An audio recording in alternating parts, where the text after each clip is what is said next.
to the old podcast, everybody. It will soon be the, that was quick. It'll soon be the podcast formerly known as the Bobby Dizzle Podcast, which will be called the Caffeinated Cryptid Podcast with Bobby Dizzle. And I think my logos are done, and I just paid for them today, and I'm very happy with them. They're going to look really good. Matter of fact, I'll do a preview right now since we're a smidge early, and I have time to do such a thing, and it's my show. So check this out. I'm really proud of this. Andrew's seen it. I'm like a kid with a new baby. I'm loving this. This is one of my logos. I'm loving it. That's cute. Yeah, it just screams, sponsor me and put me on a t-shirt, please. Yep. You got to get hold of that Sasquatch Coffee Company. Oh yeah. Yeah. And then the Black Rifle has their Tactisquatch. Yep. Oh, my husband loves it. Oh, that's one of the best ones they've got. Yeah. He drinks it all the time. Anyway, regardless of how you're listening or watching, please subscribe, please share. One thing that won't change is I'll always be available on BobbyDizzle.com. Yeah. It's always going to be there. Even if I have another domain, it's always going to lead back to there because I'm going to have more podcasts about comedy and great outdoors and probably start doing food again because that's one thing I can't quit talking about. But anyway, BobbyDizzle.com, like and share, yada, yada, yada. You know the drill. We got Robin McCrae here tonight. She is a world-renowned Sasquatch experiencer and very highly recommended. 2 out of every 3 people I talk to say, if you got Robin McCrae, I'm like, no, but she's coming. Well, here she is. That's so sweet. Oh my gosh. You got some fans out there. Yeah, and I just, it amazes me. People are so kind. Like, I know we have, some of the researchers that can be a little bit, not as nice, but I'm really blessed. People are so good to me and so kind to me. And I appreciate it so much. Oh yeah. Anyone that gets cocky about how somebody sees anything in this field has problems themselves. Oh yeah. Like you're dealing with something that for all intents and purposes has no evidence, and it's dealing with stuff that people have seen and spreads around. And I'm thinking, why you can't call yourself an expert? I mean, calm down. To begin with, I say this on every single show I'm on, so people are probably sick of hearing it. If somebody tells you they're an expert, turn around and run. I love it. You're not the first person that says that. Yeah. In my opinion, for whatever it's worth, there are none because they're not going to tell us everything about themselves. They tell us a lot, but they're not going to tell us everything about themselves. It's not like there's a textbook you can study on this stuff. It's all a learning curve. I don't care how many experiences you have. I don't care if you don't have any. We're all on the same playing field because none of us knows it all. And to even for a second claim that we do is just ridiculous. There is evidence. There's absolutely evidence. There's a ton of evidence out there. Unfortunately, if it goes against the grain of what people want to believe, they consider it a hoax and they dismiss it. I personally worked on the Sasquatch genome study with Dr. Melba Ketchum. I will support that with every breath in my body because I know it was legit. I became part of it because the Sasquatch were the ones that told me to find her and help with it. And I'm also on the team with her for the Cryptid Genome Project that's out now that we are doing fundraisers for. And there is evidence. The DNA doesn't lie, and you can't.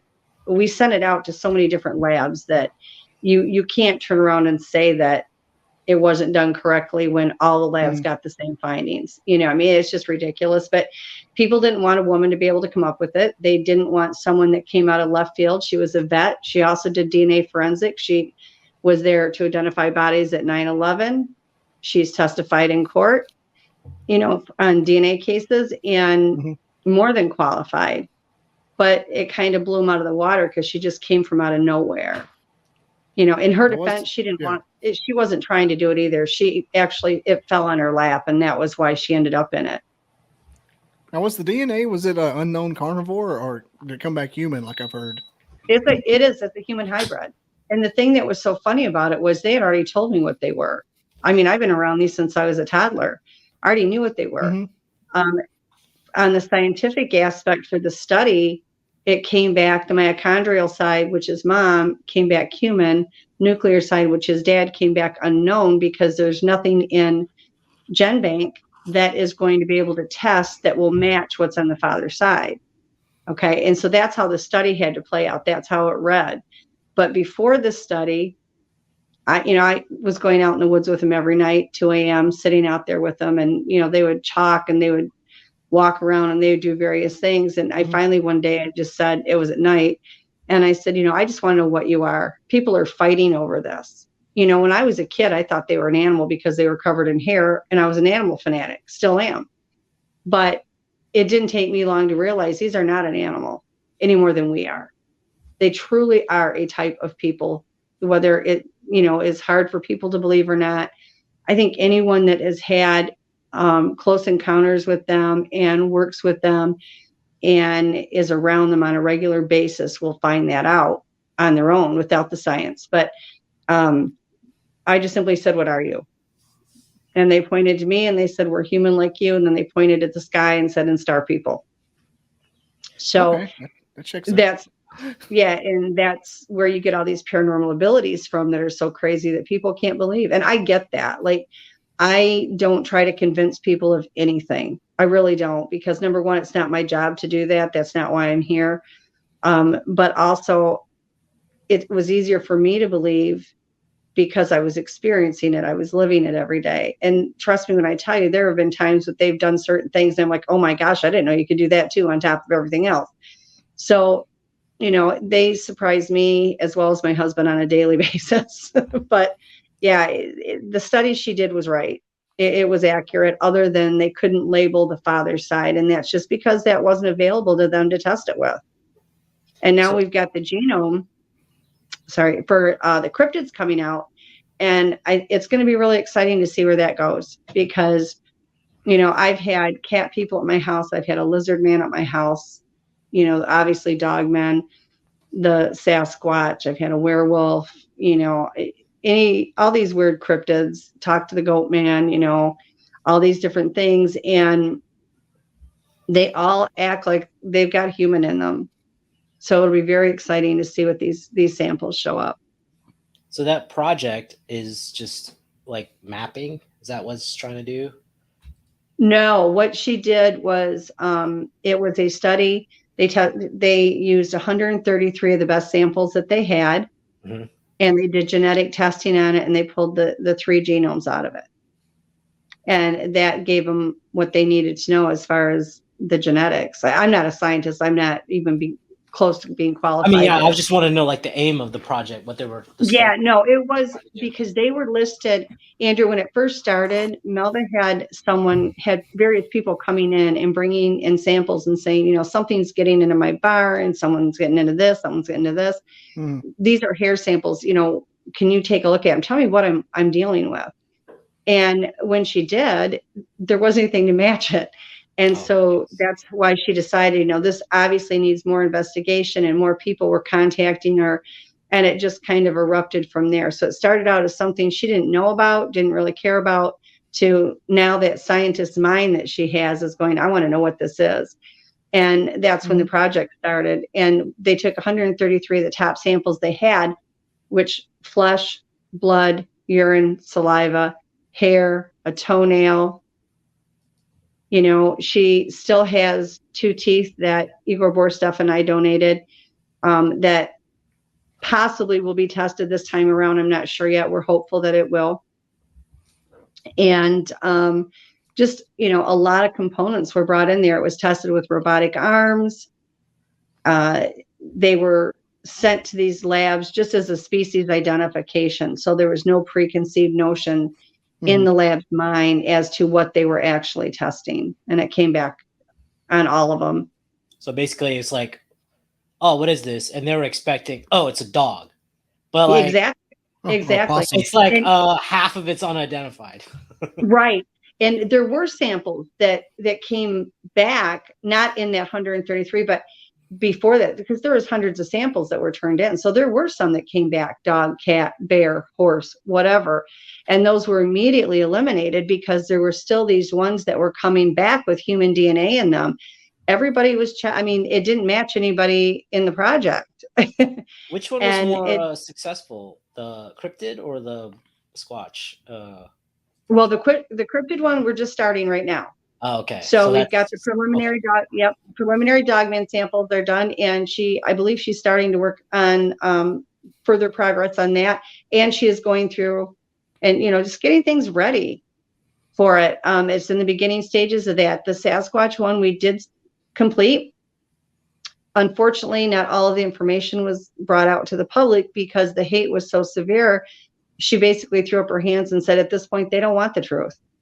So there was a lot of rumors that ran rampant, a lot of mistruths that were out there that everybody, the lies, they grabbed on that like a dog with a bone.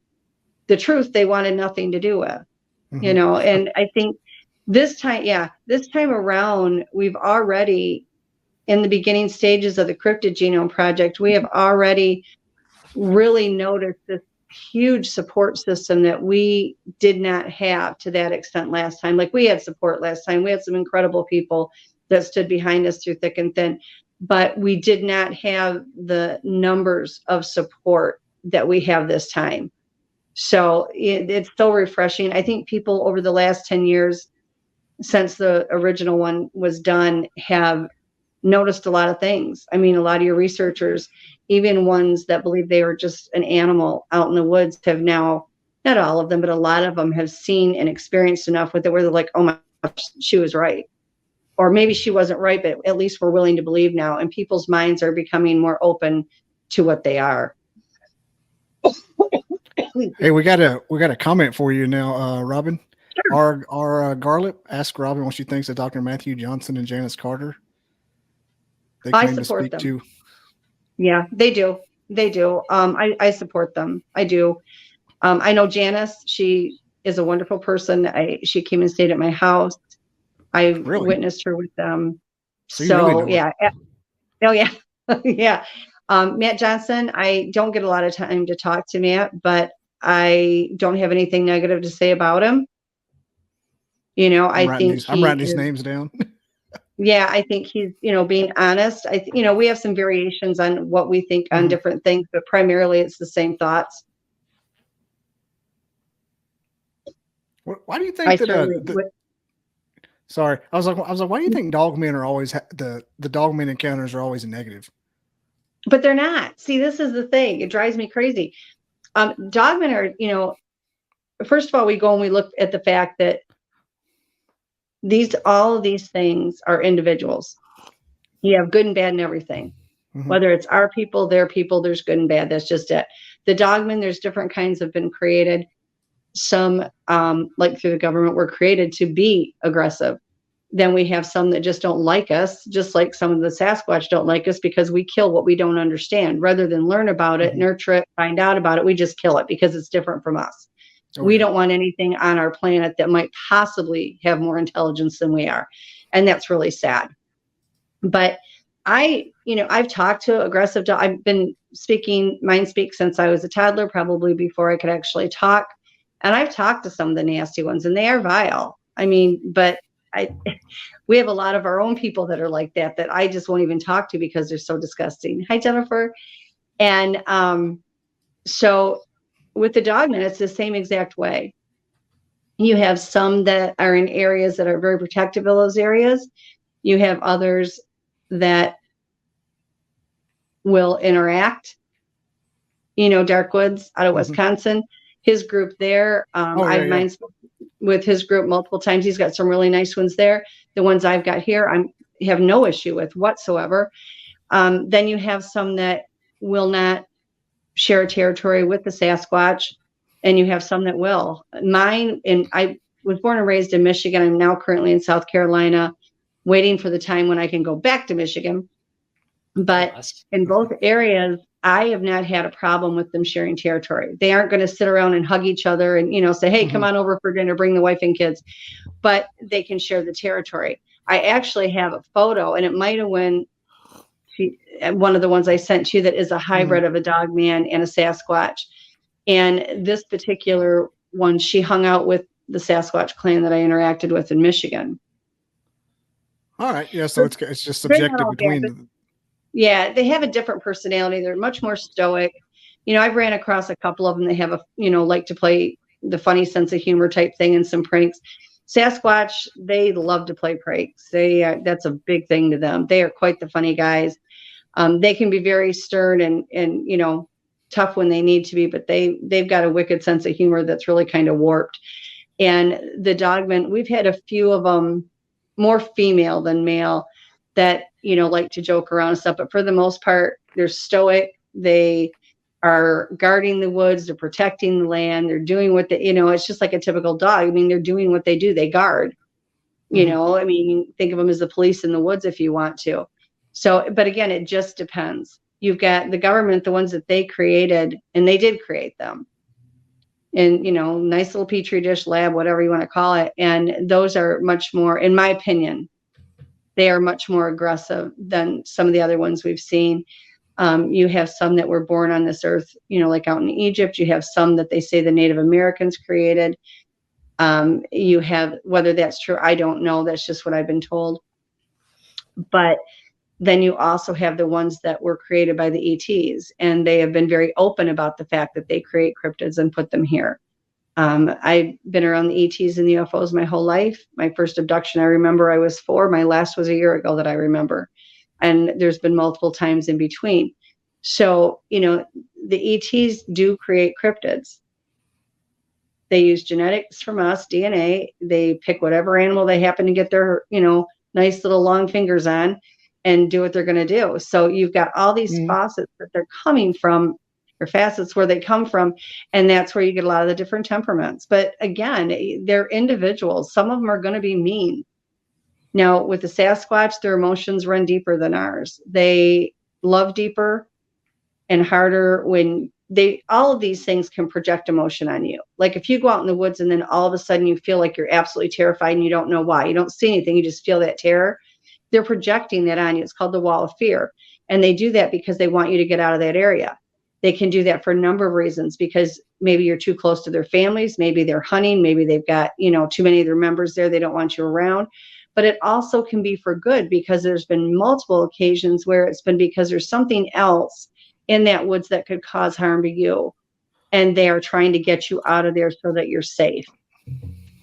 So we have to take that mindset out that not everything they do is to be aggressive. You know, I get countless people that contact me. I work with people all over the globe, and I thoroughly, you know, treasure that they even want to talk to me, let alone let me help them in some way. And I get people that will say, hey, you know, it terrified me. I said, did it physically hurt you? Well, no, but it was waving its hands in the air and screaming at me. And I'm glad they bring that to me so that I can turn around and say, okay, this is what's going on, rather than have that fear stay in their head, you know. So it's a good thing that they talk to somebody about it. But in our society, if in the military, if you're waving your hands above your head, you're surrendering. Mm-hmm. But yet we assume because they do it that they're going to kill us. You know, they will yell. We don't understand. I mean, they have their own language. They can speak ours. They can speak any language they want, but they have their own language. But they're trying to turn you away. It's not that they're doing physical harm. They want you out of that area for a reason. Whether there's an aggressive one there, whether there's a bear there, a cougar, whatever, or you're too close to their family. And they're trying at that point to resolve the situation without harm to anybody. You know, now that doesn't understand that. I guess if someone gets hurt or killed, it's probably going to bring more attention. Oh yeah, absolutely. And there are some. Now, if you look at our people, okay, our type of people, you have murderers, you have pedophiles, you have rapists, you have psychopaths, you have all these horrible things that are in our own people. Okay, they have those same issues. They're a type of people. They have those issues. So the problem with it is they are so much stronger than we are and so much bigger than we are, but they actually do have those kind of individuals there. But just like with our people, because we have those people that, you know, are now in jail because of crimes that they've created or whatever, that doesn't mean that every one of us are bad. It means that those individuals are bad. And it's the same way with the Dogmen and the Sasquatch and the other cryptids. From what I can see, you know, there's more good than bad. I will tell you that. The only thing in a cryptid that I know of that is just 100% bad are the Gugwe. And those things, they were created to kill. And they do look very much like a Sasquatch, except they have a face. Yeah, it looks like a baboon. It actually looks like a baboon. I said orangutan. Yeah, and they really are. You know, they're there to kill. That's what they do. But as far as the rest of the cryptids go, they're all individuals. You're going to have some crabby, you're going to have some that aren't. And, when they're giving us these subtle warnings to turn around, you just simply turn around. You don't have to go and quit, keep poking at them. That's when something bad happens. But again, there are some that are aggressive, but when they love, it's so much deeper, and they can just project that emotion on you. And I've yet to see anybody that's experienced it not have it bring them to tears, because they love so much deeper than we do. Like, it's just unbelievable. But that transforms also into their other emotions are deeper, including anger. Oh yeah. Are they the ones responsible maybe for the missing 411s to national parks? Not all of them, no. Not all of them. No. There are worse things out there than the Dogmen and the Sasquatch. Oh yeah. That people need to be afraid of. Are there some involved? Absolutely. But there's also some of our own people that are involved. Yeah. Well, yeah, definitely that. No, I mean, really, being honest, I'm not going to. I mean, what are you hinting? What are you hinting at, Robin? Like, well, we have people.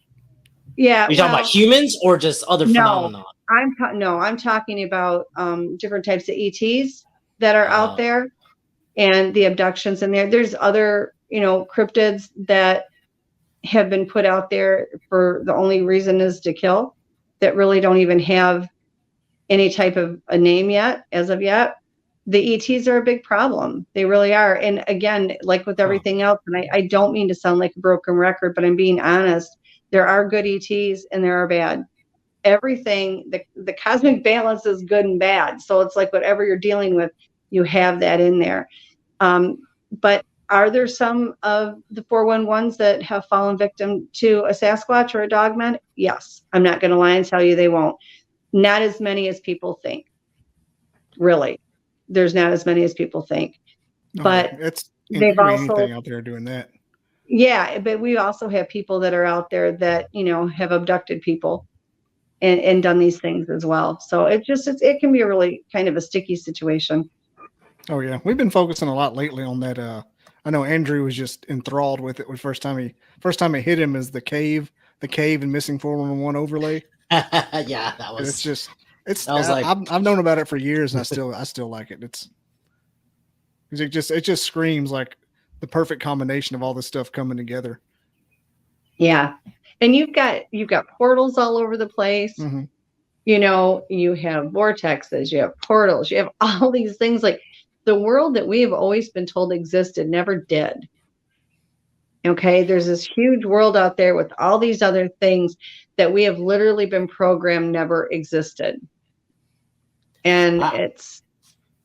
Oh, sorry to cut you off, but no, honey, you're fine. You're fine. I'm kind of like a respectful skeptic. That's kind of like how I approach things. Yeah, and that's okay.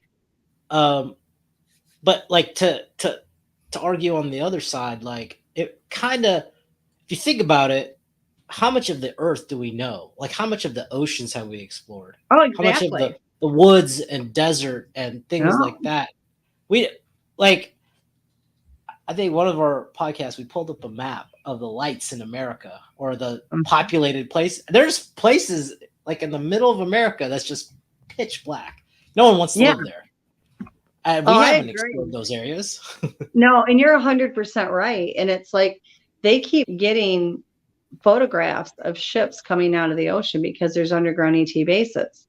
Mm-hmm. And there you have mountains where they're going, and they've got a hold up in the mountains, and there's just this huge world that people don't realize that exists. And I think for them to realize that is frightening, but I'm more the person that I'd rather know than not know.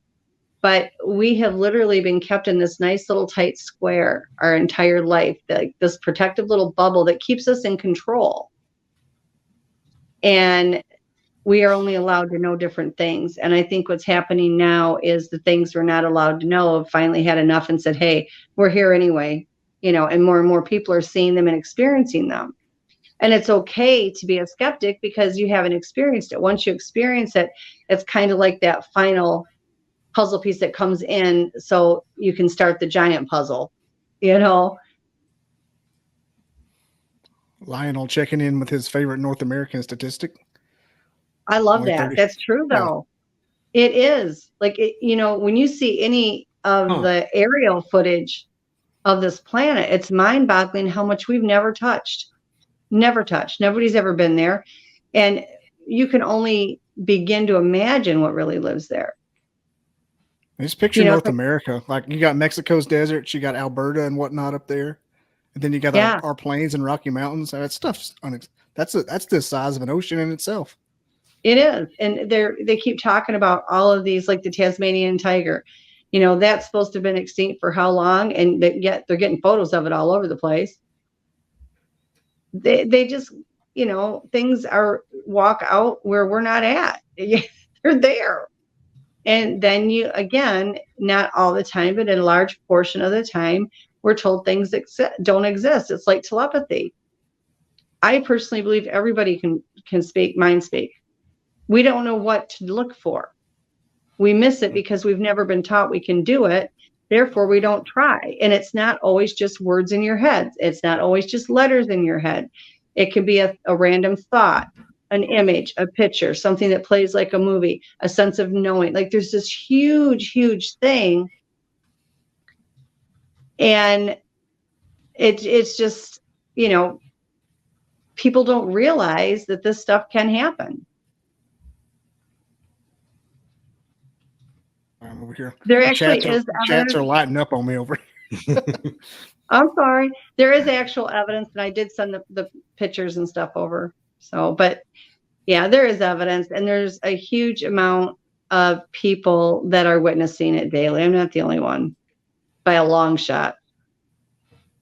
I didn't mean to click on that. Okay, yeah. Do you think it's increased, or with the advent of technology and media and things like that, or do you think it's always been like, it's just interesting? Like, was there like an agreement, or like, I'm just trying to wrap my mind around why they're not out in the open, like ETs and cryptids, why they're not out in the open. Is there some? They made it public record back when Eisenhower signed a treaty with the ETs. And I believe I did some digging around. I found there was one that was even signed before him and exchanged for technology, but then they were also supposed to never disclose that the ETs existed, and here we are, and they still don't want to disclose it. They're doing like soft disclosures, but I think it gets to the point where there's enough things going on that enough people witness, and a million people can't be all wrong. Yeah, and these aircraft pilots are seeing them go right by them. Yeah. They're just getting these perfect videos. If you go on World Bigfoot Radio, there is a show on there. It says UFOs over South Carolina. Was filmed at my house by my son-in-law. And it has one major UFO that releases a second ship. And then there's also the close-ups of them where you can see the windows, and I think I did see that because I looked at that. I looked at that World Bigfoot Radio. Yeah, and we got a lot of stuff going on. All my photos of the Sasquatch, the Dogmen. I have a lizard man. I have a cat person. I have a Bigfoot that's in what they call Shimmer Mode, so it looks like that gelled predator thing. And I have some Dogman photos. All of those I put on World Bigfoot Radio. And actually, most of the shows I've been on, even if they don't put them up on the screen, if they don't have the capability to do it, I send them to the host so they at least know that I'm not making this stuff up. I have the evidence to prove it. Some of the DNA samples from the Sasquatch that I have, the hair samples, will be tested this round with the Cryptid Genome Project. How many different cryptids? I guess you're looking for how many do you suspect you have? For the project? In the Cryptid Project. Right now, we are gathering samples. Whatever people can get to us is what we're going to test. Anything. No results yet. They've got the preliminaries. I know they're working on the Dogmen. I don't know if the preliminaries are back yet, but they are working on it, and they will pull the genomes from them as well. But whatever samples we can get, we won't, like I said, Melba will disperse them to the correct labs. And I just do the paperwork. I do the paperwork and the emails and that kind of stuff. But yeah, whatever we can get, we're going to do. That's cool. So I'm kind of curious. Can I like go back a little bit to what you said earlier? If that's Sure. okay. So, well, it's kind of like because you're touching it, like, the two subjects together, and I'm very curious because I'm very interested in both ETs and Sasquatch. I think that's the first time I ever heard a connection between the two. Really? Yeah. Me, because I'm new. I'm new. Oh yeah. No, but there's in two my camps. research. First day on the internet? Is that... Yeah. Second. There's two camps. There's actually three camps. There's the one that believe they're an ape in the woods, and hey, babe, that's my hubby. I saw him on there. There he is. Hey, Pat. And that's okay. That's what they believe. I mean, I don't want to force a belief on anybody that's not ready for it. But then you have the other two groups, one of which knows that they are part human, but believes that they're only flesh and blood. And then you have the other people that know that they're part human and have these supernatural paranormal abilities. And there's tending to be more and more and more of us that have experienced it and watched it and witnessed it. And I was like everybody else. I mean, when I was a kid, I thought they were an animal in the woods, and then you start watching them and you're talking to them and they're speaking to you. They have their own language. They have their own alphabet. They can write to a degree, not as fluently as we do, but they can read basic things. I mean, you can sit there and say they're an animal, but they're no more of an animal than we are. I mean, truly, they are. Is there a connection to that? Like, yeah, I mean, they're type. Are we like failed or successful Sasquatches? Like, what's going on? No, I don't think so. But because everyone keeps on using our DNA, right? They do. It's a good blueprint. But the thing is, regardless of what everybody wanted it to turn out, this is the reality of it. And there have been other people that have tried to duplicate it or to duplicate the study and failed. And then the ones that actually did get the DNA back, they didn't pull genomes from them, but they did come back with human in them. And as soon as they saw there was human in them, they, from what I'm understanding, and I don't know everybody, but the ones I knew of, they just simply dropped this, and never went any further with it because it came back human. People don't want to know that. They don't want to believe that. And I think for myself, and a lot of other people, you get to the point where it doesn't matter what you want to believe. This is what it is. Pat and I will be at home and we watch them do these amazing things. And we're like everybody else. We look at each other and say, okay, I saw that. Did you see that? And we go back and forth and it's like, did that really just happen? But it does. There's got to be a reason for it. And more people, especially ones that are getting involved in research in them, they may start as, I believe that they're just an ape in the woods, and they progress and it changes. It absolutely, right? Like, there is. And you can't, you can, if you're going to start out at point one with the believing that they're an ape, okay, and God bless you if that's what you think, that's okay. Eventually you're going to find out what's going to happen if you're around them long enough. And the cryptids tend to pal together, the ETs tend to pal together.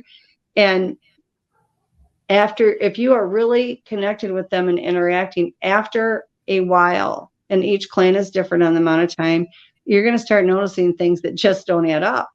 They just don't. You're going to notice that, like the cloaking abilities, Pat and I have asked them, various clans, how do you do this? How do you do it? They started out by saying they bend the light. They don't leave, they bend the light. And then they finally got more in depth and they said, well, we change our frequency and our vibration and our energy. And that's how we're able to bend the light. And that's what they do. And when they do this shimmer, where it looks like the predator effect is what I call it, because it looks like that gelled water, they just aren't doing it as hard as what they do when they completely cloak. When I was in Michigan, it would be winter outside, and I would go walk around our property 2 or 3 times a day and go out there and interact with them. And I would be walking down the path and I would hear the snow crunching next to me, and I'd look over on my right-hand side. There was nothing there, but footprints were being made in the snow. And I would get pictures of the footprints. I mean, what do? You can't say it's not there when it's there. Igor Borska came to my house and he found the same thing. We're going to talk about Igor later. I got it written down on a big underline by it. But let me address. There's been a bunch of comments about the Shimmer Mode. I just wanted to go back because we had someone just last night on a completely different subject bring that up. And somebody was Chris Chastain. No relation he's to my Jessica. buddy. No relation to Jessica Chastain. No, he is the best, and his family is incredible. So you got your Shimmer. Photo. Oh, sorry. But you've got your Shimmer Mode, and that's the predator. That's your That's your you can see them, but you can't kind of thing. Yeah, I've seen a couple. I've seen a couple of those pictures. Yeah, it's crazy looking. Like I had a hard time believing it the first time I saw it. I'm like, you're just making some shit up. I'm like, sure enough, it's. Yeah, and it's funny. It's like when that person that was on earlier says this is BS or whatever. You know what? That's okay. I really, it takes more than that to get me upset, and it's not. I didn't mean to click on that, by the way. No, it's fine. I have no problem with it. No, not an issue for me at all. What are you doing, Bobby? I get that all the time. Shit, I promise. And it's okay because they don't take offense to it because number one, they don't know me. And the people that do know me know I'm 100% legit. They've either had experiences around me or I've been able to tune into what's going on with the ones around them enough to prove myself. And, like I said, the people that I've worked with and some of the people that I've met in this research field are so incredibly kind, and I'm so blessed. So when I get people like that gentleman, I'm a believer. If you don't agree with something, don't watch it. You can just leave. It's fine. I'm not going to be hurt. If you want to stand up and make a statement like that, that's fine. I have no problem with that. Everybody is entitled to their opinion. You can't get mad at people for the right to have their opinion. I don't share that opinion, but I respect their right to have it. And the only thing I ever say is, one, I was not put on this earth to prove anything to anybody. And two, while I'm out playing with the Bigfoot and the Dogmen and all the other critters, this person is going to be at home thinking it's all not real, and I'm going to be outside experiencing it. That's like true. I said, That's a good way to approach it. That for any subject, whether it's paranormal or anything like religion, politics, I hate people when they prophesize, right? Like, that's your thing. Like, if I believe it, I believe it. If I don't, I don't, kind of situation. Well, and the other thing too is when you have, and I'm not trying to single that individual out, so please don't feel that I am, but the other thing I found is when you have people that have that belief that they are, like I said, I have been there. I know, I get it. I'm not there anymore, but I did at one time. But they haven't experienced what I've experienced.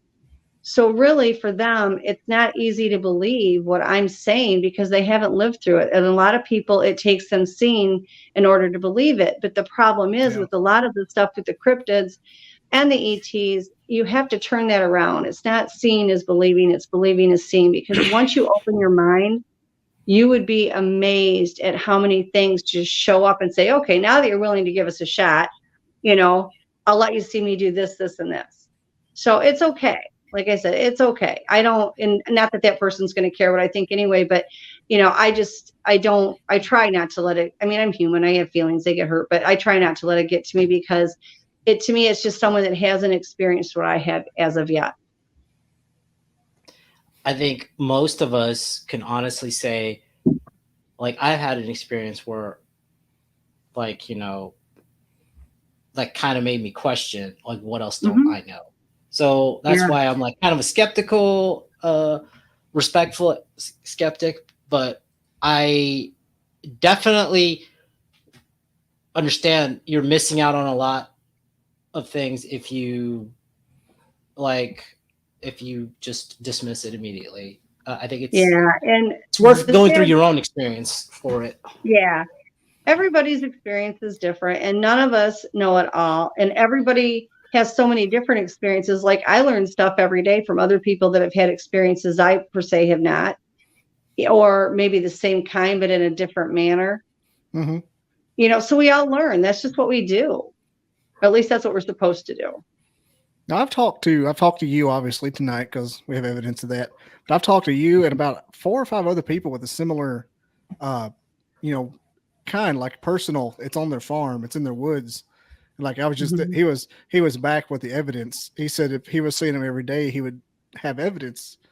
I just don't like the intelligence of him. I just don't think I don't want to be the guy that says, well, of course there's no evidence because there can't be. I just don't think that they will allow the kind that we want, the kind of evidence we want they're to never happen. gonna. They won't let it. No, they're smarter than us. You're talking that the evidence that and the things that I've learned, because they've taught me to do a lot of things. It's taken 58 years. It's not something that is going to go on overnight. He's asking about my evidence, and that's a valid question. He has a right to that question. I've, like I said, I've sent you photos. Other people have been at my home and witnessed these things. And so I have witnesses, I have the DNA testing that shows certain things that I've had tested have come back Sasquatch. I have photos, I have videos, I have all these things. The thing is even when you put that out to the public, they don't care. If it didn't happen to them, it's not going to happen. I do want to say one thing about what he had said, though. He said he went out there one time and he didn't see any evidence of that.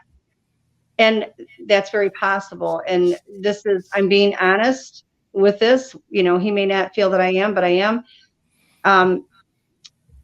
In their clan, every clan is ran independently. Okay, think of the United States with all the different states. We have our federal government, and then we have our states per state, the laws per each state. And that's kind of how it works for them with their clans. Like they have laws that go across the board, but then each clan runs it differently. Some clans are very much into using their paranormal abilities. And then you have others that are I refer to them almost like the Amish. Like we have Amish people that won't use electricity. They won't use any modern conveniences of any kind. And they live like you would almost back in the 1800s. There's not anything different with those. There are some that just will not use their paranormal abilities. They all are telepathic. That's a given. But also, if they don't teach the children that they have these things, they don't. And so one of the things that was very evident is, and again, if you go back on World Bigfoot Radio, you want to look at the Kevin and the Glag saga. When Kevin found Glag was a small child in the woods, and Glag was a forest person. And he didn't use abilities. He never knew he had them. His mom and dad were killed before he was able to be taught to use them. So Kevin took care of him for a great many years, and then the government was after Glag all the time. And so he got Glag over where he was accepted into a clan, and that clan was using the paranormal abilities. And so they in turn taught Glag. And there have been several witnesses of this as well as Glag. Kevin has now passed away, unfortunately. But Glag other people have seen him, and he still appears and has helped people at times. So is that the one in Russia? No, that's Grisha. That's Grisha. That's one that Igor is working with right now. Well, but no, I remember there was one they found in Siberia, not Igor's bunch, but 100 years ago. That was Zana? Yeah. Zana. Yeah, Zana quit. Actually, the 2 teeth that Melba Ketchum has that Igor and I donated, one is from Zana and one is from Kuwait. I'll look at. Thank you, Chris. Yeah, I kind of have that effect on people. I met Chris, and it kind of, he's honest to God, he's one of the dearest people. I just adore him, and his family is incredible. But as soon as we started talking, everybody has a trigger. And I think it just kind of triggered him. And all of a sudden, all these crazy things started happening. And when I did the Georgia Bigfoot conference, Pat and I did, Chris and his family came, and his dad was there. And I was telling his dad, the Sasquatch were telling me things that his dad had done when he was a kid. And his dad was like, oh my gosh, that's so true. But yeah, a lot of them not all of them are going to use those abilities other than the telepathy and the telepathy. And that's just, it depends on the clan. Each clan will determine whether or not they will allow it within that clan. And if they don't teach the kids don't know it either until they run into something. Maybe they leave that clan, get a mate that does use the abilities. They all can do it. It's not that they can't. It's whether they even know it. It's like not everybody knows that they can speak telepathic, in our people. Truly they can. I teach people to do it all the time. You think they use their abilities by accident, like the baby on The Incredibles? Just sneeze and all of a sudden they teleport to the other side of the woods. You know what I'm talking about? Some baby Jack. Yeah, I don't know. I don't know, but it wouldn't nothing surprising. I'm just picturing it. But I don't think so. I think, they do it everything they do is Yeah. done by vibration, frequency, and energy, and they have to be taught what they're going to do. I do think that some of it is just automatically natural, like the telepathy. I don't think they have to be taught how to do it. I think they just automatically do it. I just think Now- that's amazing because, I mean, here's my skeptic in me. Our brains have a frequency and wavelength, Right. right? But we can't, like, let's just say, for shits and giggles, it's 5 megahertz, right? Whatever. We can't just be like, okay, I'm 10 megahertz now. Like, that It is doesn't work that way. No. crazy. Like, It if we can doesn't. change our 10 vibration, 10 megahertz. I'm Well, throwing a number out there, and the Bobby. thing is, it's like, perfect example, Sadie, which is a very large female that was in Michigan that used to frequent my property. She brought her baby for me to see, which is totally awesome. God, he was so stinking cute. But I didn't see this baby who was, he was little at the time. I didn't see him do anything paranormal. But yet when she picked him up, when she got ready to leave, she picked him up. She held him to her chest. She looked at me. I saw the baby, and she got ready to leave. And she was several steps away, and then she just vanished. She was completely cloaked. Do I think the baby cloaked? No, I don't. I think I've seen them at times when they've gone to cloak. If they put their hand on something and they go into that cloaking mode, they can push that energy for that cloak over the top of whatever they're touching, and it's just gone. Now, does the cloak, is that the same where there's tracks in the snow and they disappear? That's what I was getting at earlier with the predator thing. I was just trying to see. Well, they did. Like with me, they would be fully cloaked, but then I'd get footprints. But the phenomenon where they're walking and tracks just stop? I can tell you how they do that, but I'm afraid that one gentleman, his head's going to blow. Well, we can blow his head. It doesn't matter. He'll be okay. Well, no, I don't want to be unkind. I love this stuff here. This is the best. This is my favorite subject. Look at this. Okay, they do know how to levitate. They do Okay. levitate. They can do it whenever they want. And I really didn't realize how much they did it till I bought a 2-story house. And you look outside your 2-story window, and there's a face looking back in at you, and there's nothing outside of that window for them to stand on. I wondered how they did that because people with tall houses always say they look in. Well, here's my thing too. If I thought that everything I talk about is something that only I experienced, or I didn't have witnesses around me when things were going on, I literally would take myself to the psych ward and say, do with me what you will. But the thing of it is not only have I had these experiences when I'm by myself, I've had these same experiences when I have somebody standing there with me and they're experiencing it too. So, unless it's some kind of delusional thing, it's just too much. That's not the first time I've heard that. That's what's the people standing next to each other and see them. I've heard people tell me that they saw them coming out of an orb, come out of a doorway in the woods. Yeah. It looked like the Northern Lights, and the two people said they saw the same thing. Yeah. And they came and they turned into an orb, and then the orb started crunching on the ground. They turned into Sasquatch, and they went and got the peanut butter and left. I think that's kind of interesting because it's like, I guess, related but unrelated. Is it kind of like, this is kind of a left field, but like, really, the Egyptian pyramids and that's left field. We passed that mark. Like the Egyptian pyramids and we're like at the hot Mayan, dog stands and the Mayan pyramids. Like, did these two cultures ever interact? And why are we reoccurring? And in East Asia, we see pyramids like throughout several human cultures, seeing pyramids.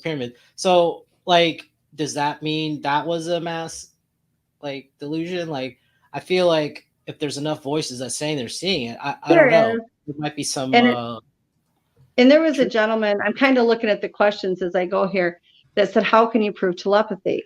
First of all, prove not. Okay, prove to me there isn't.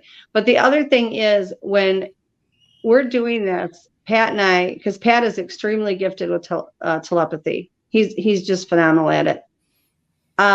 But the thing of that is when we do things, and I have been sent to do various things for the Sasquatch, and when I'm doing that kind of work, because I need to make sure I'm as accurate as possible, we will get 3 or more people that will ask the same question to them. None of us will say the answer, and then we'll compare notes.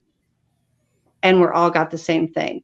So explain to me, number one, how can you prove there is no telepathy when scientifically speaking, they proved it years ago, but also when we have a group of people that ask not only the same Sasquatch we're speaking with, but also other ones, and we all get the same answer at the same time. So, I mean, I just wanted to address that. Like I said, I don't mind the questions. It's fine. Okay. And can I make one of these creatures appear if a group of researchers would come to her place? I wish I could. I can't even make him appear because I want him to. Everything is done on their own. I wish amazing. I could. If I could, man, I'd win $1 million for it, but I can't. Yeah. Nobody can. There is nobody. And if they tell you they can, then I got swampland in Florida for them for sale, because you can go to them and you can say, I would like you to do this. And have there been times, but they have to be in complete control at all time. That's the downside of all this. We don't have any control. To think that we do is ridiculous, and to try to force our control on them only makes a bad situation. So I wish I could, Garlip. I really do. If I could, you would be the first one I'd tell, but I can't. I've had so many people come to my house and I tell them the same thing. I can't tell you they're going to show up. I can't tell you they're going to do anything. And then when it does, they're like, oh my gosh, look what happened. I'm like, okay, but I can't make them do anything. They're not trained puppies. These are humans. They do what they want to do. Part human. They do what they want to do, when they want to do it, how they want to do it. And it's not our choice. Robin, you were talking to Garlip, right? Yeah. He had a previous question. I don't know if you can find it, Bobby. Like, what death among Sasquatch? Oh yeah. I was going to go back to that. Do you know how that works, or do you know anything about it? What do you mean death? What happens when they die? Where's the bodies? Oh, they bury the bodies. They absolutely bury the bodies. They do a sort of ceremony, if you will, if you want to call it that. I mean, we have our funerals for people. They do their own ceremonies for their dead. They are extremely protective of their dead. They don't give them up easily, and they bury them. They absolutely 100% bury them. They mark the graves. They try to mark the graves in such a way that nobody realizes it. There have been times that, and I've talked to witnesses that have actually seen them put trees over the top of a grave, like take a tree out of the ground and replant it right on top of the grave, because that way nobody would know it. Anywhere from rocks piled up on it to structures piled up on it to brush dumped over it so it doesn't look like a grave. But yeah, they absolutely will. Then they will go into 4 days of silence. And that's to honor the dead. They have a certain way that they put them in the ground. They have a certain protocol that they do when they bury them. And then they have silence anywhere from 3 to 4 days. The last group that I asked about it said if it was just one of the members of the clan, it was 3 days. If it was the leader or a higher up, then it would be 4 days. And they grieve really just deep? Like we do. I mean, do they bury like really deep? I feel like they would. Yeah. They're not in shallow graves. Oh, well, it's so what do you call it? Inconspicuous. It's not like it really is. And they've asked me to go different places. I do energy work, and they've taught me a lot of it. And they'll want me to do blessings on different lands and different things. Yes, they absolutely do. And Sasquatch use medicine wheels as portals. Yeah. As portals, I'm not real familiar with the medicine wheels. They use portals all the time, and they do use the medicine wheels. Do they use them as a portal? I suspect yes, but I have no proof of that. I don't. I don't. Yeah, what is a medicine wheel for the folks in the back? Medicine wheels. I don't. I knew somebody that knew how to work them quite well, but that's not anything that I've studied or done a lot with. So in general, what is it like? You know what? I don't know enough about them. Like I know what I think, but that doesn't mean it's accurate. And I don't want to give anybody misinformation. It feels Native American. I don't know why. Yeah, it is. It feels like some kind of mobile treatment. Yeah, I feel like they definitely could, but whether or not that's accurate, I'm being honest. I can't tell you yes or no for sure on that. Oh, okay, it's the stone. I know monument. They use both of them. It's like a stone monument on the ground, like pretty fair size.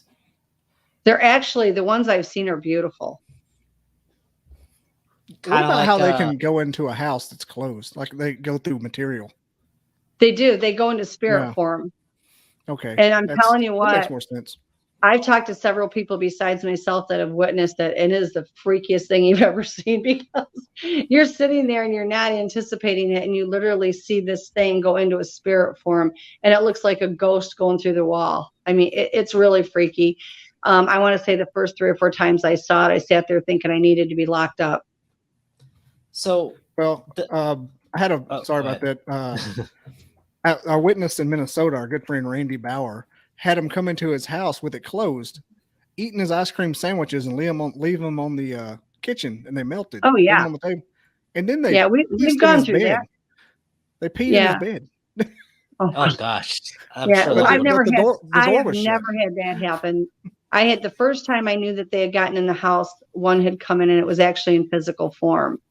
And the only reason I knew it had come in was because, number one, the door was open, and I had a table that it took 3 adult men to even get it in there. And that thing had been moved and shoved out into my living room and got wedged in the doorway.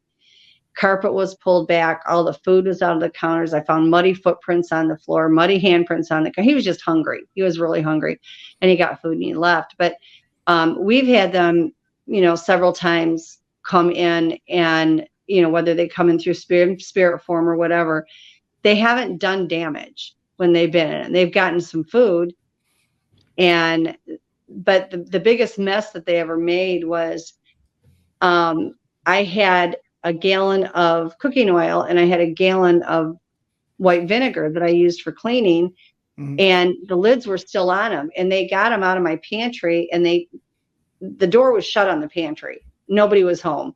And they pulled them out. They were on the floor in the kitchen, and they stepped on them. And you could see this gargantuan foot in the middle of it where they stepped on it. And it shot, because the lids were sealed. It shot the lids off of it. And then all the contents just sprayed all over the place. But, they've been pretty good. Like, they would come in and take the pet foods. And God knows they have the thing for the Parmesan cheese.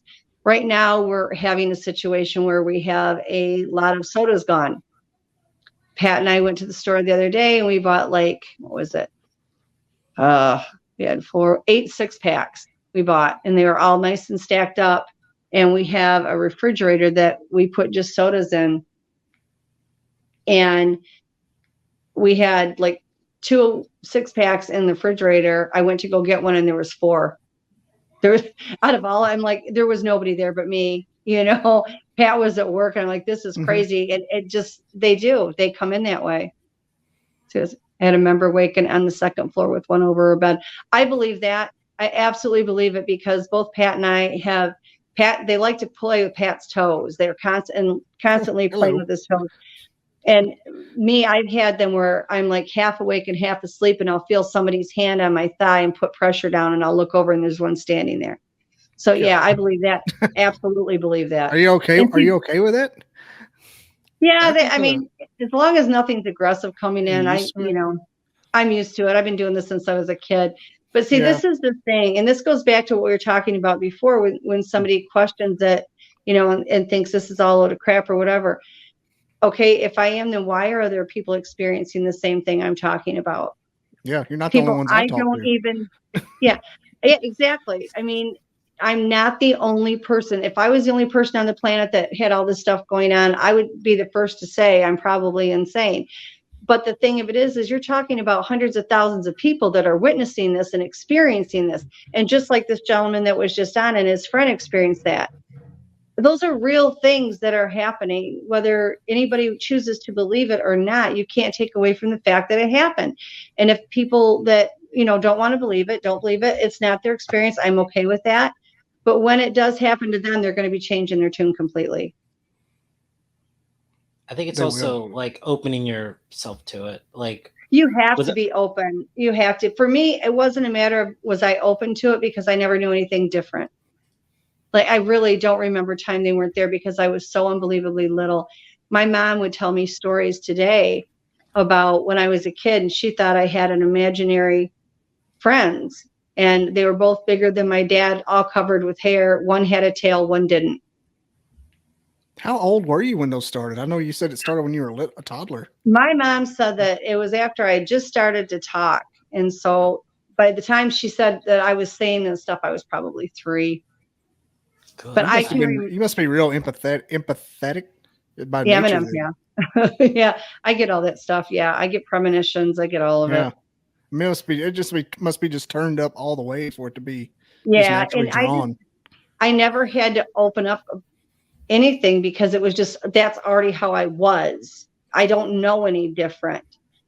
And the other thing too is, in my case, even as a little kid, I'd look at the window, there'd be a face in it. I'd go outside to play, they'd be out in the woods and they'd be watching me. So it was just always there. I never knew that wasn't everybody's normal. I didn't realize then, I did later, but at that point, then not everybody was telepathic. I just didn't get it. Yeah, you're right, Jennifer. Absolutely. So what's I don't know how to say it, but what's the deal with Sasquatch in particular? Like, do they just want to be left alone? Do they want to spread a message? Yeah, I mean, or is it tribal? Like every tribe is different, like kind of. Well, I think there's some variations, but the overall message is they work as a collective, okay, as one. They believe in the law of Ra, which is the law of one. So they work as a collective. We are killing our planet. We're killing our own race and species of human because we refuse to do that. You know, we have select groups of people that are more than happy to work as a collective and work together for the better good. But overall, predominantly, our human species is out for themselves. And look at where we're at. Siloed. We've destroyed our planet. We're destroying ourselves and each other. Human kindness, you know, you have people that still have that human kindness, but the majority lacks compassion and human kindness. And so you have all of these problems. They're trying to teach us. They're trying to help us protect ourselves from ourselves. All they want out of it is to quit being called a monster, quit having their lives threatened, their children threatened. They want to live their life. They don't want to have to come knock on the door and say, hey, you got a cup of sugar or can I come in for dinner? No, they don't want that. They want to be allowed to live. They're going to live anyway. Okay, they can outpower us at any minute. They choose not to. If it was us, we would already have taken them over. We take over other countries all the time. Look what we did to the Native Americans, for God's sakes. We have already proven through the test of time that the only thing we want to do is take power over everything. That's not what they want. If they wanted that, they could have done it a long time ago. They want to be recognized for what they are. They are a human hybrid. End of story. That's just what they are. Like it or not, that's it. In a nutshell, they want to be able to live their lives. They don't need anything from us. They don't want anything from us. If they choose to interact with us, then that they want to be able to do so. But they want to be left alone. They want to be left to live their lives. And we are the ones that are out there hunting them. Do you think the national parks were made to protect them? I think that to some degree, you know, they've already, maybe because they already knew they were there. I've heard people say that they believe that that's why there were the national parks. Very specific with the legends of the national parks. Yeah. I'm not going to say that's not a possibility. You know, the government doesn't want us to know they exist. That's clear. Why do you think they don't, though? It does seem so. There's a lot more sinister reasons. The reasons that I know of are real basic, and I know it goes much, much, much deeper than what I know. Number one, they can't protect us in the national parks.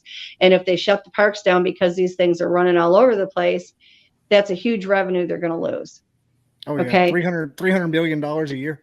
Exactly. Number two, they literally anywhere can't protect us because it's not everybody think, oh, I've got a gun, I'm all good. Yeah. Do you want to know how many people in history their guns malfunctioned and they couldn't shoot it? They use vibration and energy on everything. That's how they script the cameras and you get the blurry pictures. That's how they stop things. That's how they use telekinesis. That's how they do all of these things that they do. And I have known people that have had guns out, not necessarily to shoot them, but they made them malfunction. And there are also cases in our history of men that were out deer hunting, not looking for a Sasquatch, but encountered one, and they found these people with the rifle wrapped around their neck in a coil, and they were dead. I mean, can you imagine the strength? Do you think on that same token that's the reason the Patterson-Gimlin field didn't clip out, because it was all spring loaded instead of electronic? Exactly. You know, as we've progressed with technology, it's made it easier for them to manipulate it. It hit me one night. I got to looking because that movie Nope had the same scenario where the camera that actually got the exactly. That was a good movie, by the way. It was spring loaded. It basically was Hollywood telling us how Patty happened. Well, you know, and camera had no actually, I'm just kind of see if there's any. Where can I see this? Atheist Inquiry. If you want to see my particular evidence, you can go on World Bigfoot Radio. They've got all my photos and stuff. Every show I've done, I've given the host of the show several photos to back up what I say. Whether or not they put them out, or if they have the capabilities on that show to put them out, is up to them. World Bigfoot Radio, I've done several shows there for them, and not only is the UFO video there, but my other photos as well. The only one that I think that I was really good that I didn't give him is one that I got like within the last month, and he was just standing up by the house. I'll pull him up here in a second. I should have had that done already. Well, no, the bad thing is you know, everybody goes out with their camera. I've done that too. Igor Borstev gave me a really nice camera so I could get these really great pictures, and they know what a camera is. They're not stupid. But I have my cell phone on me at all times. I work with people all over the globe. And basically all I do is I listen to them. I help them understand that the ways that, because the Sasquatch, the ways that they run their lives are different than ours. And I don't know everything. I'm not an expert, but if I have something that I do know, I'm happy to share it. And so I just kind of talk with people and work with people on how to interact with them safely, and so that they know their intent. And so I've always got my phone on me at all times, and they're used to that. They're not threatened by it anymore. So I can go out there and I have my cell phone and I can get a picture. And here's the other thing, and I talked about this on other shows as well. If they are cloaked and you go out there and you take their picture while they're cloaked and you don't have them in the center of the frame, they show up. They absolutely show up while they're cloaked. Hundreds and thousands of people are figuring that out because it happens all the time. That's how you get some of your best photos. I've had somebody else on the show send me one with the Sasquatch on the side. It was just standing there when it was clear. Yeah, and it does. And if you see one, don't ever put them in the center of your screen, because that's how they can use their energy against you, because it manipulates the camera, because it's digital and it's blurry. So even if you see one in flesh and blood, put them off to the center or off center of the screen, and you will be able to get a much clearer shot. Bobby, didn't you say you wanted to come back to something? Oh, Bobby, you did. No idea. Is it Igor? Did you say Igor? Well, yeah, definitely Igor. Okay. Did you want to come back to that or something else? Igor has a what's his Sasquatch name? Grisha? Oh, Grisha and Dagon. Do those look like the ones that you see here? With some of them, yeah. Yeah. That is the wildest thing I've ever seen. Yeah, they'll wear animal skins. They'll have dreadlocks. The braiding is really intense. A friend of mine, she owns and runs the Nebraska Bigfoot Museum. It's the only one in Nebraska. And she has the Nebraska Bigfoot Conference. And I'm now the assistant manager of both. And she has one whole small building that is designated to the flags, because we have found that they literally are taking the flags and they're braiding them. They rip them and they braid them. And the centerpiece is supposed to be God, and the strip on either side is supposed to be the coming together of two people, them and ours. And they braid them. And this isn't wind blows. There's a difference in a wind blow. Wind blow isn't a plaited braid. These are, and at the bottom of their braids, they put a loop in it. And that's what has been going on. And so she's now got part of her museum dedicated to these flags. And the veterans, when they notice them, on the flags, bring them down and give them to her. And what we're finding is where she's found these flags, there's footprints and there's other evidence they're there. There was a home that was right by the airport when they went to go take me back to the airport so I could fly back home. And this was not this past conference, the year before. And they noticed somebody that had a flag that was braided like that. And so we stopped and actually went back there, and there were footprints all over the place. I've never heard of the Bigfoot flag before. Never. That's the first I've heard of that. It's our flag. It's supposed to have something to do with the coming together of the people. And it's really unbelievable. I was shocked. That really threw me for a loop because that was something I certainly never expected. So So I was kind of searching while you were talking. Is it something that we made, or the humans made, or the Bigfoot makes the flag? No, it's our American flag. Oh, you mean our flag? Our flag. They strip it and then they braid it, right? Oh. Yeah, they're ripping it, and you could say the wind ripped it. I don't know how it's getting ripped, but what I will tell you is, when you see like from the wind blowing or whatever, it's all knotted. It's a mess. That's not what this is. These are true braids, just like you would do if you braided your hair. And the bottom of it has the loop in the bottom of the braid that the Sasquatch are known for.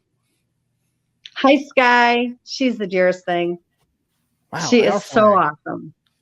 Sky. Welcome to the party, Sky. Welcome, Brenda. And in fact, she actually wrote a book about it and has a book about it out now. Brenda, if Glenn is bothering you, let us know. We'll kick him out. I'm sorry. That's crazy. Yeah, it's incredible the things that they do. People, they really just have no clue, and it's not anybody's fault because there's nowhere to find out about this stuff. It's all experience, and that's why, again, I don't get all mad and all huffy about some of these people because they have a right to want to see evidence when, somebody's proclaiming all these things. But, my evidence, again, I've got photos, I've got videos, I've had DNA of them tested, as well as countless witnesses. I bother everybody. Glenn is one of my people I've met doing this show, and one of those people you hit it off within the first 3 minutes. That's awesome. Yeah, Glenn is one. I feel like I've known him for 20 years. You got pictures of that flag? Okay, that's Igor's. That's not mine. That's Igor's. Yeah, it's Grisha. I was just finding his. I just think it's funny. His is in a tractor.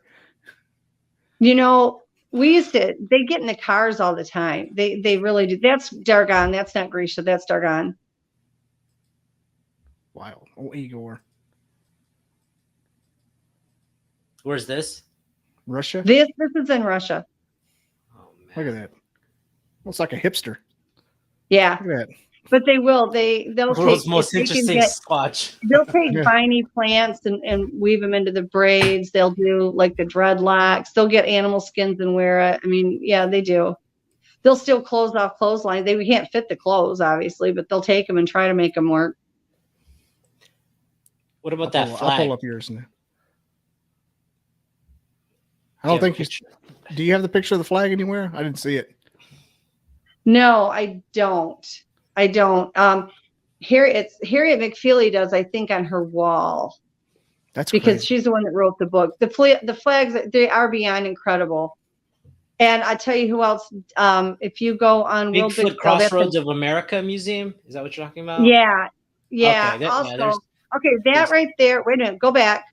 You're going too fast. Go back. Sorry. All right. That one right there is the hybrid that's part Dogman and Bigfoot. If you look, you'll notice she has ears. And I'm sorry, guys, it's hard to see. Again, I took them with my phone. Has a snout. And then if you go down to the thigh, it looks like it has this really big thigh. But if you really look closely, it's not. That's where her tail's sticking out. She was born with a tail. Oh. Wow. And the one before that was actually an ET that was up in the tree. See the little green and white head? It is off colored. Yeah. Yeah, it's definitely not part of the foliage. It does. Oh no. McDuffie will just come in and just shake things up and leave. Yeah, he does. Okay, this is a photo of a mother and two babies. That dark piece in the right-hand corner is actually my ponytail. You can see the face of the baby in the front, and then directly behind it, you can see the mom's eye and the brow ridge. But if you look on top of her head, it took a while. Igor actually realized it more before I did. There's two little eyes up there because she has an infant that was on the back of her. We quickly realized that if you take photos of me out in the woods, and I hate my picture taken, but if you take pictures of me out in the woods, then a lot of times they show up. I get followed a lot. This one is kind of hard to see. If you go halfway down and a little bit to the left, you'll see one. He hasn't got a lot of hair on his face. Right there. Yeah, you can see his nose.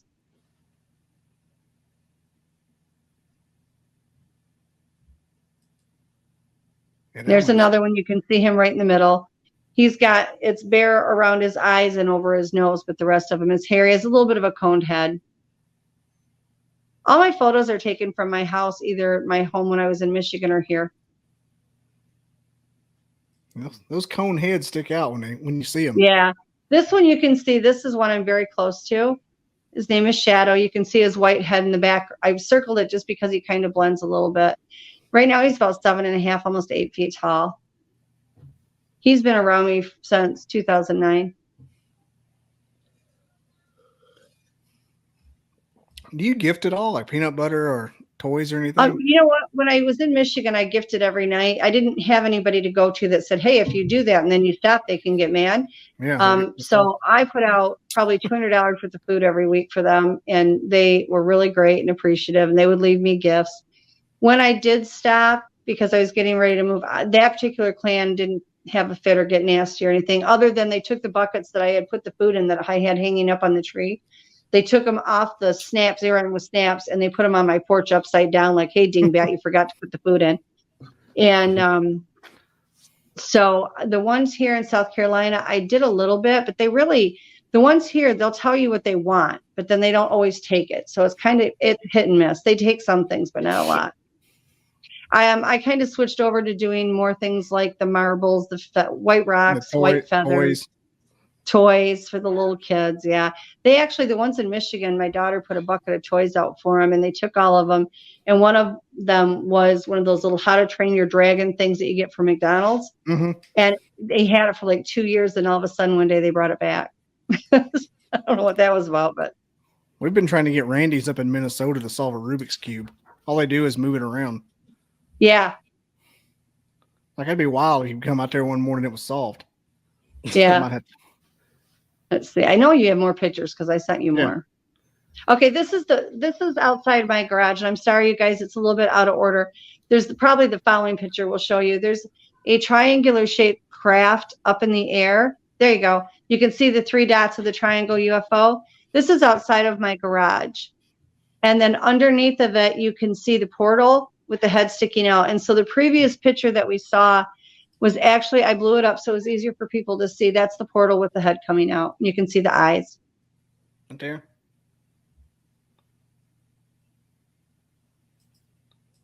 Wow. This is one that is very near and dear to my heart. He's been around a long time with me. And this one, the whole photo is actually pretty comical because Igor was in my backyard and he wanted his picture taken. So I took a picture of Igor, and he was like photobombing Igor from the back. Now, does Igor have like a special energy that makes him go rowdy, kind of like you would? No, they just know that he believes in them, and they like him. The thing is they get mad because he's public, but then they wanted me to go public with their information too. But yeah, he's interacting now with them. Mine used to play tricks on him. Oh my gosh, such tricks on Igor. I kind of wonder how they would take me, because I believe in them, but I'm really like curious. I'm not like somebody's going to get in there and want to shoot one or capture one. I just want to. Yeah. Wouldn't mind just having a little bit of experience. Yeah, they'll get used to you. I try to practice my telepathy. As long as you're pure of heart, then they seem to be more comfortable interacting. Yeah, I try to practice like kind of like when I talk to AI, I'm really nice so they don't imprison me. Yeah. And like, you're a very helpful little robot. Please don't kill my family when you take over. So I know that possibly Bigfoot can sense what I'm thinking here, because Oh yeah, Randy's they know Bigfoot's you're in in Minnesota. Yeah, they've screwed And up my even stuff here. Yeah, they will.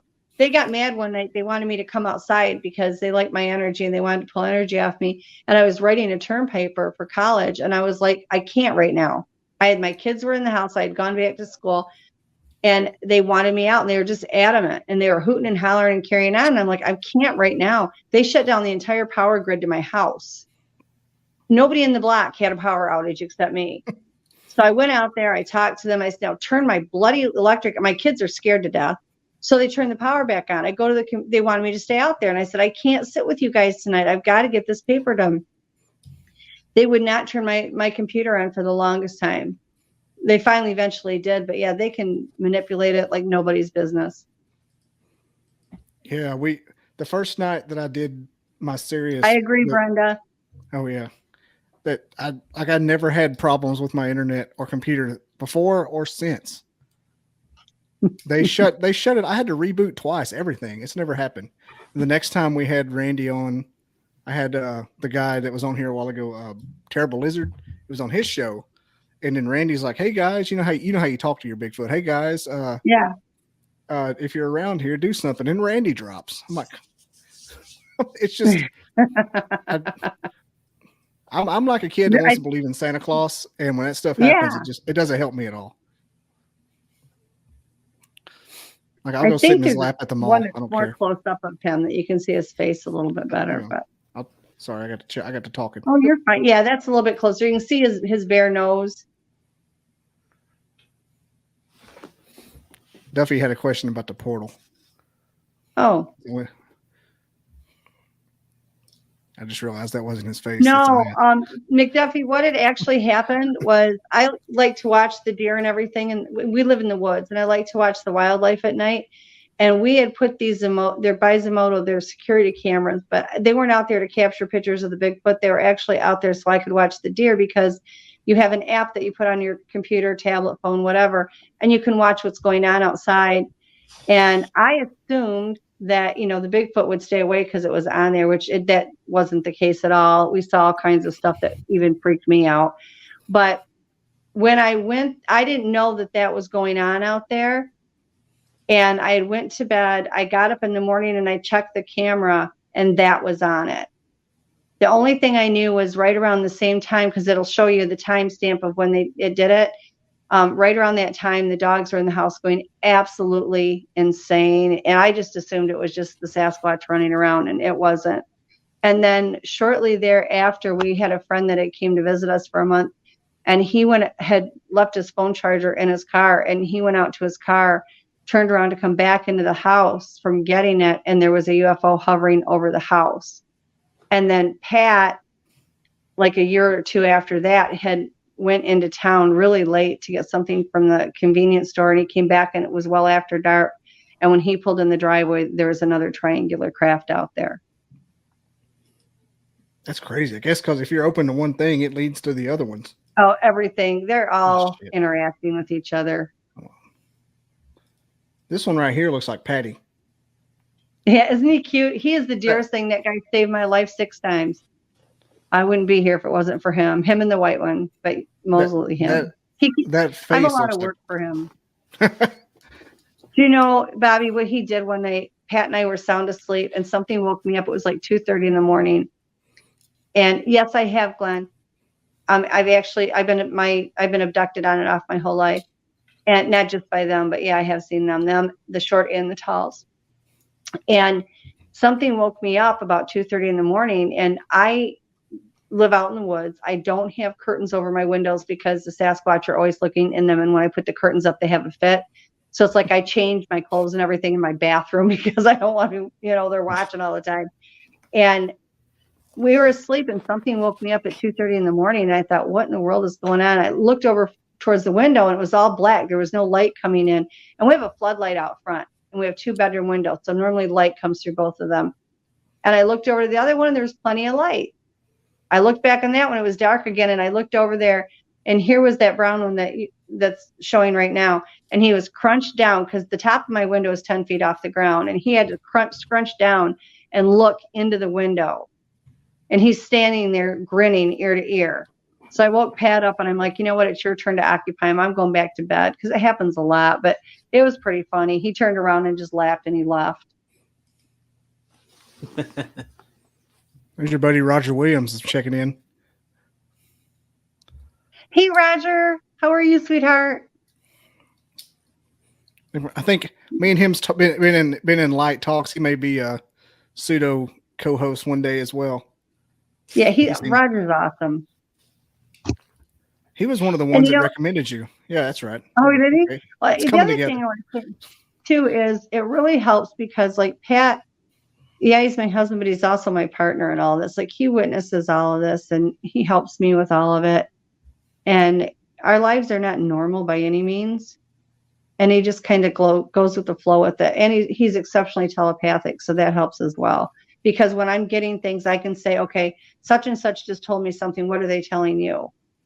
And 9 out of 10 times they tell him the exact same thing they got me. This is a lizard man. You can barely see him. You can see him just a little bit. He's got the reptilian type head. Just see his neck and his one shoulder. That's all you can see of him. This one is. Yeah, Duffy's asking about Sasquatch and UFO. You really missed the first hour of the conversation. Yeah, there's an ET connection there, McDuffie. This is You'll a have UFO to go back and watch it again. Yeah, this is a UFO that my son-in-law took from my front porch one night, and this is part of the video that is on World Bigfoot Radio. So this UFO actually released a second one that was all red, had red lights. The video itself, not the screen captures, but the video itself, my son-in-law turned into MUFON, which I probably would not have done. We actually think that it released two because this was the main one, and then the next photo shows a different one, and then there was a little red one that was released. But he turned it into MUFON to see what they thought of it. We watched it for quite some time, and they wrote him back and said that it was not terrestrial. They investigated what was in the skies that night, and as far as they were concerned, it was a Class 1 sighting. Oh, this one here? Yeah, that's one of the ones that was released from the back of it. The up close part of it, I don't know if I sent it to you or not. You can see the ship a little bit better. There you go. Class 1 sighting. What does that mean? That's as legit as it gets, as far as they're concerned. If it was higher, it'd be more. If it was a Class 5, it would be. Well, it might be, but we don't really know. Class 1 is the highest level you can get, as far as them saying that that's what that is. And they were basically saying we saw what you saw, kind of situation. Yeah. Okay.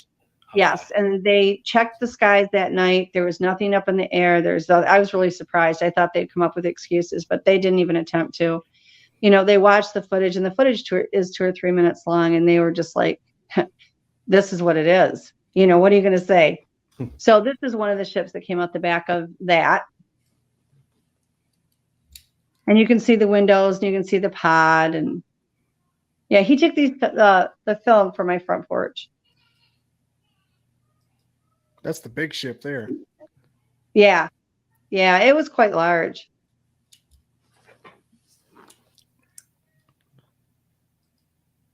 This is hard to see, so if anybody doesn't see it, I'm not offended, and I'm sorry. This is a Dogman.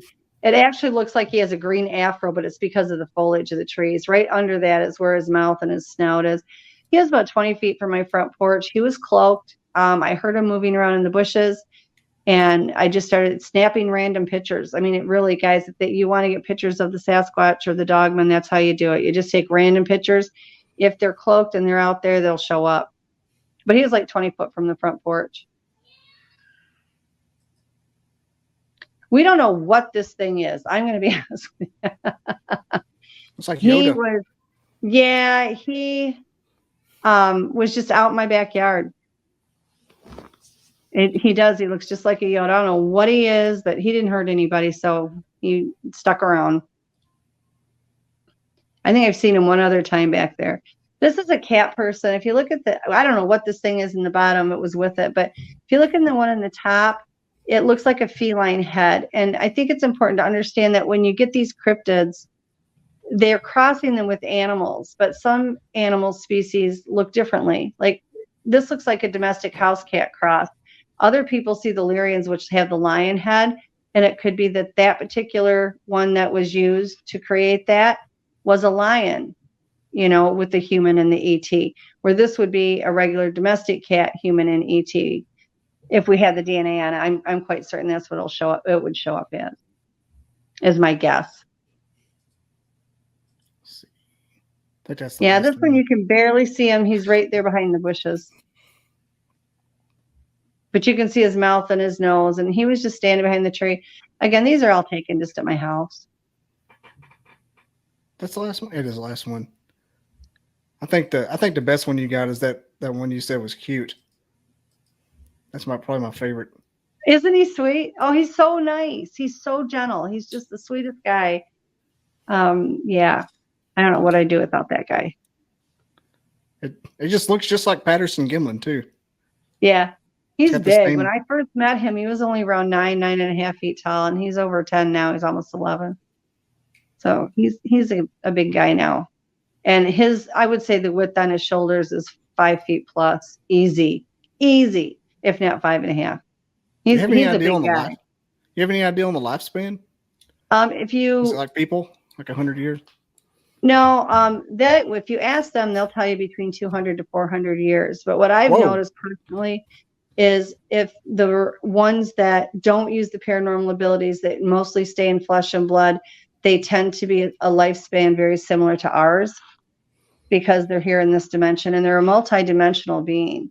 So I think, the only thing I can think of, and again, this is my opinion for whatever it is, when they stay in that physical form on this plane, they age to be, 60 to 100 years old. When they go between dimensions and they're using all these paranormal abilities, which is what their body is made for, there's multiple ones that when you ask them how old they are, they tell you they're 200. I've asked them, Pat's asked them, Igor's asked them, and they would say 200 to 400 years. Yeah, it's like their garage kept if they go over there. It's like they kept under a cover. Yeah. Only driven to church on Sundays. I absolutely love the paranormal Bigfoot thing. It's better than a drug for me. Absolutely blows my mind. And every time I think, I'm like, oh wow, they can do all this. They can do all this. Oh God, did they just really do that? And it's something else. And not to. I know Garlip is trying to eat my lunch over here, and I appreciate Garlip for watching. I like guys like this because it really keeps me honest. Because I need it. Because if I can go woo woo, I'll go all the way woo woo and turn loose on my tether. And Bobby, you and I got to talk privately sometime. I know it's insane. I can take you so far down that rabbit hole, babe. Garlip, why would they stay in that physical form? It depends on that particular clan and how it's run. If the chief of that clan says, we don't do this, we're telepathic, that's it, that's what they do. And again, if their parents haven't taught them, and if their parents haven't taught them they have these abilities, they literally go through their life not knowing they do. So how do you use something that you don't know exists? Like with telepathy, all the people that we have in the world, and I will go to my grave saying that we all have the potential to use it if you're open enough to do it and you know what to look for. And yet 90% of the world doesn't know it exists, doesn't believe it exists because we were never told about it. And so they don't use it. And because they don't use it, they can't. What's wild is when you accidentally discover some little piece of telepathy that you can maybe do, and then it kind of freaks you out a little bit. Yeah. I've got some of that going on with me, and it's just like, wow, that's kind of weird that works a little. Like yeah, more and than it does, the more big than thing it with doesn't. telepathy is the signs for telepathy and knowing what telepathy is are so subtle you miss them. It's not that you can't, it's that you don't really know what to look for. In my case, it was a little bit different. I'm not any better than anybody else. It's just a matter of I just automatically did this because I didn't know any different because they contacted with me at such a young age. Were you an only child by any chance? No. And my sister has absolutely no abilities, never had any of this stuff happen at all. The only thing on my mom's side was that she has always talked to spirits, as I do. but she was always able to talk to ghosts. Roger Williams asked me if I welcome my telepathy. I'm like, I don't have that much telepathy. What I'm talking about is I can recognize signs in the form of angel numbers. Yeah. And I've tested it and it's worked out and it's never failed me. And it's weird because I don't use it to like, I'm not going to say I'm a fortune teller or anything, but if I'm something stressing me out, I'll get the angel number thrown at me and I'm like, okay, I can chill out. It's going to end okay. Yeah. It's not like I go picking the winning lottery numbers or bet on the Kentucky Derby or anything like that. It's just, it keeps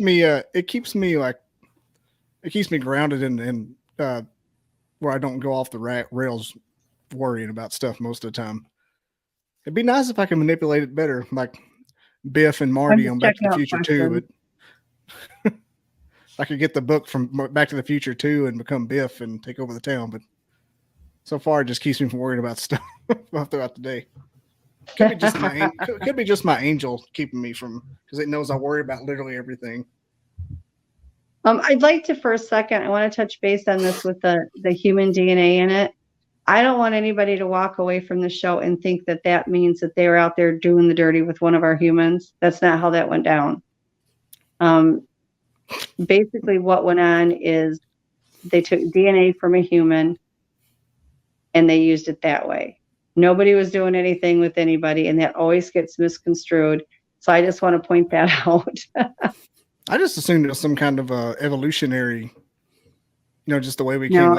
They were created. I think that there was probably some that were born on this earth, but they were created. And there's a lot of them that have reproduced on this planet. I think there's more of the ones here that have reproduced here than there are anything else at this point anyway. Is that the clipping, the paranormal part? Is that some kind of technology? Because all magic is just technology we don't know about. We learned it all from the ETs. I mean, they are like the king and queen of the genetic manipulation, and that's where our government. I personally believe that's where our government learned a lot of it. I think our government can probably use the frequency now, at least a little bit. Oh, they do. They do a lot of stuff. I think it's crazy. One thing that gets me is I've heard Sasquatch doing the same thing they talk about on Skinwalker, which is a picture will be taken in the field, and when they get back to look at it, it's removed from the phone and maybe even replaced with something else or on the SD card. Yeah. That's crazy because that means they come out of the dimension, go into this, and put it right back in, and it's no wonder we don't have any proof. If that happens, I mean, never going to happen. Yeah, it's pretty crazy. It gets pretty crazy. It's like Pat and I will sit there and talk about it, and it's like, okay, we've already fallen down the rabbit hole. We've not found a bottom to it yet. Like, how far does this go? And then every time you think it can't get any deeper, it does. Yeah, and everybody else, we're still learning. Yeah. I kind of see that particular ability and the paranormal aspect as the optimism and more of a de facto proof than actual dead bodies and actual Polaroids. And here's what happens is what few bodies that there actually are, everybody says, well, you never find any bodies out in the woods. You're not going to. You're just not going to. They bury their dead. They're protective. I mean, we don't run around. Well, of course, we have criminals that do it, but I mean, most sane people don't. When their loved ones pass away, we don't put them out in the front yard, and so sitting up with the dead like Ray Stevens. Yeah. So they don't do it. So they bury their dead. But the few that have actually died and the government got hold of them, or an individual got hold of them, the government seizes it. I mean, you don't ever get a chance to get to it. Or when somebody accidentally shoots one. Yeah. I think she just answered this, Garlet. Well, no, he wants to know if Melba thinks that the Bigfoot may be Nephilim. That I don't want to answer for her. What I will tell you is when her and I have discussed it, because I thought that she thought they were Nephilim for a long time. I know that they're not. You even accuse them of being Nephilim and they get really, really upset. Oh, really? So very angry. And her and I have talked about this multiple times. In fact, we just had this conversation less than a week ago. And she believes that some of the ones that are bad that want to hurt people might possibly be Nephilim, but she doesn't think all of them are Nephilim. No, I don't believe that they are Nephilim at all. Just because you're bad doesn't make you a Nephilim. And yes, we have discussed this multiple times. She believes that they are a people out of the Bible, and she's actually doing a show. I can't remember what day, if it's tomorrow or not. It's on her wall that talks about the religious aspect of it. But they get very upset if you call them Nephilim. They really bent out of shape.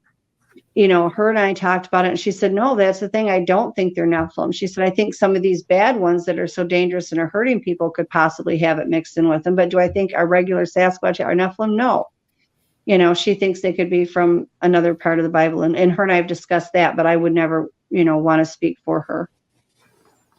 I was thinking maybe they were interchangeable, since they're fallen angels and aliens are possibly the same thing. No, she thinks all ETs are fallen angels, but that's a whole different subject. And like I said, there's good and bad and everything. I've had ETs that have come around that have been very good and not a problem. And I've had very bad ones. Mm-hmm. I hate when I hear people tell me that ETs are all good. I'm like, well, that's not possible. If statistically, I mean, somebody has to be pissy. Yeah, no. Nope. Somebody has to be a dick out there somewhere. Yeah. I should agree. Be a balance.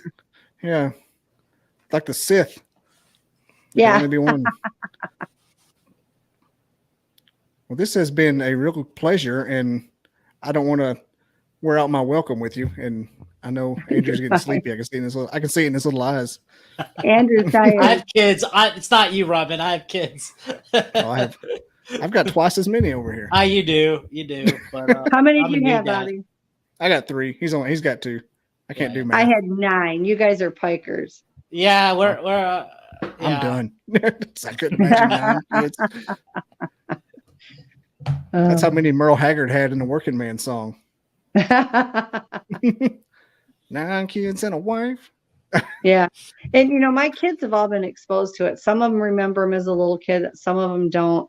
My youngest, she, I think, remembers more of them than a lot of it, and she's seen him here every now and then too. So she had just said, Mom, I haven't seen him in a while. She said, you guys have all seen him, but she said, her and her husband are staying temporarily with us while they look for a home. And she's like, you guys just see him all the time. I haven't seen him in a while. It was like a week later, she went to go to work, and one of the younger ones ran in front of her car and went off to the side and down. She said, strike that. I see him. Do your kids all believe? All 9 of them?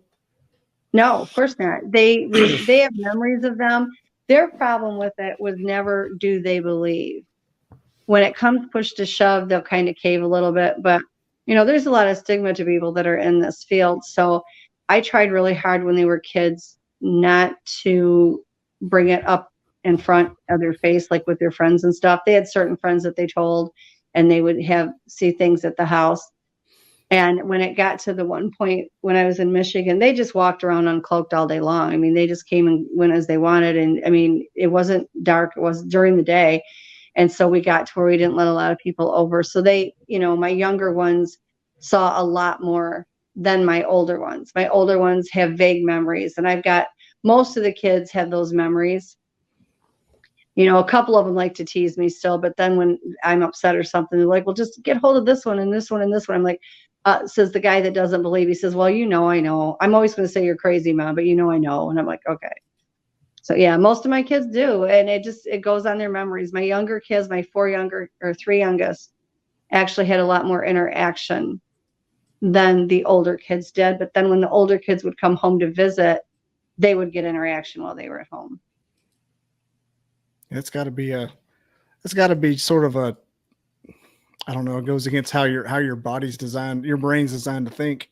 It is, their biggest concern was, as a typical kid, and I get it, was a matter of, I go to school, or all my kids, the kids at school are going to think I'm crazy. Like, don't tell anybody, Mom. And I'm like, I'm trying not to tell anybody. And, I went to the scientific conference in Russia and Siberia and spoke. Igor had invited me there. And I really was naive, because I did not think what went on there would be shown on TV here. And I went, I was invited to go. They paid for all my expenses to go there. I was treated wonderfully. We went up in the Black Mountains and had the conference. And I came back, and as soon as I got off the plane in the US, everybody knew. Like, I got pulled around by, what do they call it? When you go in, you show your passport. Oh, customs? Customs, thank you. Yeah. I got pulled over by a customs agent, and he said, or it was a woman and a guy, and they're like, "You're that American woman that went to Russia about the Bigfoot." And I'm like, I didn't think it'd ever come back. So it kind of put my kids where the cat was out of the bag, because their parents saw it, and they're, then they talked to the kids, and they didn't get teased a lot. I was surprised they didn't get harassed, like I thought they would. They each had one friend that would come over a lot and had experiences, and they were there when a lot was going on. Like my youngest, she was like, "Mom, I just want curtains, thick, heavy, dark out curtains over every window in this house. I'm tired of looking outside and seeing them looking in." That part creeped her out. She didn't like that part at all. The rest of the time, she would go outside. She'd play. She had an instrument. She was either playing the clarinet. I think she had the clarinet at the time. Mm-hmm. And she would go out there and play the clarinet for them. And they would just come right out of the woods. They loved it. Absolutely loved it. And when I wouldn't have a lot of researchers come to my house. I didn't allow it because I never wanted to risk the safety of the Sasquatch. That was my main concern. And I did allow like 3 or 4 that I would let come in the summertime. And so we would have these great bonfires, and they would camp out, and, so the kids were all included in that. But I've tried to keep it as separate as I can, just, so they don't get labeled. Of course, all of them are grown up now with children of their own. So. Man, that's I'm trying to put my mind around the stuff that I remember when I was little about stuff I just thought was normal. It's a lot for a kid. It is a lot for a kid. And most, like with my older kids, I shielded them from all of it. Like my one godson had called me a few years ago, and he's in the military now. And he's like, "Aunt Robin," he said, "it was all real." And I said, "What?" He said, "It was all real. The monkey men running around the front yard, they were real, weren't they?" He said, "I always thought they were dreams." He said, "They're not. It was real." And I said, "Yes, sweetie, it was real." God, I'm thinking of just how that would feel like if you were little and yeah. How do you wrap your head around it? And I guess the problem a lot of people have about it is they think if you're around Sasquatch, the Sasquatch are out like mountain gorillas, and you're Jane Goodall, and in reality they're not going to show you a whole lot because they got to keep themselves for the preservation of their society. When I was in Siberia, one of the scientists that was there, he's now passed away, but he was just a very kind man. And he came up to me and he said, "For what it's worth, I believe you." He said, and I had taken a ton of photos too as well. I said, "You couldn't get these photos and you wouldn't have the information you have if you weren't legit." And he was in the side that if they exist, they had to be an ape. And he said, "I don't know what these things are," but he said, "You're exactly like Jane Goodall." Mm-hmm. Okay. Jane Goodall's a believer. Oh yeah. Yeah. That's the best thing I've ever heard. Yeah. And they're all over the world. It's not like they're limited to certain places. They go in the city. My gosh, Detroit, Michigan, of all places, they got pictures of them going in and out of abandoned buildings. Mm-hmm. One of on Long Island, they're all over the place in the suburbs. Uh-huh. Yeah. They just cloak. They come and go as they want. The Montauk monster was a Bigfoot before Stranger Things experiment started. We just did that episode Sunday. Yeah. Junior. Oh, Cryptid 559 just showed up right when we're about to wrap it up. Do you know him, Cryptid 559 from Fresno, California? That's a good guy there. Hi. He's one of the people I talk to. I'm just like, man, how am I finding these amazing folks? Just like, hey, you want to come on my show? Sure. And just like the most out of this world, down to earth people. Like you can tell like the universe is just forcing people on me because I wouldn't do it by myself. I'm a dirtbag. Yeah. Who wants to talk to me? But well, like I said, I think more things are coming out now. It love me, hate me, whatever. I can know when I go to bed at night, I've never lied to anybody about it. I don't have any reason to. What am I going to gain out of it other than resentment and people that call me crazy? I don't make money at this. I work with people all over the globe. I don't charge anybody a dime. So it's not like I'm getting any type of monetary gain from it. But, I can't change it. It's the truth. I'm not going to lie about it to make it easier for other people to handle. I just refuse to do it. And I stayed quiet for many, many years. And I did the conference in Russia. I came home and I did 2 small conferences in Michigan. I had death threats. I had somebody that wanted to bash my head in, thinking the Bigfoot would then come running and they were going to protect me. I had another guy that wanted to kidnap me and put me in a cage, thinking the Bigfoot would come to get me out. And I said, you know what? I've got kids. I can't do this. So I stayed home. I played with my cryptids. I dealt with the ETs and just said, forget it. I'm not doing this anymore. And then almost 5 years ago, I helped Melba on her study. They were the ones that told me to find the woman with the golden color hair and help her with the study. So I did that. And then we got government death threats. We got everything else. And so that was fine. And I just said, I'm done with this. I'm not going to do this anymore. And I would have stayed that way. And then 4.5 years ago, they were the forest people wanted the correct information out. They were still trying, just like they were trying when Melba did the first project, for people to know what they were. And that's when I came back out again. And I don't do a lot of conferences. I do the Georgia Bigfoot Conference, the Nebraska Bigfoot Conference, and I'm doing one in North Carolina, but I don't do the whole conference thing all over the place. Yeah, the tour. Yeah, I don't do that. And the only reason I started doing shows was because they want their information out, but they want the right information to it. So, when they tell me they don't want it out anymore, I'm done. I'll just go back to being quiet and go back out in the woods and be done. So it's up to them. You think they'll ever let us have a clear picture? Yeah, I mean, I think people are I think people are getting clearer and clearer pictures all the time, and it's difficult. Even if they're just standing next to you, that energy and frequency is so high, it can do you damage. See, this is the other thing people don't get. It's almost like being exposed to radiation, because it is at such a high frequency and the energy is so high.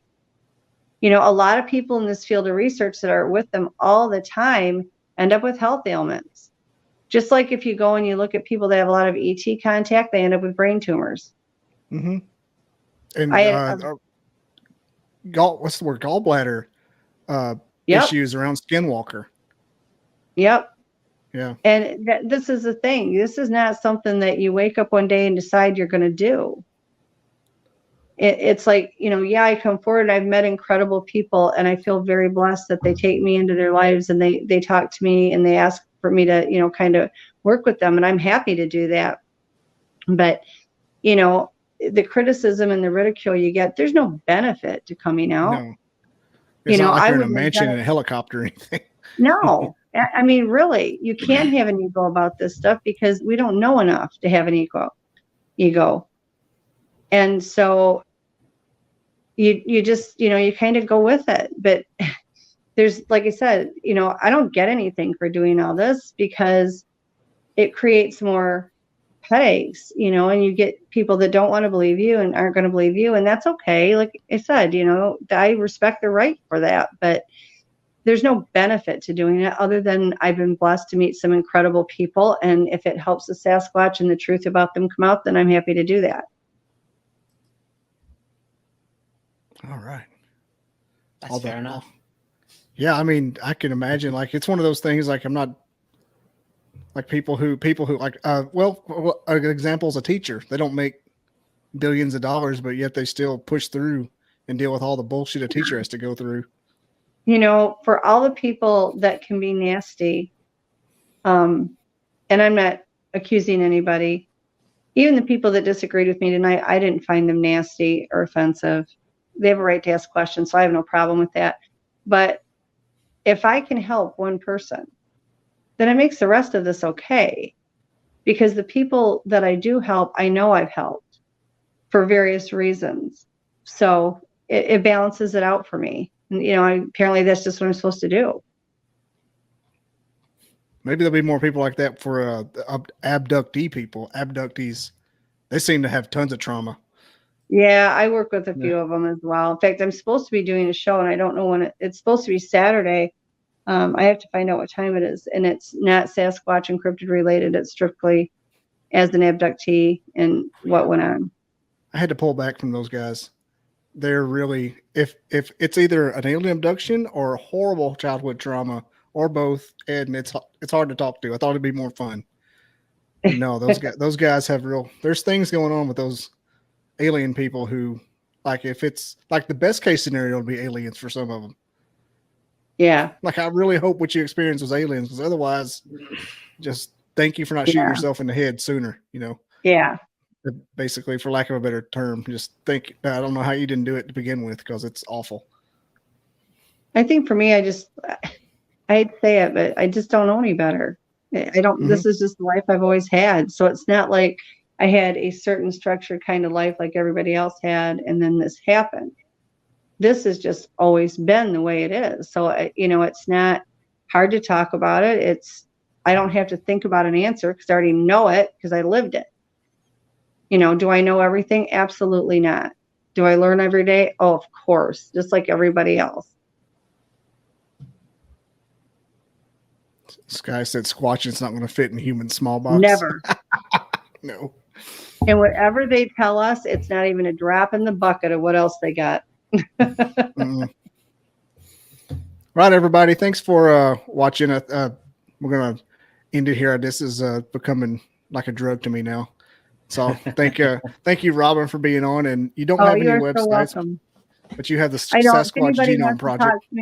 Yeah, you can. If anybody wants to reach me, I'm under Robin Haynes McCrae on Facebook. You have to have the Haynes in there because the Robin McCrae on there, I don't have access to that account. Or you can email me at rlynne and then a period, forestpeople@gmail.com. All righty. Thanks, Robin. You've been amazing as usual. Thank you. Thank you guys. You've been wonderful. It's been a lot of fun. The people that said that you would be a good person were right. Oh, thank you. Thanks, Lionel. You're always my biggest fan. Please buy some merch, Lionel, all of it. Gas is very expensive. Thanks, everybody, for watching. Thanks, Andrew. Thanks, Robin. Peace. Yep. Everybody take care. Thanks, guys.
Well, it is almost Thanksgiving. Mariah Carey is thawing out, and Cousin Eddie is coasting his way through Gurney. It's that time of year again. We're going to talk about one of my favorite genres of film and one of the best Bigfoot movies. If Boggy Creek didn't exist, I would say it was the best, but it's back and forth. It competes. It's like playoffs because just nostalgia. But found footage movies. I was born in the 80s. I was trying to find my copy of Cloverfield to show up to prove that I had copied it because the rest of the stuff I have on digital. And we're going to talk about Exist. Mr. Eduardo Sanchez here. He's got several film accolades of classics, including, hang on, where did that go? We got, of course, co-writer and director of Blair Witch, VHS 2, which was, wow, that whole series. I don't know how twisted you had to be to come up with some of that stuff, but yes, Rod Serling's rolling over in his grave. and of course, probably the best found footage Bigfoot. Well, the only found footage Bigfoot movie to exist. Well, there's another, but it's a good one. It's everyone's favorite. I really loved it. 2014 classic. How's it going, Ed? Thanks for being on tonight. For real, it's been a pleasure. I've talked to some documentarians and other filmmakers, and you guys are all class acts. Thanks for coming on. Thanks for having me, man. I like that. That intro is nice. Yeah, nice and loud. I turned my radio down. So I know you're the guest tonight, but I have a story that is really gonna. You may ask me to pay you money after it, and you may get off of here and like take all the microphones off like a talk show host guest that got insulted. So what Blair Witch came out, what, 98, 99? 99, yeah. 99. Okay. So I'm from a little town in Scottsboro, Alabama. And one of my best friend's dad was the manager of the local movie theater. 2 screens. The night Blair Witch opened, see, I didn't know much about film back then. I just knew what I liked. I liked Jim Carrey, Mask. Didn't know I liked found footage then. So me and my friend Tasha went to the movies, and my friend Blake got us in for free. And so we're watching Blair Witch and snuck in, didn't pay for it. And see, when I left that movie, I'm like, that is the worst. I complained and tried to get my money back, even though I'm getting paid. I did not understand it. 5 years later, I watched it again. I'm like, what was wrong with me? That movie is so good. And you're a co-writer and co-director though. Yeah. On it. Yeah. That movie's a classic.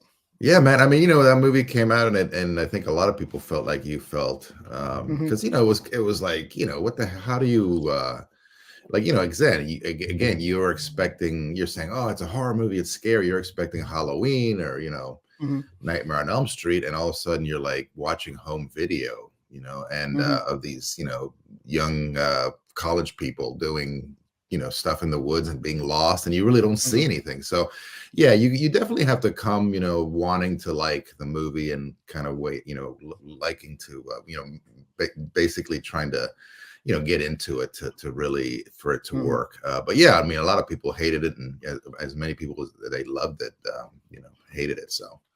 Well, I became a broadcast / film major in college, and it really it changed because I always like I said, I always liked movies. I didn't really particularly understand what found footage was at the time. I was pretty much just chasing girls, didn't like a movie. What is that? I don't have time. But when we dissected all these scripts, watched and overanalyzed it, and I love that genre now.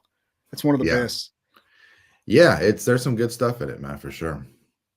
Then I think my favorite's Cloverfield, just because the RPG, not RPG, but the viral role play. Yeah. Beforehand, remember that you go and find the whales and. Yeah, I mean, I heard about it, I read about it, but yeah, they did a good job. They tried to, they definitely kind of took a lot of the stuff that we did on Blair Witch and kind of updated it. So yeah, I mean, anything that you can do like that to get, engage the audience and not just straight commercials and, newspaper ads, I think it works better than just the common stuff. Was that the first one? Was Blair Witch the first found footage movie? That was the first one I ever saw. Yeah, I mean, like found footage wasn't a thing before Blair Witch. Like it was, there had been a few movies that had like basically we called it like POV cinema, or like it's like it's basically like a documentary. It was a fake documentary, pseudo documentary. But ours, like I guess because of our title, because of the title card where it says their footage was found, I think people said, hey, this is a found footage movie, but. I think, we're definitely the first ones that kind of popularized that name for sure. I know that anybody that works at cameras at all knows the most unrealistic part of Blair Witch is that camera lasted that long. With that much, that much battery. That was a thing. I mean, if you listen, if you watch it carefully at the beginning, Heather says, we have enough battery to, power a third world country or whatever. We kind of, and then we put that in, the edit on purpose just to show, hey, maybe they brought a bunch of batteries. But yeah, and also just, especially the 16 millimeter camera would have run out of batteries. Oh, very immediately. I mean, it kept running out when we were shooting. So especially the light on that camera kept running out. So you got to kind of suspend your disbelief a little bit. Yeah, that's kind of what I said. Basically any found footage movie, you're like, how's the camera lasting that long? Yeah. Cloverfield, they run over New York City all night long, 8 solid hours. Yeah. Well, and also, I mean, look, the found footage thing is like, because, when we were trying to come up with the Blair Witch, is like, why would they keep shooting? Why don't they just drop the cameras and run in one direct or whatever? And we kind of came up with the idea of, that they were using it for, just to kind of protect themselves psychologically or whatever, like, and there's even a scene where, Josh says, I see why you're taping, you kind of like, it kind of separates you from reality. And yeah, in Cloverfield, I mean, halfway through the movie, I'd be like, dude, I would have thrown that camera at the creature and get the hell out and run the hell out. But, then you don't have a movie. So you kind of have to, you have to put up with that kind of, ridiculousness in really all found footage movies. So, but, and it was TJ Miller. Yeah. It's the best part. And that girl popped like Violet Beauregard on Willy Wonka. Yeah. Halfway through. So in VHS 2, I'm not going to bring up VHS 1 because I know you didn't do that one, but yeah. Other than the lady whose face separated and said, I like you, but good God. Yeah. And of course alien fetuses, but who can ignore that? Family favorite.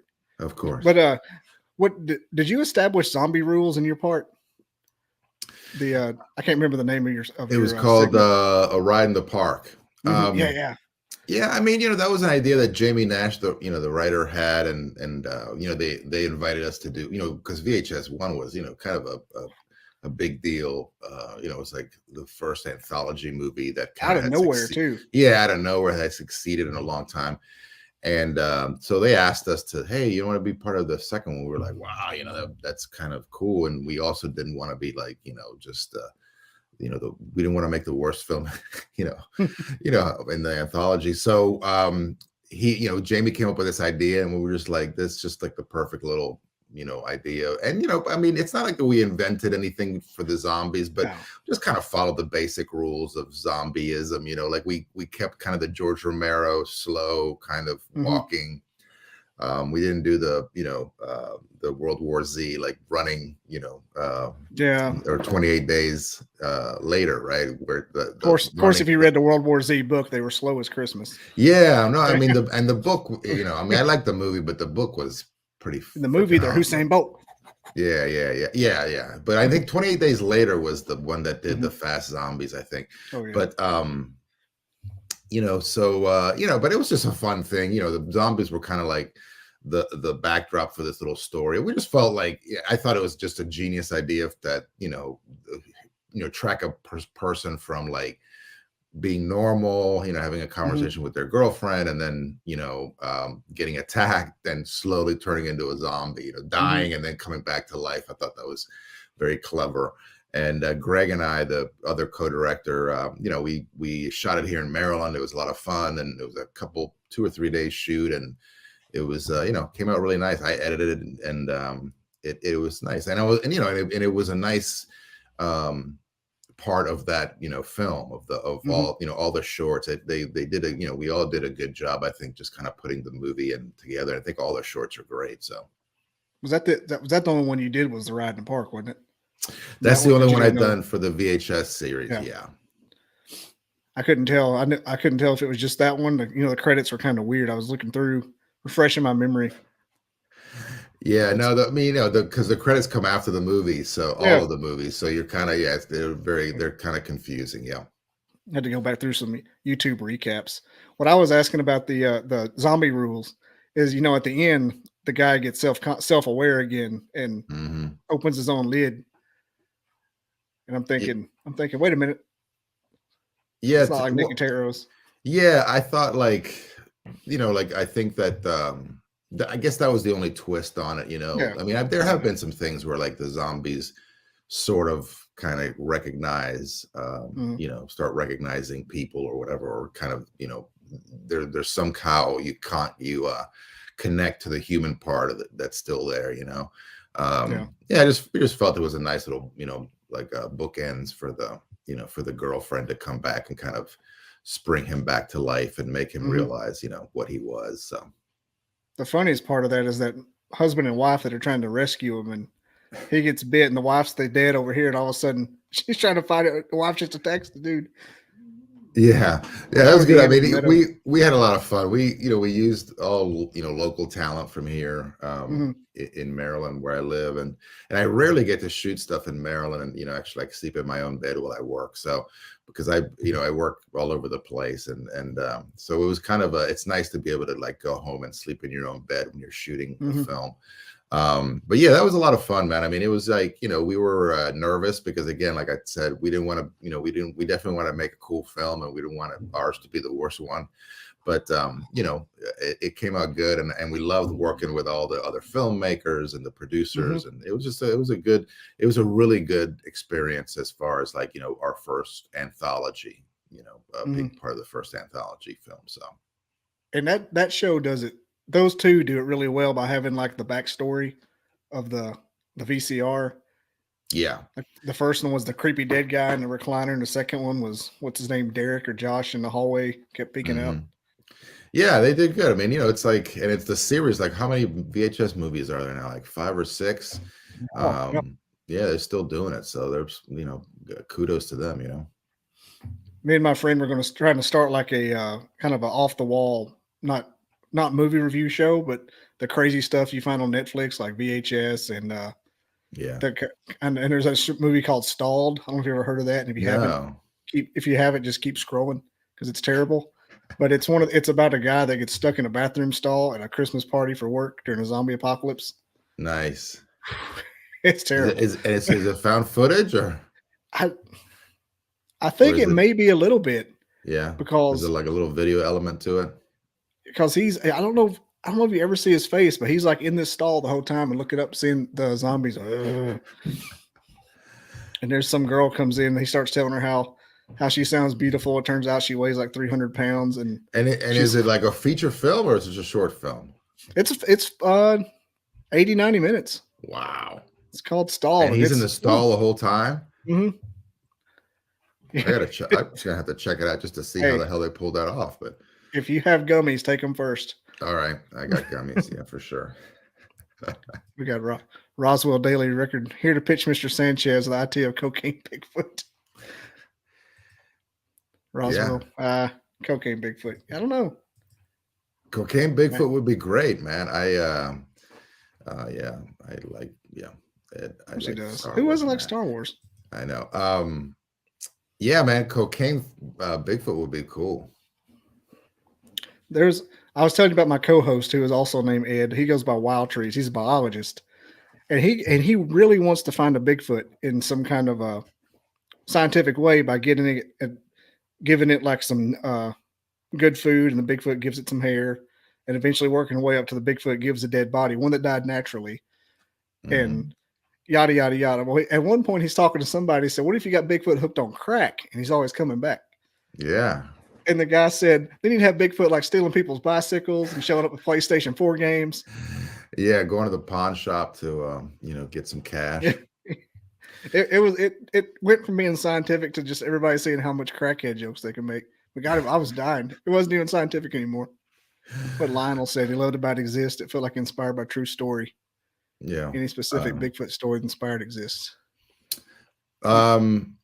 No, not really. I mean, I think the end of Boggy Creek, when they're in that house and because when I watched, my love of Bigfoot, started when I was little, and Boggy Creek was part of it. And also, the Patterson Gimlin film, like that was, that really kind of was the first found footage, kind of movie.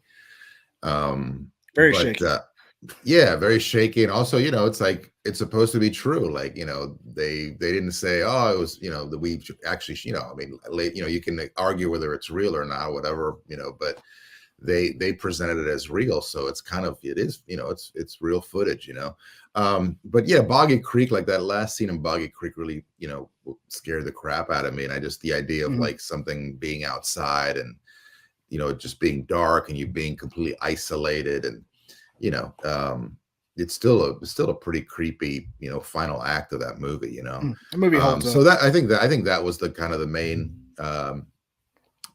motivation, that's one of the things that inspired me. But it was just, I'm such a fan of Bigfoot, from $6 Million Man to, the In Search of episodes to, any kind of Bigfoot documentary when I was a kid.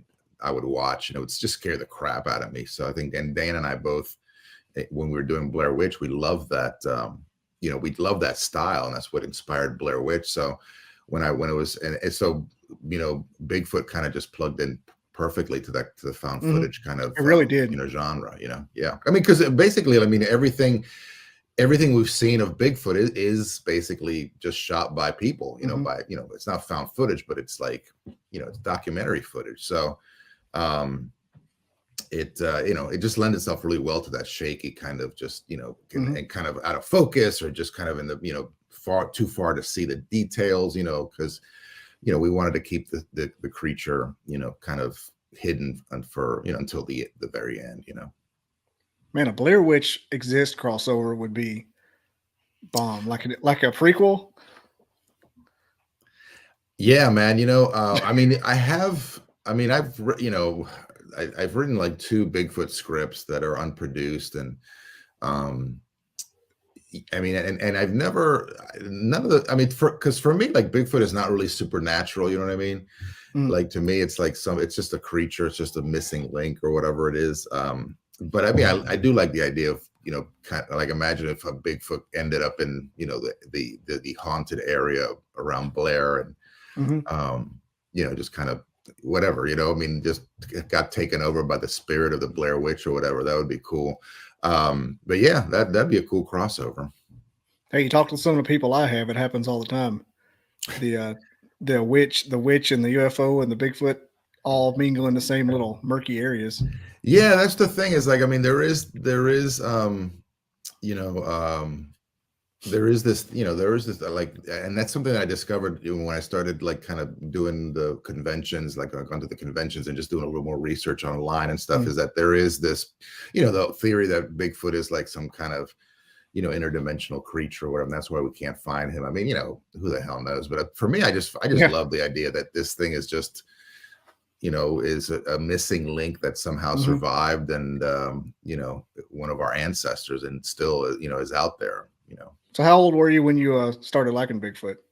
I was little, man. I mean, I was born in '68, so I was like, I got here to the United States from Cuba. I went from Cuba to Spain.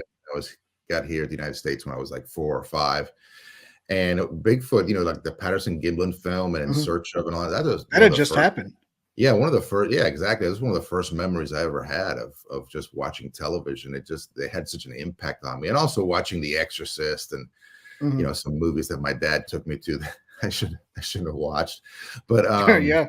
But yeah, man, I mean, very early, dude. I mean, I remember like just being like, I'm like, honestly, like I would watch like Bigfoot documentaries, and I was just so fascinated with it, but also they just scared me so much that I literally like for a month or 2 afterwards, I would like, have trouble like washing my face in the shower, because we had some in our apartment complex, we had some woods behind the apartment complex. And I was sure that like I was gonna like, be washing my face and like, getting the soap out of my eyes and open my eyes, and there was a Bigfoot at the window, the bathroom window of my bedroom. Like I was sure that I was gonna get visited by Bigfoot, you know what I mean? And then those woods behind my house, even though it was just a kind of a strip of land of wood with a creek, and then there was apartments on either side.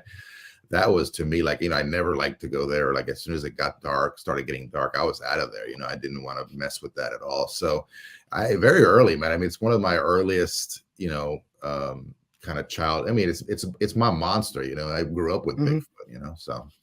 That's one thing I was going to ask you, if you were a believer. You just like the genre. I guess that answers the question then. Yeah, I mean, I was definitely a believer when I was a kid, and now, I mean, look, I like I don't. Enthusiast, not believer. You don't have to say believer. Yeah, like I think that it's hard to like believe that we haven't found any evidence of it. But again, it's like this thing of like, you talk to all these eyewitnesses and all these people that are very credible. When I was doing the film, the stunt coordinator on Exists, which Jeff Schwan, he's actually plays the uncle at the end who saves the kid at the end. And oh really? Jeff Schwan, and great guy, and just a great stunt coordinator in Texas. And he had already gotten the job. We were already shooting, and he's like one of the like little get-togethers on at night, like on Friday night or something. He, we're drinking beers and stuff. He's like, "Hey, I've ever told you my Bigfoot story?" And he told me his Bigfoot story. This was before he even got the job, and for me, it was like, okay, if I would have been suspicious if it was before he had gotten the job, because I would have been like, "Oh, this guy's telling me this, bull crap story because he thinks I'm going to hire him because of this."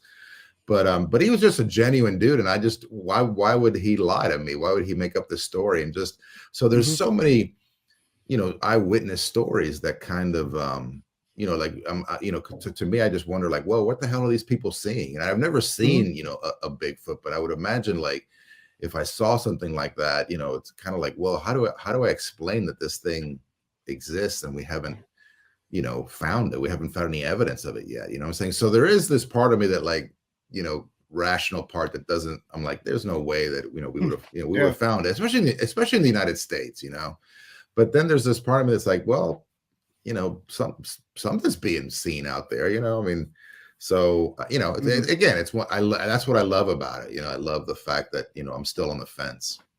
Yeah. It'll pull you back and forth. Like when Jodie Foster was in that pod on Contact and she's talking to herself back and forth. That's what it feels like when you're thinking about it. I've been talking to a bunch of witnesses for about the past year or so, and they kind of got like a catchphrase that I'm talking like upwards of 30% say. They all say like, "What do you do with that?" When they talk about seeing something like that's not a bear, it's not a dog. Yeah, yeah. Like, they say, "What do you do with that?" Yeah, yeah. Well, and then like this, like Jeff, he saw this thing.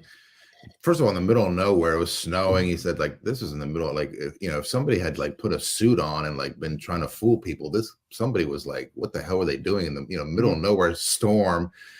And they saw, he saw this thing walk across the road, and he even stopped and looked at it. And, and this guy, I'm sure, I mean, he's from Texas. I'm sure he's a hunter. He's hunted. I mean, you know what a bear looks like, what, deer look like, whatever. And it was cool because when Brian Steele, the guy who plays the Bigfoot in my movie, finally got there, and he put on the suit, and we were the first day of shooting with Brian. Jeff came to me. He's like, "Oh man, dude, that's exactly what I saw, man." I was like, "Yes." So we got that right, So again, like like what you were saying, what do you do with that? Like, what do you do with it? And I know, obviously there's some people who are lying and just, trying to make crap up, but then, not everybody's lying, so what are they seeing, Ain't that many black bears out there, especially with flat feet that make toes. Yeah. That's one of the things. And then you got, this is a funny comment, by the way. Said, forget Godzilla versus Kong. We need Ellie Kedward versus Bigfoot. Yeah, man. That would be Street Fighter style. That would be the ultimate fight there, Oh yeah, Willow Creek. That was a good one. Yeah, no, Willow Creek was cool. It was kind of like a Blair Witch, a Bigfoot version of Blair Witch, and I like Willow Creek, and I mean, look, there's a lot of cool Bigfoot movies out there, but for me, like, I always felt that like the creature was always lacking in a lot of Bigfoot movies. Like they either went nuts and like just made it like this, homicidal maniac monster. And then also just the look of it, like, it's expensive to put one of those suits together. We spent a lot of money and hired like the best people to Brian Steele to play the Bigfoot, and Mike Elizalde and the guys at Spectral Motion to build the suit, and it costs a lot of money. So I understand like why low budget Bigfoot movies can't afford a suit like that. But for me, it was like as a kid, when I was growing up, like when I watched even like the $6 Million Man, like that was a good Bigfoot suit. But I was like, yeah, you can kind of you can tell it was Andre the Giant, right? It wasn't Andre the Giant the Bigfoot? You can tell it's a dude, And for me, it was like, I think that my goal in like life and as a filmmaker was, one of my goals was like, I'm gonna do something where the creature looks realistic and it looks like some kind of hybrid man animal, and and I think that's that's kind of what we set out to do with Exist, and we were really proud of what we accomplished on that. That face though, at the end. Yeah. The you really stuck it on the part about the man. I got that picture too. Where'd it go? On the part about the everybody says they look like human. They look like my uncle. Yeah. And then there's the exist Bigfoot. It looks just like somebody that lives down the street. Yeah. It looks like somebody that has been hiding out in their trailer for too long. Yes. Cooking meth and doing stuff. Yeah, man. I mean, that was one of those things where I was like, I just loved the ability to go in that tight and still look cool. And I felt like again, Brian just brought so much to the role of the creature, and I was so happy with the way it looked. And what you just said a minute ago, how much money it cost and the effort it cost to make the suit and the people and the coach to make it work. Yeah. Like imagine 1967 trying to do the same thing. Well, and that's the whole thing of like, again, like, and I've, and I know that there's like people on both sides of, Patterson Gimlin where you're like, is it real? Is it not? And again, like, even for me, I'm like, I mean, it can't, it can't be Bigfoot, right? It can't be, like how lucky could they have gotten or whatever. Mm-hmm. But again, man, you look at that footage and like you were saying, dude, like 1967 or whenever they shot that, it was like, that's a pretty good looking suit. You know what I mean? And also like, I mean, I know most people like me was, on TV and stuff, you would only see the first, they would only show you like 30 seconds of it or whatever, but that footage continues, you know what I mean? Mm-hmm. And just like, it still looks good. Like they kind of follow the creature for a little bit. If you've seen the whole, unedited film, and it just looks good, man. I mean, like people, I've had people, Lyle Blackburn, who does a lot of Black cowboy hat. Yeah, fucking awesome guy, man. I love that guy. Mm-hmm. He did like a talk on the Patterson Gimlin film and just kind of like blew my mind a little bit about like how you can see kind of like the muscles underneath the suit in the thigh. Moving.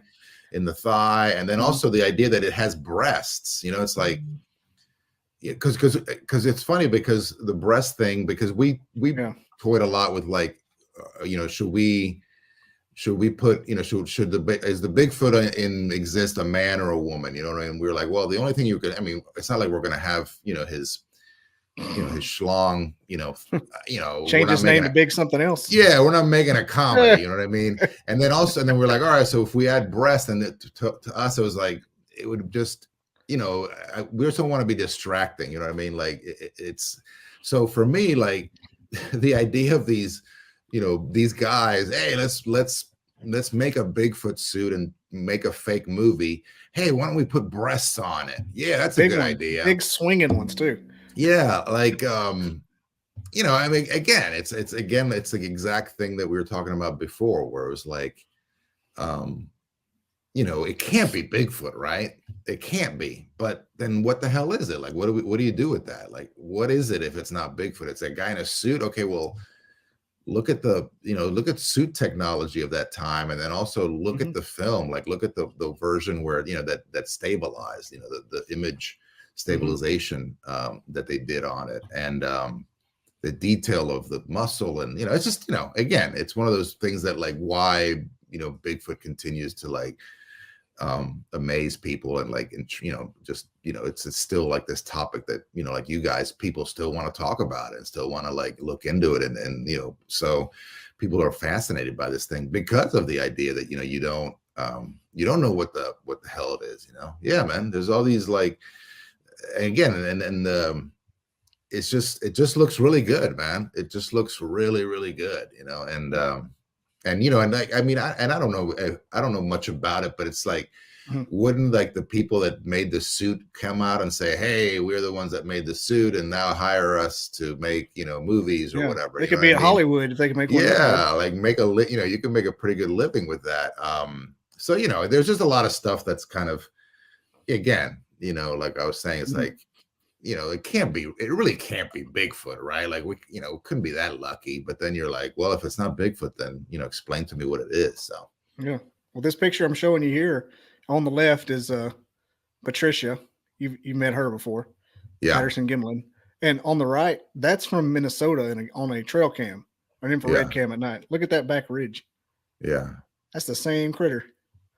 Yeah. That's from my friend Randy. He lives up there. He's been on the show. He's got some cool stuff.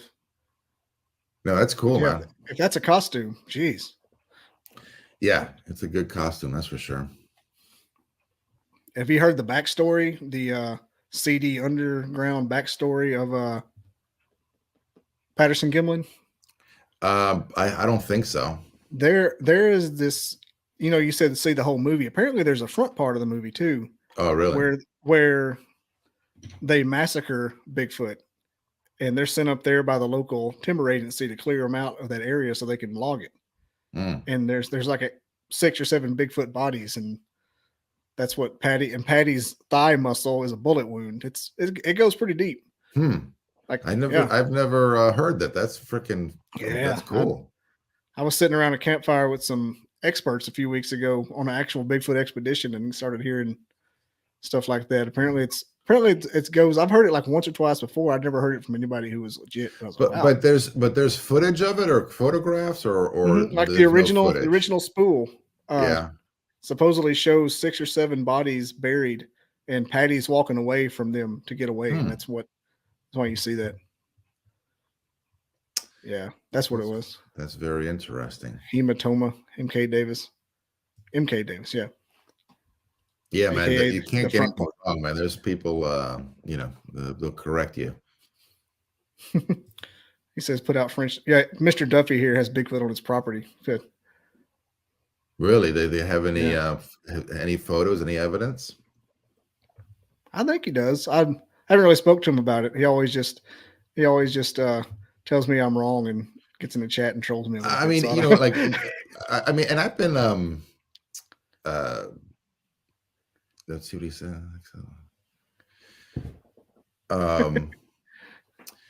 Yeah, I mean, that's the thing, thanks. That we were looking for the realistic, effects, and also just like, we wanted to make it creepy, but also we knew that, it was a monster movie. So we wanted to kind of have those, we wanted to pay it off, and then, again, like what I said earlier about like that Bigfoot movies, a lot of Bigfoot movies have great setup, but then at the end they don't give you what that you want. It's kind of like Jaws, like if you wanted, whatever, you wanted to see that shark at the end, you wanted to see that shark in action, and I think that that's kind of what we wanted to do for Exist. We wanted to make sure that, like, you kind of kept it hidden at the beginning and slowly reveal it, but then at the end, you want to see that creature in action.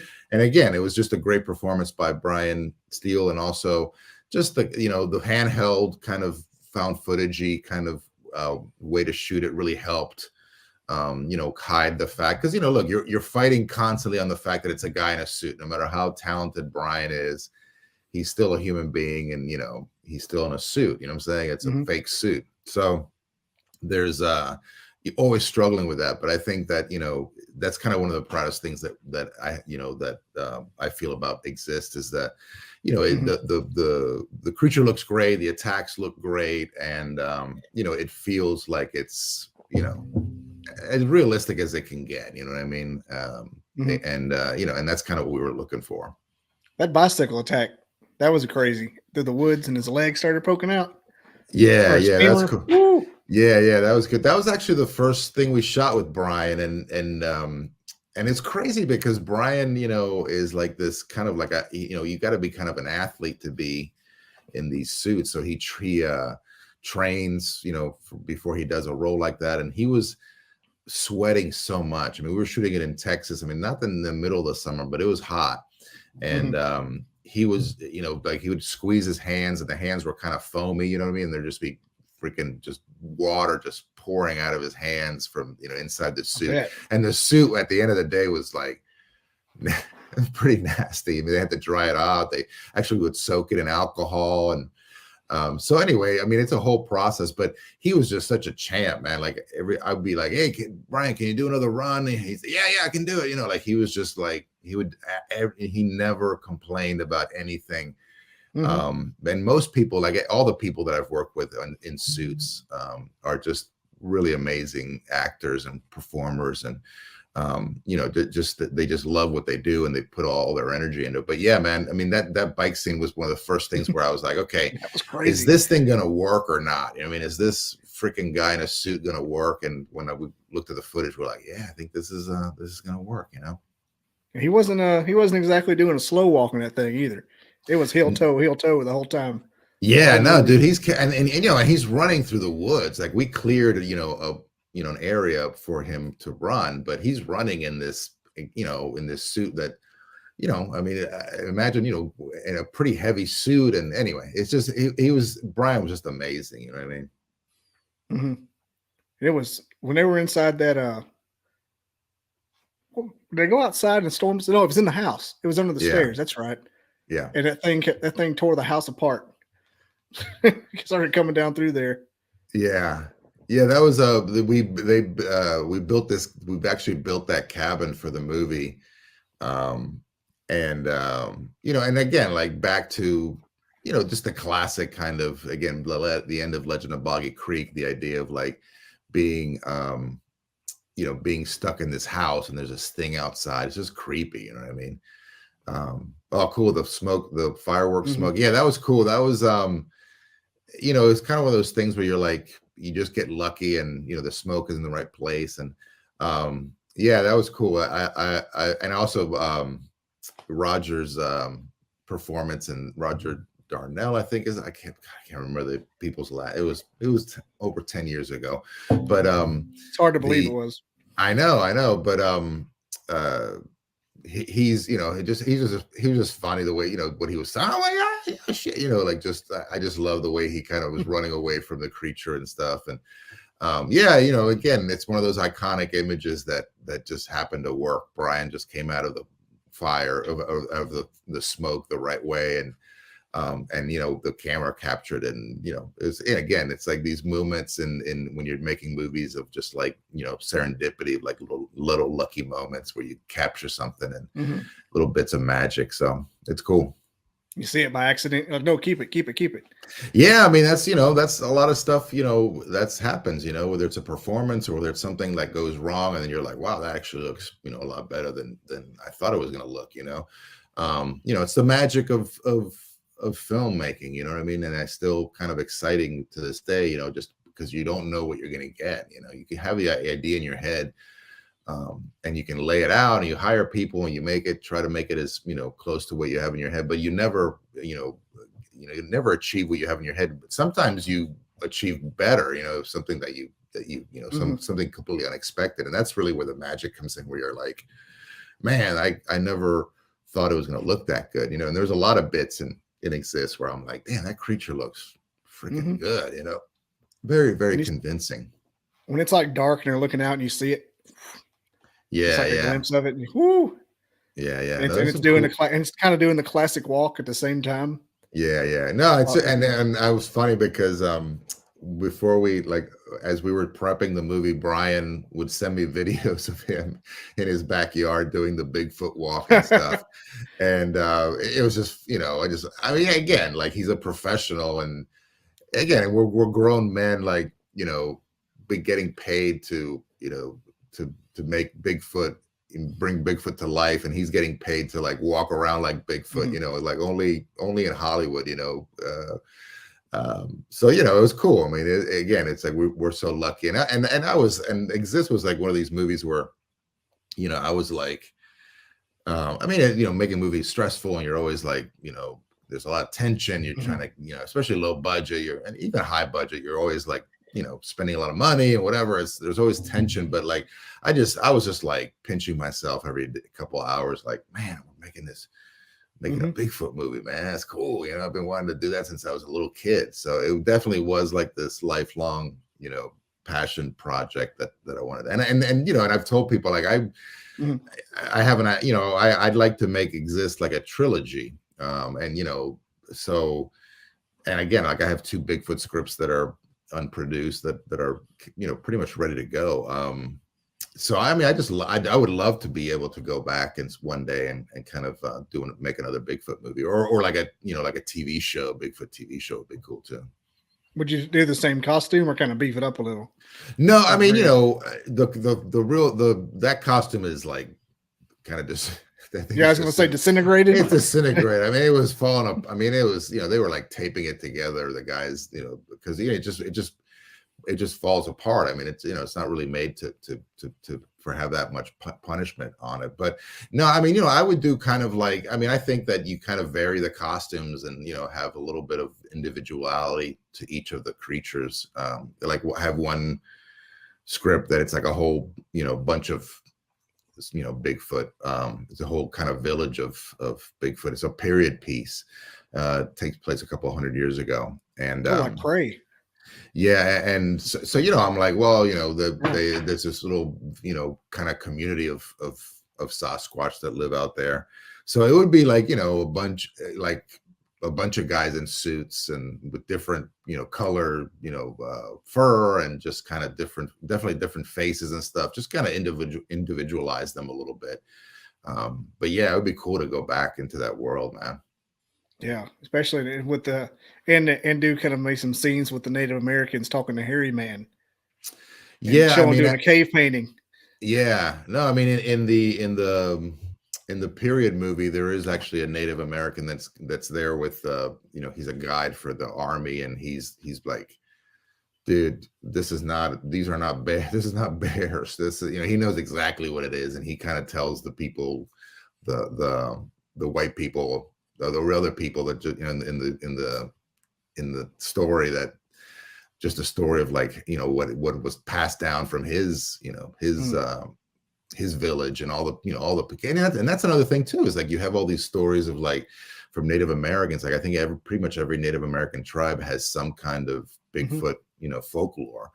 So again, it kind of, and I always felt like, okay, if Bigfoot doesn't exist now because, you know, or you know, they've died off, they've gone extinct because you know, they you know, civilization or whatever. So, you know, I'm like, well, what about a couple 100 years ago? You know what I'm saying? When you know, there was just native people here and the Europeans had just started to come, you know, to especially west. Like for me, I'm like, okay, then that's a lot more believable that there's, you know, whole, you know, gangs of creatures, you know. So yeah, so that's kind of my thing, you know. It's actually, that's what, like the first Bigfoot script I wrote was this period piece. So, you know, and again, I'd love to make it one day. It's you know, it's definitely a little, you know, kind of a bigger budget movie, and that sounds amazing, by the way. Yeah, it's cool, man. I mean, it's a really good script too. I mean, it's I'm always trying. It's kind of my thing of like, you know, one day I'm gonna make this damn movie. But yeah, man, I would love to make, you know, 2-3 more Bigfoot movies. Do you know what year it's set in, just off the top of your head, or is it? Well, it's like, I mean, it's about 150 years ago. It's set like right after the Civil War. Oh, like okay, wow, yeah, 1886 or something like that. Yeah, you can really do some. Yeah, and also, yeah, and it has like, I mean, the movie is, I don't want to like give away the story or whatever. No. But it's cool because it has, you know, white people. It has, you know, kind of like, you know, kind of richer white people. It has poorer white people, and then it has African Americans that are kind of segregated in their own car, and you know, it's like, and obviously, you know, they're not slaves anymore, but they're still dealing with this, you know, with the same crap of being, you know, second-class citizens. So, and the idea that all these people have to kind of, you know, come together to fight the creatures. But yeah, it's cool, man. I mean, and again, like, you know, it's the same thing with Exist. Like I have a lot of respect for Bigfoot, you know, and especially the community. Like I understand that people take it, you know, some people take it very seriously, and it's, you know, it's kind of like a religion, and I'm you know, I'm part of that religion, you know. So I always felt that, like, when in movies or whatever, when they made, you know, Bigfoot just this, you know, deadly machine, you know, killing machine, I was like, that doesn't make any sense. I mean, it's kind of the best. It stays hidden so much that it's kind of the opposite. Like basically it sees humans and runs the other way. You know what I mean? So for me, it was like, if the creatures are going to attack humans, there has to be a good reason for it. And obviously in Exist, there's a good reason that, you know, the humans kill the cub. And Yeah, there's a motive there, you know what I'm saying? And also at the end, like I love that the creature, shows mercy and is like, all right, I'm done, I'm out of here. I don't need to, kill this guy. Yeah. And same in the other film, in the period film, like, I wanted to be a reason that these creatures are going after these humans. So it always makes a better film when you can give, some kind of motivation to the monster. Would the new one be the period piece be found footage or just straight up? No. I mean the period piece. Well, there couldn't be found footage in the 1800s. It would be hard to be found footage back then. We found flash bulbs. Yeah, found photography. No, I mean, it would be, and that's why it would be, full on, normal film with full crew, stupid. and it's an expensive, it's got a lot of effects, and it's in the winter, and it would be, I mean, I would love to be able to do that, but we'll see what happens, man.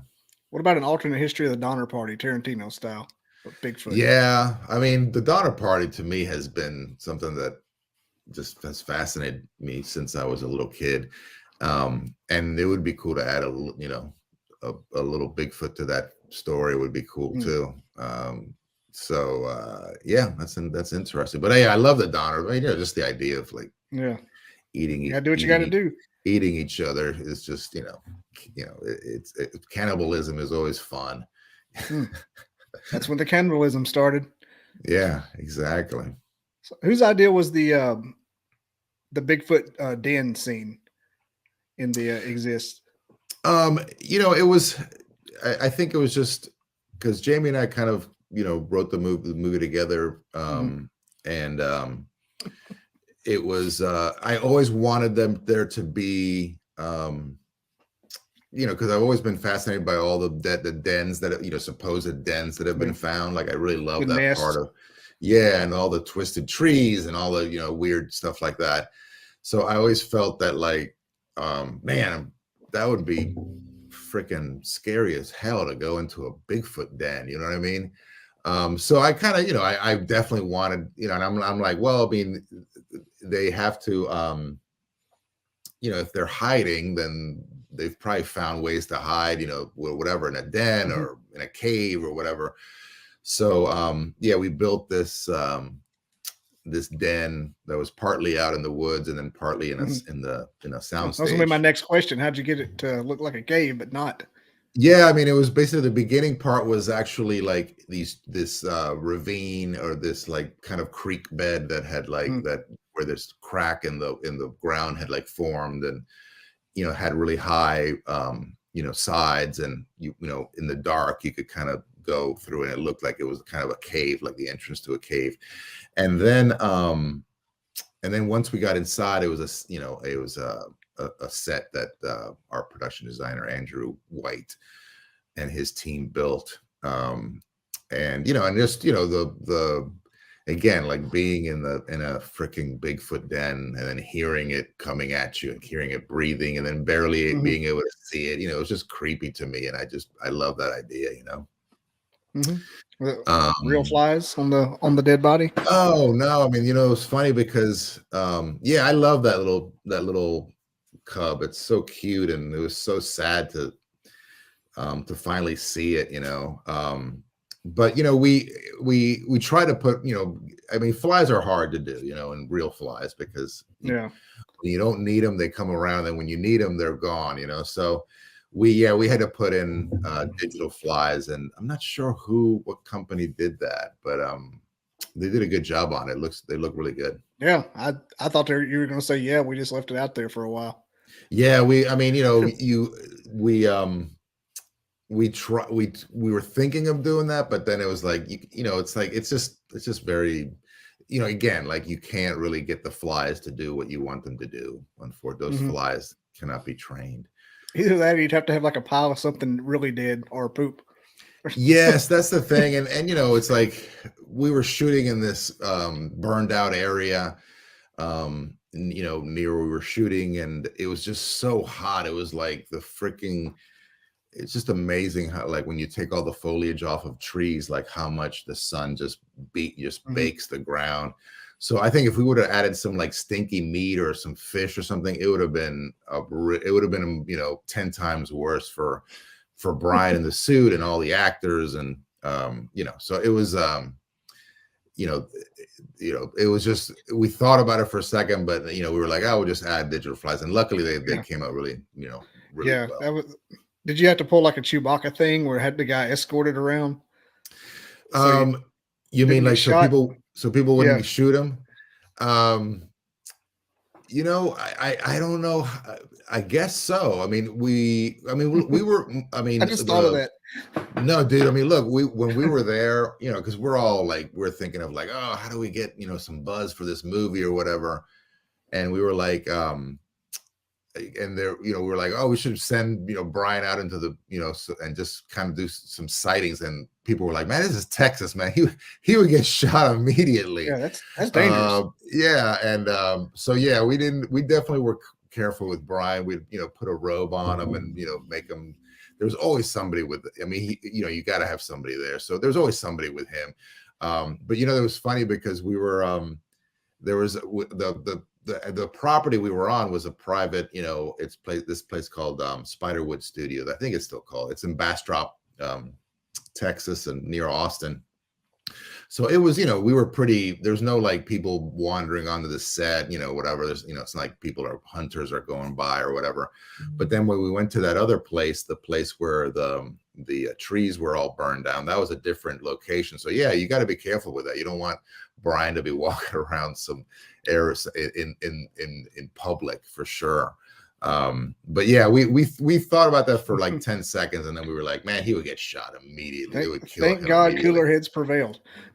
Well, what's funny too is that and I think it was like when we were shooting the movie or sometime around the production of the movie, they actually passed a law in Texas where like you could shoot Bigfoot if you saw a Bigfoot. Like, it was like just a coincidence, and it was just, obviously it's just I guess it's kind of a semi-silly law, but there was something where like, yeah, if Bigfoot is, you can shoot Bigfoot if you see it or whatever. And so we were definitely like, nah, let's not let Brian out of our sight. that would have made national news. Open season for Dude, Bigfoot. That would have ended our movie, but yeah, it would have gotten freaking national news for sure. And we would have, it's best not to shoot the guy in the Bigfoot suit. What was that weird alien movie that just came out, or one crashing that guy's backyard, and they're putting that alien on the subway in New York to promote it? That was crazy. That was a good one. I didn't. Is that the one on Hulu? I think so. It's with old people. Oh no! It crashes in this guy's azaleas. Oh really? No, I haven't seen. I haven't. It's heard a good about one. That one. Yeah, it's about the old guy with Alzheimer's. Oh, I gotta check it out. There's that one where like no one will save you or whatever. The girl who's. Yeah, that was so this is a different one. Mm-hmm. Yeah, this one was out of a comedy. What's it? Oh, it's like and again, like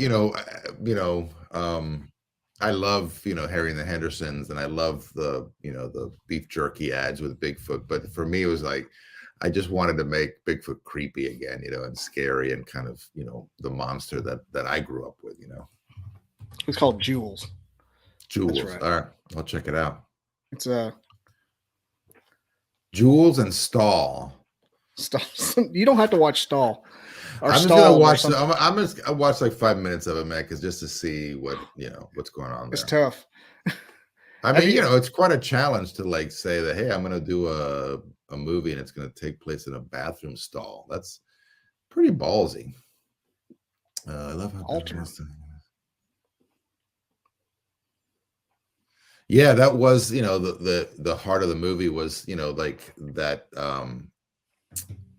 The creature wanted this guy them to see what they had done. You know what I mean? That they had killed his kid, and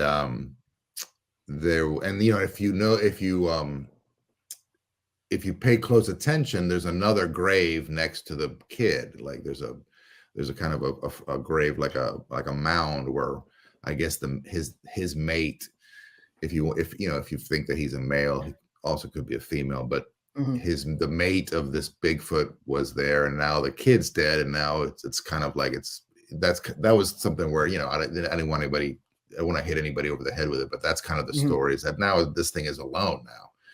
And so yeah, I wanted the you know, I wanted to definitely show, you know, in a not, you know, because I don't want Bigfoot to talk about, hey, you know, you Yeah. killed my kid. I mean, he can't Lights talk. a cigarette. Yeah, hey, yeah, exactly. Hey, oh, hey. So you know, just non-verbally, it was cool that you know, that you know, that people got that, which is cool. At the end of, like, you know, you killed my kid, and this is why I've been killing your friends, and you know, and you know, and again, like you're like, okay, is he gonna kill that? He's probably gonna kill that guy too, you know. But you know, so yeah, that was the heart of the movie. Is and for me, it's like I've always felt that, again, like I've said it a couple times, like I don't like when Bigfoot is treated like this, you know, crazy monster Mhm. that's out to kill everybody. Like for me, it's like there's a motive to everything. Even, you know, even Jaws, like, you know, the shark just wants to eat, you know, or whatever. Yeah, You know what I mean? he's Like, a shark. yeah, he's a shark. That's what he does. So I love that kind of stuff. And for me, like the fact that, you know, Bigfoot in my head is like some kind of lost, missing link to humanity. You know what I mean? Like he's a distant cousin of ours. He, you know, there's definitely some human in you know, in the Bigfoot. So for me, it was like important to like show that, you know, okay, this thing, imagine if some freaking, you know, dumbass, you know, teenagers, college kids came, you know, barreling through your land and just freaking hit your kid, and you know, like, well, how would you feel? You know what I mean? And you know, and so I wanted to, you know, and again, like that one scene when they're in the car and they hear the howling, like the crying, like, you know, that's the creature like probably holding that cub and just, you know, howling at just you know, in you know, just agony. You know what I mean? Your kid is dead, you know. So yeah, that was definitely for me like the heart of the movie, and really like what I wanted to portray, you know, is the idea that like the creature has you know, has some human qualities to it for sure. My dumb ass didn't get it to the very end. I'm like, wait a minute, that was his kid. Okay, that explains the viciousness. Yeah, I mean, you know, I think, you know, and again, and like there's like a kind of you know, a line you got to walk, you know, like you don't want to like over explain things, but you want to make sure that people, you know, get some of the details. So there's some stuff in there that, you know, I don't expect everybody to get, but again, you know, the last thing I wanted was have, you know, like you were saying, Bigfoot talk to, hey, so you killed my kid, now I'm going to come to you, you know, and come after you. So, you know, hopefully most people got that this was, or some weird telepathic. It's a revenge movie. Yeah. Yeah, it was good. Or some weird telepathic exposition. Yeah, some weird, I'm in your brain, you know. Yeah, it has a flash of the baby in the. Yeah, or yeah, they're having dreams of the baby. I think we hit a baby Bigfoot. I mean, that's what Bigfoot does in real life. But yeah, that'd have been hard to do in a movie. Yeah. From what I've heard. We can go ahead and wrap up. It's about we've been here an hour. That's amazingly. I just didn't realize that. Yeah. Have you ever talked about David Pilates? Like that, you know who I'm talking about? The missing 411. No. You should look into that. He does the missing 411 series. People go missing in the national parks. Oh, I've never seen that. He's got missing 411, missing 411 the hunted, missing 411 UFO connections. They're amazing. And is it like it's like a show or a movie or movies? One's a long documentary. The other two are like unsolved mysteries. Damn, you give me a lot to yeah. You give me a lot of homework. Well, David Pilates is he's a I've never heard of. I mean, I probably have seen something, but the name is not familiar. Yeah, The Hunted is about hunters that go missing in national parks. Missing 411 is just about people in general. And UFO connection. And it's like a documentary thing. Yeah. All right, cool. Yeah, I love it. And it's creepy. It's ominous. Kind of creepy. Yeah. Yeah. It gives well, he was in the woods his whole life, and it ain't like him to get lost, and they find his underwear. Or they find his gun in the creek. That's usually how you're found, man. And that's why your mom was always like, make sure you have clean underwear. It's I think it's Paulides. Paulides, right. David Paulides. Yeah, it'll consume you. But like I was thinking, like that particular Bigfoot suit, even though it's disintegrated, would make some like perfect reenactment material for some of this stuff. Yeah. No, and I mean, like that's the dream, is that I'll be able to someday make another Bigfoot movie, and maybe with a bunch of suits, bunch of guys in suits. I think it'd be fun. Well, all right, man. Do you have other than Haxan .com, HAXAN.com? You have any? Yeah, I mean, the Haxan Films on Facebook is the main place to keep up, and also I'm on Twitter or X, whatever, Sanchez on the mic. And just to plug real quick, I have a movie called Satanic Hispanics that just came out on video, and it's an anthology movie. You might dig it. It's not found footage, but it's got some cool films on there. It's called Satanic Hispanics. Yeah. And I like that title. Yeah, I know. I mean, it was one of those things where I was like, as soon as I heard the title, I'm like, I got to be a part of this. But it's a really fun movie. It has a lot of different tastes. Got some funny stuff and some creepy stuff, and violence and blood and gunplay, and it's got a lot of cool stuff in it. But it's fun. It's a lot of fun, and it just came out on video. So if people want to check it out, I'd appreciate it. Is it on like streaming or just like DVD? It's right now it's on you got to rent it or buy it on the services, and then I don't know where it's going to end up streaming eventually, obviously somewhere on VHS. Yeah, I'm not sure where. Yeah, well, you know what, that would be cool, a little VHS. One of those big plastic clamshells, man. Yeah, no, I mean that's crazy that VHS is coming back, man. People love VHS. Is it like the end of Dusk Till Dawn? Yeah. Yes. All right, everybody. Thanks for watching. Thanks, Ed, for being on. That was a crazy conversation. Thanks for having me, man. That was a lot of fun. Deep dove down every note I had without any prompting. So yeah, I'll keep it. I'll say it was a success. And thanks everyone for watching. And yeah, here's the countdown.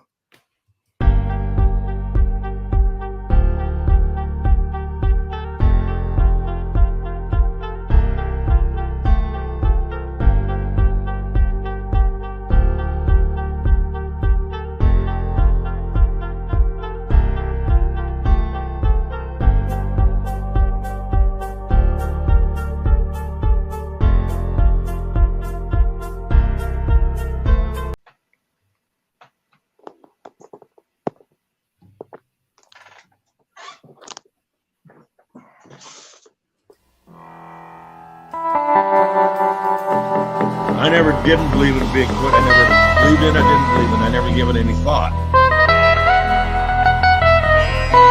They kept wood knocking back and forth to each other, and it was in a pattern.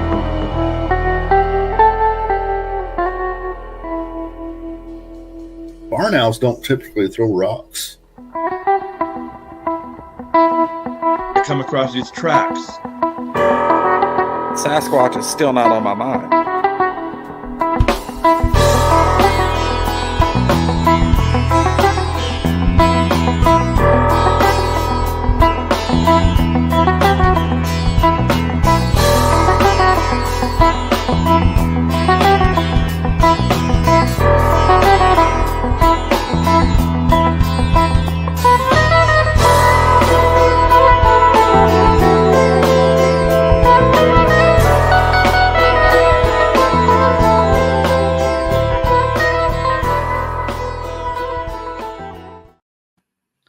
Glad to see the voice of the intro is back. Randy Bauer from Minnesota and Michael Quast. Mike, what is your book name for the people listening at home? Sasquatch Central High Strangeness at a Northern Minnesota Homestead. And, I just wish you could have got a longer title on. Did you run out of ink? I couldn't think of it a while ago. I was trying to write the description, so I will just let him tell it when he gets here. So if those of us don't know, Randy's a returning guest. He has a farm in Minnesota full of Sasquatch, lots of strange things happening. The Gambit, Skinwalker Ranch kind of stuff. He and I have been friends for a year or so now, year and a half, and Mike wrote a book on his place, so we're all here, sort of a yearly catch up. Randy's been busy this year. He's got new friends that he likes better than me. It's because they're good looking women. Can't blame him. So let's get started, Randy. What's the scoop? What's been happening? Okay, let's see here. I'll kind of start from this summer.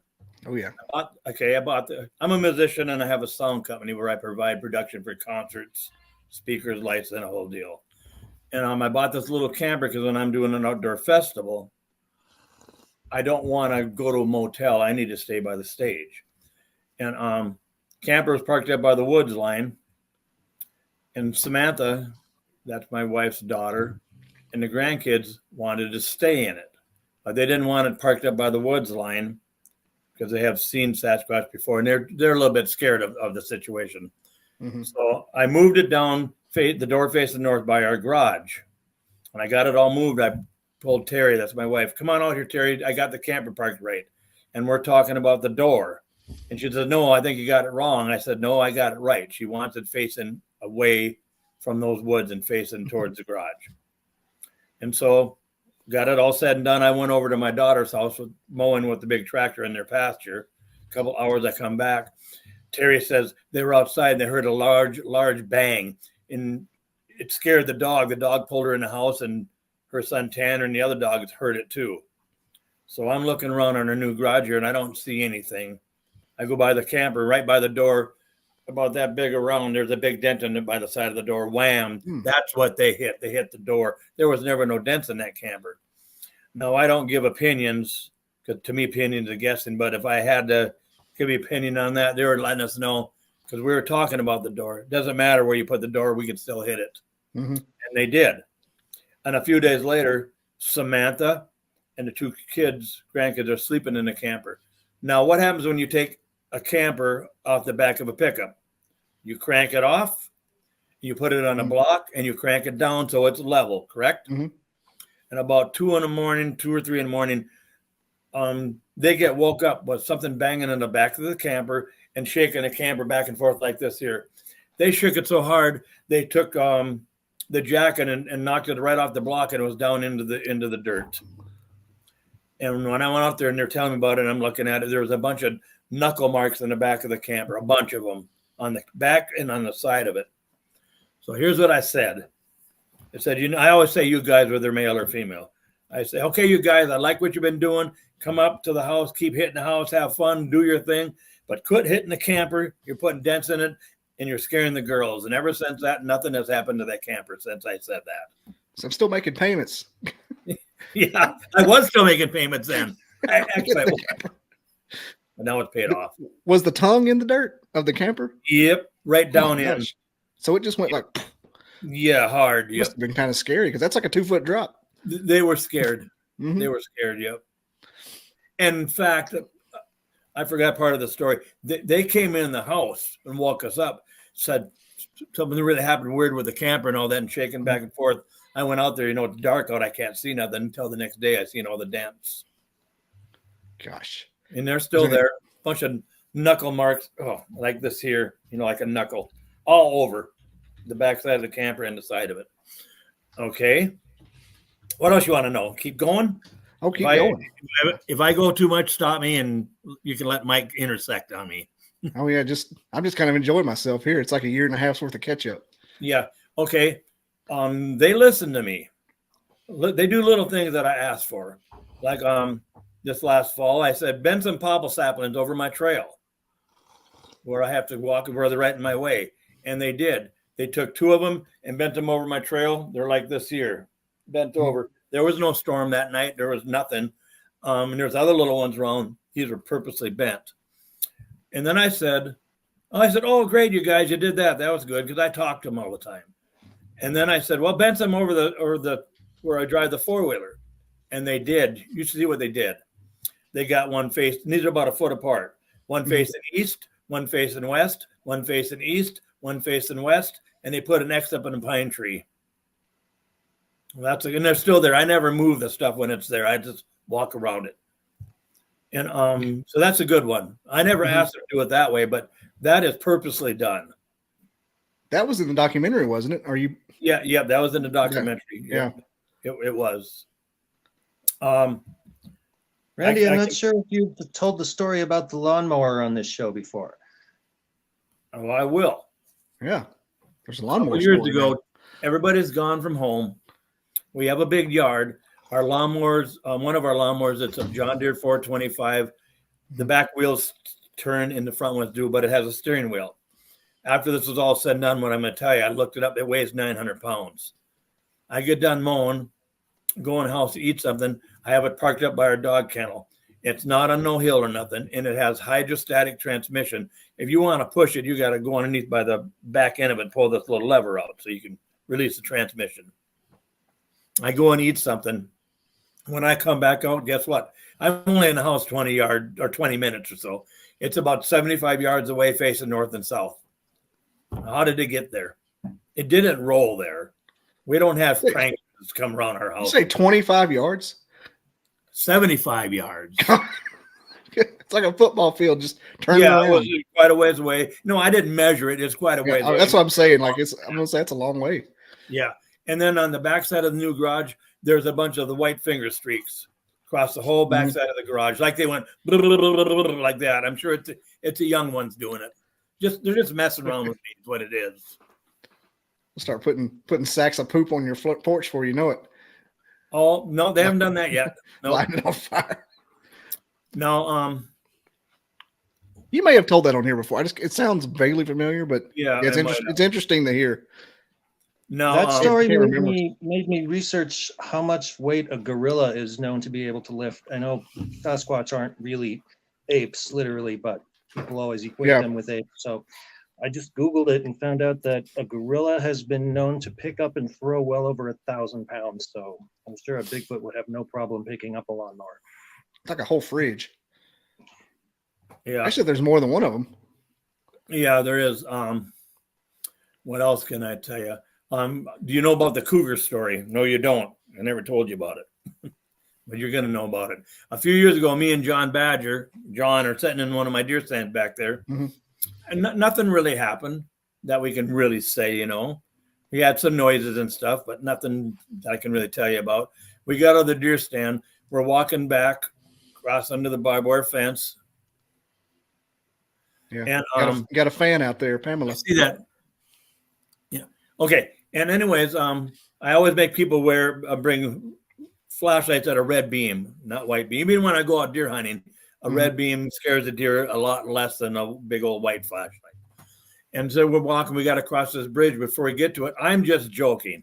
I say, wouldn't that be something if I shine a light down there and there's a cougar down there? And we just laughed about it. But I shine the light down there. There's a cougar down there by the river. I thought, what? And it looks at us and it turns around, going to start walking away. Then it turns around and starts walking towards us.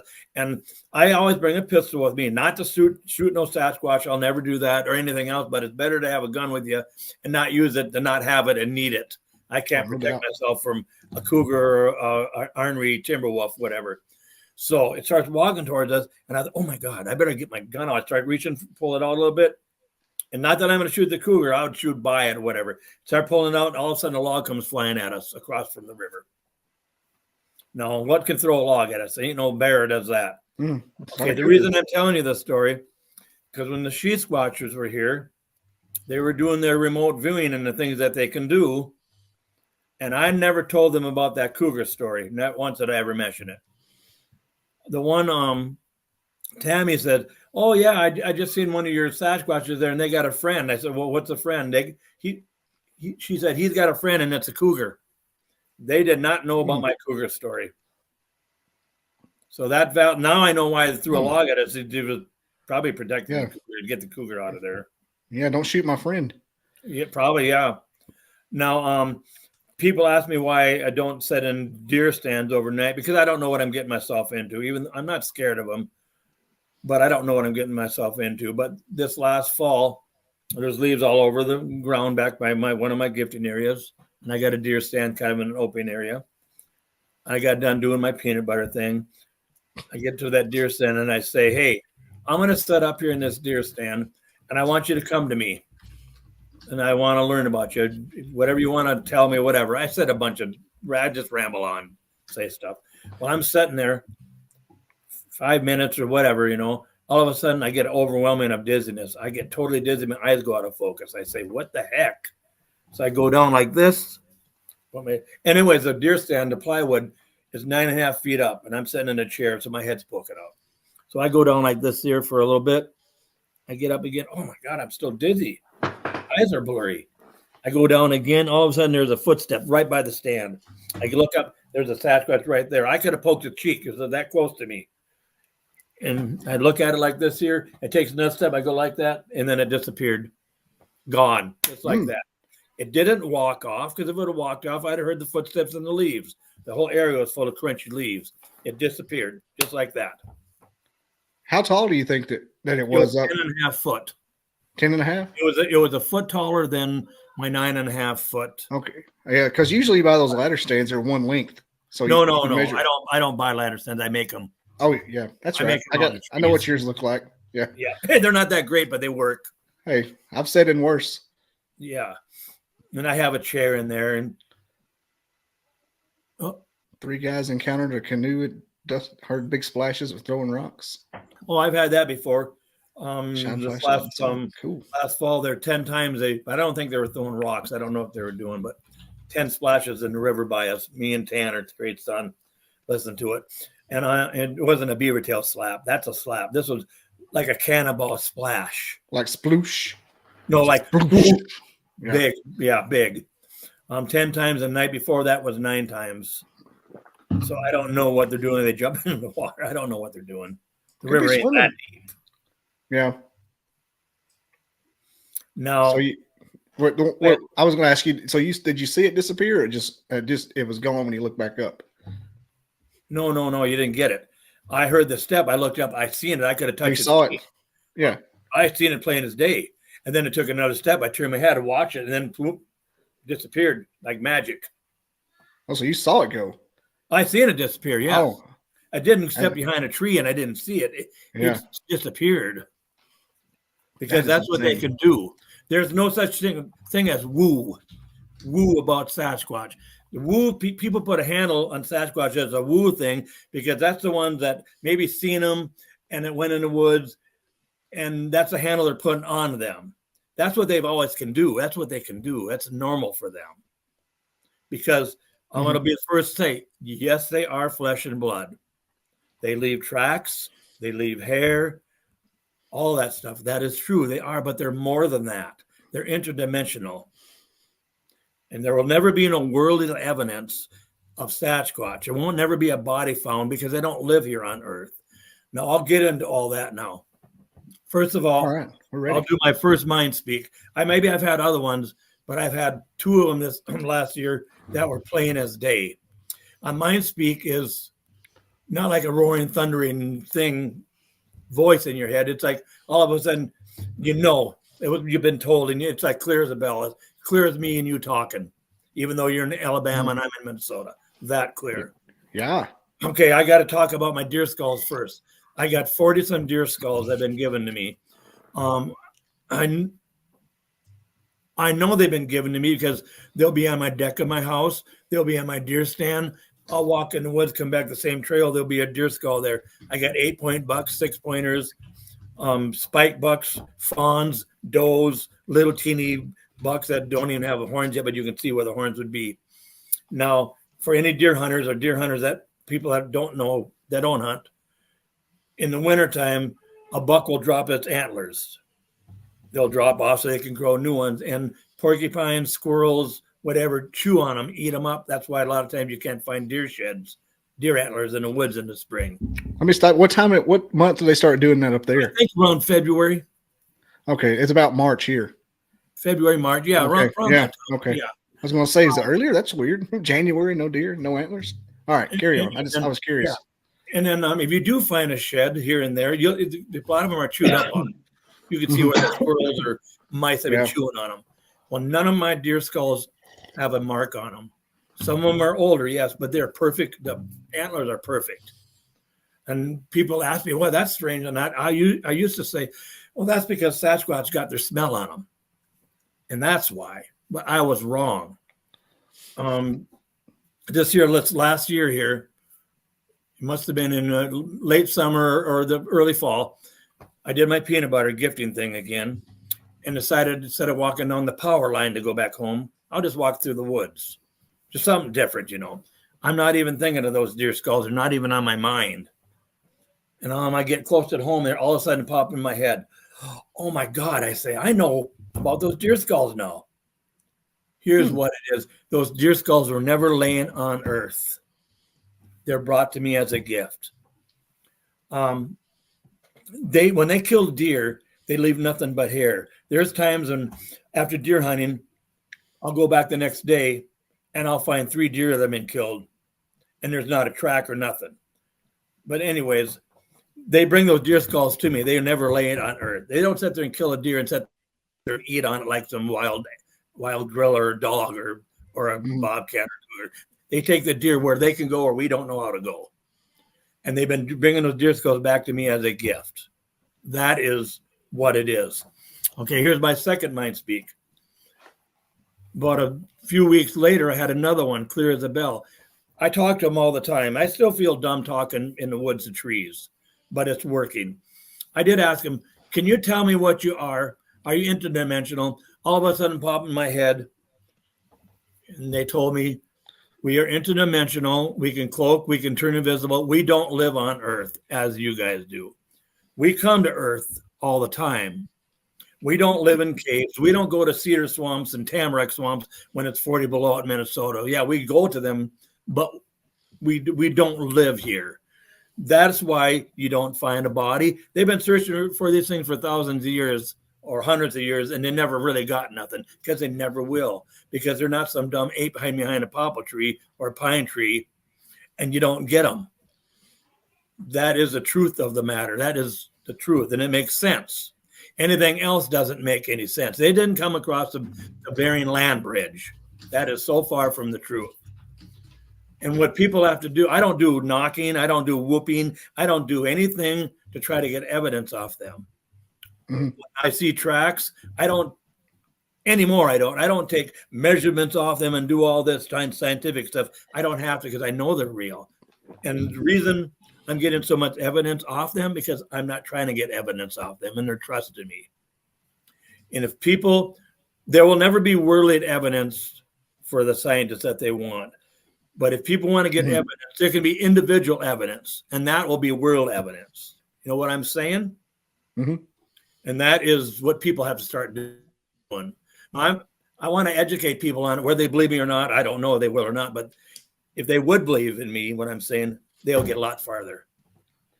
How would you get in so much going on in my place because I'm not trying to get evidence. When I go out in the woods, I go out in the woods every day when I'm home, and one guy said, Randy, how long are you going to keep doing all that stuff? I'm going to keep doing it till I die, till I can't do it no more. Here's what I do. I go out to my tree. Sometimes I'll do 1 jar, 2 jars. I take the cover off, take the paper off, put the paper back in my pocket, put the cover back on, put it in I got 2 nails like this here and 2 nails. So I'll put the jar like that. I can't lift my arm, my head, shoulder surgery, but I put the jar like that. And then I got some rocks down by the tree. And then I got a eraser board with 2 cars on it, some markers on it. And I just put them in arrangement. Yeah, like that there. Show them the picture. Look at that. Show them the first one. That was yesterday. That was yesterday. Yep. Now look at it. That's it today. I went out there about 3 o'clock. Look at that. And see that little silver white thing there, clear thing? That's a magnet. That does not move by itself. There's that magnet right there. That marker's never, ever been taken off. Now it has been. Because I asked them, hey, I said yesterday, I said, why don't you move this stuff? Really move it this time. Well, look at that. That's that way. That's that way. That is intentional. Put there. Now, what's that mean? It doesn't mean anything. They're interacting with me. I'm interacting with them. We're just having fun. That's all it means. Doesn't mean nothing. And that's why I'm getting so much, because they're trusting me. I know it sounds crazy. It does. But it's real. They're trusting me. I'm having fun moving that stuff. They're moving it. I take a picture. Like today now, I did a different arrangement. That's no certain thing I do. I just do something. Take a picture of it. I'll come back tomorrow. It'll be all changed. There's never no food at these places. Never. The cars being flipped over is crazy. It's like some kind of, that's like a signature move there. Like they didn't have to do that. No. They would have to be picked up and sit down. Well, so is that thing there. That's a magnet right there. Yeah. doesn't move. You have to take fingers and pick it up. That's one of those hard bulletin board magnets. Yeah, that's what it is. They're kind of sturdy. Yeah, they are. Yeah. So I have that there. It looks like a condom there, not for nothing. Yeah. I don't know what's going on in the woods with you over there. Yeah. Let me tell you something else. The other day, or a couple of weeks ago, because I invite them to come up to the house. I'm not scared of them. I say, come on, you guys. And like I say, I always say you guys, whether male or female. Come up, you guys. Come up the house and hit the house again. Well, they hit the house. Woke me and Tanner up. They hit it hard. And that morning, I went out there to look, and there was a bunch of finger streaks. You got that picture? A bunch of finger streaks on the side of my house. Look at that. That's from Sasquatch doing that. Yeah, that's real. And then, what was it, last week? They hit, I say it all the time. Come up to the house and hit. It's not that they hit it every time I say it, because I say it all the time. I said, come up and hit the house again. At 11:30, I get woke up. The dogs get woke up. Tanner gets woke up. They hit the house twice. It like shakes the house. And then show them that picture. They left tracks. Oh, yeah. They left more tracks in the snow. There was nothing before this. And I got a video showing there's nothing here. These tracks weren't here the day before that. And when I asked them to hit the house, these were not there. I wonder if I can find that video, because I know what you're talking about. Yeah. And you said that was a juvenile there. I'm sure that's a juvenile. Yeah. The tracks aren't. Those are little bitty tracks. Yeah, they're littler. Yeah. And I think it's the juveniles that messing with me. And I don't believe, like I say, I don't give opinions, but if I had to, I don't believe they picked that lawnmower up and lifted it. I think they can do something else. Yeah. I don't think really they're doing know it like, right. It's not like the 50s where they lift up the car. Right. I don't think they did that. But I don't know if they lifted it up and walked with it, I don't know. But when that stuff happens, I just laugh. Yeah. I think, boy, you guys got me good on that one. I don't get scared or any of that stuff. But Terry, Tanner, Samantha, they've all seen them. They don't really, or Tanner hasn't seen one, but the rest of them, they won't really go out in the woods with me anymore. They're too weirded out, or whatever word you might want to use. They won't go with me at all. I can't talk them into it. Yeah, imagine it takes a little bit of gumption once you've done it, because it's, for all intents and purposes, it's like seeing a ghost for a person. Sure, it is. Yeah, and I'm not like, I don't know why it all comes here. I know why I have so much going on now, because they trust me, and I'm going to keep harping on this. I am not trying to get evidence. I won't measure tracks. I'm not going to do any of that. I don't do any cameras at all. No cameras. I won't let anybody do any cameras here, because, well, a long time ago, Mr. Doug there asked me to put a camera out in my area there and say, can you give us one picture? And it'll only be for me and for Doug. We won't show it to nobody. Then I said, if you don't ever want cameras ever here again, you got to give me a sign that I can see that you don't want cameras here. And the next day, there's a 15-foot Y stick laying on my camera. Mm-hmm. And there's no picture of the Y stick going there, or no picture of what put it there. I took that as a sign, and since then, I won't do cameras on this 40 acres here. Yeah, and go ahead. You said you do it on the state land, but not the. I did do it on the state land. I have a picture of a Sasquatch on my camera when we're standing right there, but our eyeballs didn't see it. Yeah, you got the famous one is the one at night with its back turned to us. Yeah, that one there. That was how did you get that one? I've had a bunch of people ask about it. Oh, I didn't get that. Okay, it was Doug, wasn't it? I was walking back in the woods back there behind the house, and I come across a fresh deer kill. Only thing taken out was the heart and the liver. And I said, I'm going to put a camera on this. And I did. And that's how I got that picture. And then that deer was gone, but it wasn't drug off. There was no drag marks or nothing, no tracks, nothing. It was just gone. Now, if a bear would have got it, I would have seen some kind of drag marks or something. I didn't see nothing.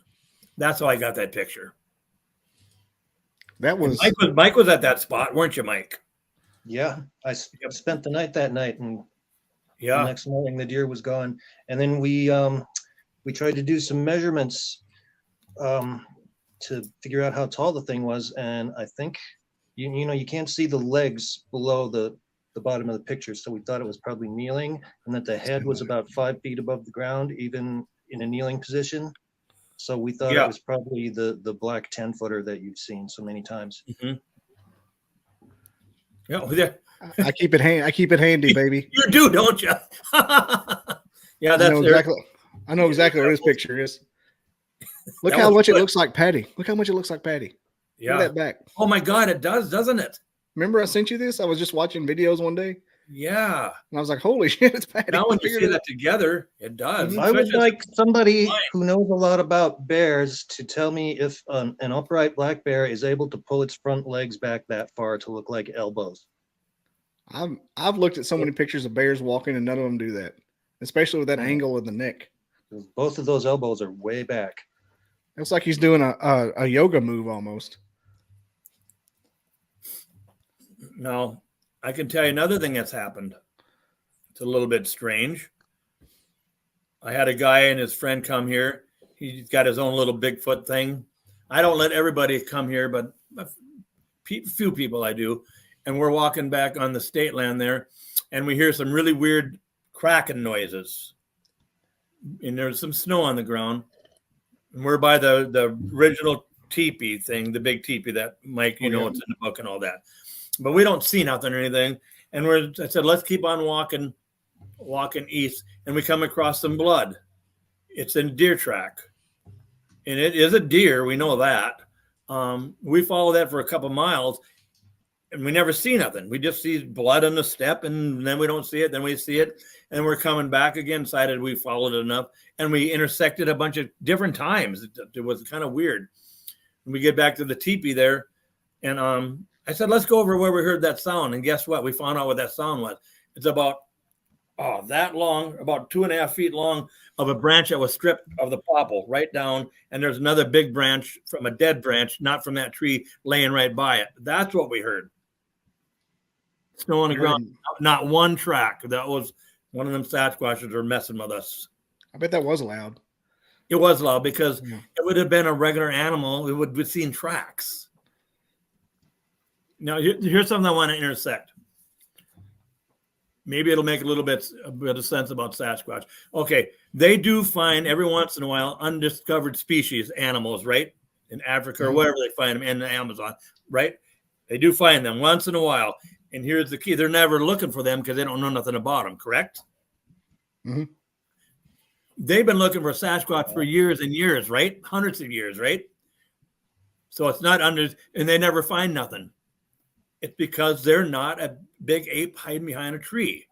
Mm-hmm. They're more than that. That's what I'm going to keep preaching because they are. They love to talk about the Congo mountain gorillas, how they found them. It's two different things. Right, and they didn't know nothing about them, but they found them. But they know about Sasquatch, and they're still not finding them. Pam was asking if you heard if you recorded any vocalizations. I know you heard Samurai speak. You heard Samurai speak in your yard before. Yeah, it's been through the yard a couple times. One time the guitar player had it, then me and Terry had it. But Mike could even know. Mike's good for remembering stuff for me. Yeah, I got some screams and stuff. Yes, I have. The ones that Jason and the Minnesota roars, that was from somewhere else, wasn't it? Yeah, but not very far from here. Yeah, not very far from here. What was you gonna say, Mike? Oh, it's about 60 miles as the crow flies, near Itasca State Park, where the Mississippi headwaters are. Oh yeah. It's in that area. Yeah, Pam. I don't know if you've seen is it Searching for Sasquatch 10? Jason McKenzie. I mean, sorry, didn't want to dime out his last name, but they do a whole documentary on Randy's place, and it's pretty good. Even though, and there's even a music video interlude in the back. Yeah. And Stone says, does Randy think a Bigfoot and a Sasquatch are the same thing? I was going to put like a part 2 to this question. Have you encountered anything other than that, a Bigfoot out there? I never have encountered anything but that. So isn't there a Dogman sighting north of you, though? There's a lot of Dogman sightings north of me. Oh, no, west of me. West of me there is, but I've never seen nothing like that. Yeah. I know you've had some weird sounds in the woods that maybe it was, but I don't know. I never seen it. He said, how do Bigfoot act during total eclipse? I don't know. They act dark. They act dark because it's dark. That's what they do. I know this is Mexico Unexplained just from the text, but it doesn't have his name because of the way Facebook hides people. I can just tell by who it is.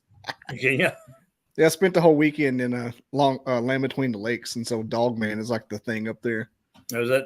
Yeah, I think it's interesting. I think Dogman's like the tactical bro, cryptid. Like you're too cool for school. I don't deal with fat monkeys. I deal with Dogman, werewolf. No, here's something Mike doesn't know. Last night, Mike, we had some whoop sounds, and me and Terry heard them. She was getting ready to leave for work at about 8:30, and she heard it, and she called me outside, and then I heard it, like 3 of them, and real long too. First, some coyotes started yipping, and then this long haul. It wasn't a wolf, I know that. It was longer than what a wolf could hold its breath. 3 times. Was you say a whoop or a howl? A whoop. But long. How did the Ron Moorhead sounds compare? I know you've heard those. Perfect. To my sounds, perfect. Because those things are unnerving to listen to. If you put them in the headphones. Yeah. The samurai chatter thing was perfect from what I was told. And I never knew nothing about no Sierra sounds when we heard that night. And I called the guy the next day, said, go to the Sierra sounds. That was perfect. Now, I've only heard it that one time back here. You did a good impression. Yeah. Now, Mike's got some things to tell, too, about Can you hear some kids in the woods or something?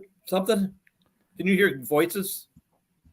I didn't hear the kid voices, but I've heard what sounds like both male and female voices out there from quite a far distance. That sounds like, well, at the time, I thought it was just people out in the woods calling to each other. Then you told me the next day that, no, there was nobody out there. So no, we think they can mimic just about anything they hear, including the human voice, but it's not words that you can make out. It's like their version of human speech. Mm-hmm. It's like gibberish. It's like us trying to like make fun of Chinese, or another language, how they would talk. Yeah, and a couple other things I've heard. There was one night I was sleeping in my car in front of Randy's house, and at about 4 a.m, I woke up a little bit, but I was still sleepy, and I heard right next to the house what sounded like kind of a combination between growling and throat clearing. And then I found out in the morning that Terry had been leaving for work at that same time, and a guy named Brian Glynn that visits a lot had been up in a deer stand all night, and he was just coming out of the woods at that time, and both of them heard it at the same time that I did.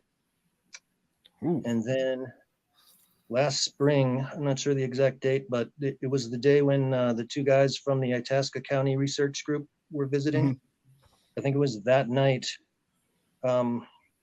Me and Randy and Tanner were out at his campfire area, and Randy and Tanner went to the house at around 10 o'clock, and I stayed out there for several more hours. And there came a point where something approached me came within about 50 yards of me. And at first what I heard approaching was growling, and I wondered if it was a bear, but it stopped about 50 yards from me, and it was there for about 4 minutes or so. And twice during that 4 minutes, the growling all of a sudden got louder, it rose in pitch, and then it like morphed into a cow bellowing sound. And Randy's his neighbor that has cows had them in a pasture about half a mile away at the time. So I guess, skeptics would say, well, maybe one of the cows escaped and came close to you, but cows don't growl. So no. And it's the weirdest thing. I was just sitting in a lawn chair there, just listening to this 50 yards from me, and I never really got scared or anything. It was like almost like I had been put into an altered state of some kind, where I just stayed calm and sat there and listened to it. And after 4 minutes or so, it stopped, and I didn't hear footsteps or anything. It just stopped, and I didn't hear it again. And then Randy had told me to talk to the things like he does, and call them you guys like he does. So I said, hey, you guys, was that you? That was really cool. But yeah, I'm thinking that was probably a Bigfoot that was just imitating those sounds that they can imitate cows, because they hear them all the time. You can hear them in the far distance. Mm-hmm. Well, did the footsteps sound like a footstep instead, because a cow sounds like a big deer, just. But a footstep would be like. Yeah, I didn't hear any kind of footsteps at all. Oh, okay. That's because. Well, why do you? Okay, those tracks in the snow there, they start and they end. But when they did my house again, there's 4 of them. Well, how do you think that happens? It ain't because snow blew the other tracks in, or because they popped into our dimension and they popped out. Simple as that. That's what it is. Oh, Yeah, that's a good picture for skeptics to see, because that's what it is. Even if you faked those tracks, I mean, you couldn't get to that spot without leaving your own tracks to make them. Oh, there you go. Is that the video? Now watch. Look at this. They stop. It's insane. And it's not no rabbit, because a rabbit have to leave tracks before or after. And a rabbit couldn't jump perpendicular either. No. So, I mean, that's what they are. When people start realizing and Look at accepting that, right. Holy shit. I didn't realize it was that. Oh my gosh. That's what I'm saying. Well, no, when people start realizing that's what they are and accept that, they'll get a lot farther with them, because they'll look at it in a different way. That's what I want to educate people on. That's like MK Davis level evidence right there you got. Yes. I didn't realize. I just watched the first little bit. I thought you were just showing the tracks. I didn't realize you were showing, 10 yards where they stopped. Yeah, I know. That's what I'm saying. I've got other pictures like that. Tracks start and they end. Not because they jumped in a tree or the wind blew the snow over. None of that. That's what they can do. That's not even weird. It's what they can do. That's what they are. Have you had any more portals out there? I've never seen a portal, but I've seen a cloaking Sasquatch this year. No, I guess it would have to be 2023 in the fall. Mm-hmm. I didn't see a lot of it. It looked just like the movie Predator is what it looked like. I'm walking back after my gifting area I'm walking back towards the river, and in the woods there, I seen it. It was huge. I don't know, 10 feet tall, whatever it was, but I could see through it. And I seen it maybe for a second, and then it was gone. But I seen it, the whole body outlined. Just like the Predator, you could kind of see through it, but exactly the same. So now, every time I've seen Sasquatch, sorry, what? So it was translucent. You could see things behind it. I could see things behind it, yes. So it wasn't like a polar bear. That's what I was trying to do. No, and every time I've seen Sasquatch, I've seen him 9 times. It's when I'm not trying to see him. I wasn't trying to see no. I was just walking back towards the river. I was looking for deer sheds. What I was doing, or deer signs. What I was doing, not deer sheds, because it wasn't winter yet. So, what else did we got? Oh, Mike, why don't you tell them about when you were in a camp at our place there and your cooler? What happened to your cooler? They don't know about that one. Yeah, I had a campsite set up about 100 yards away from the campfire area, and you couldn't see the campsite from the fire.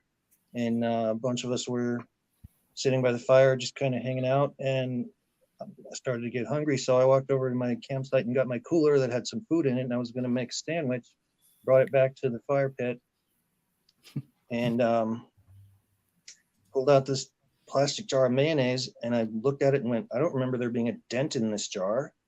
And I set that down, and then I took out this pack of bologna that I had, and same thing. There were finger marks pressed into on one side of the bologna and a big thumbprint on the other side, like something had reached in there and squeezed those couple of things, and then put them back and closed the lid again.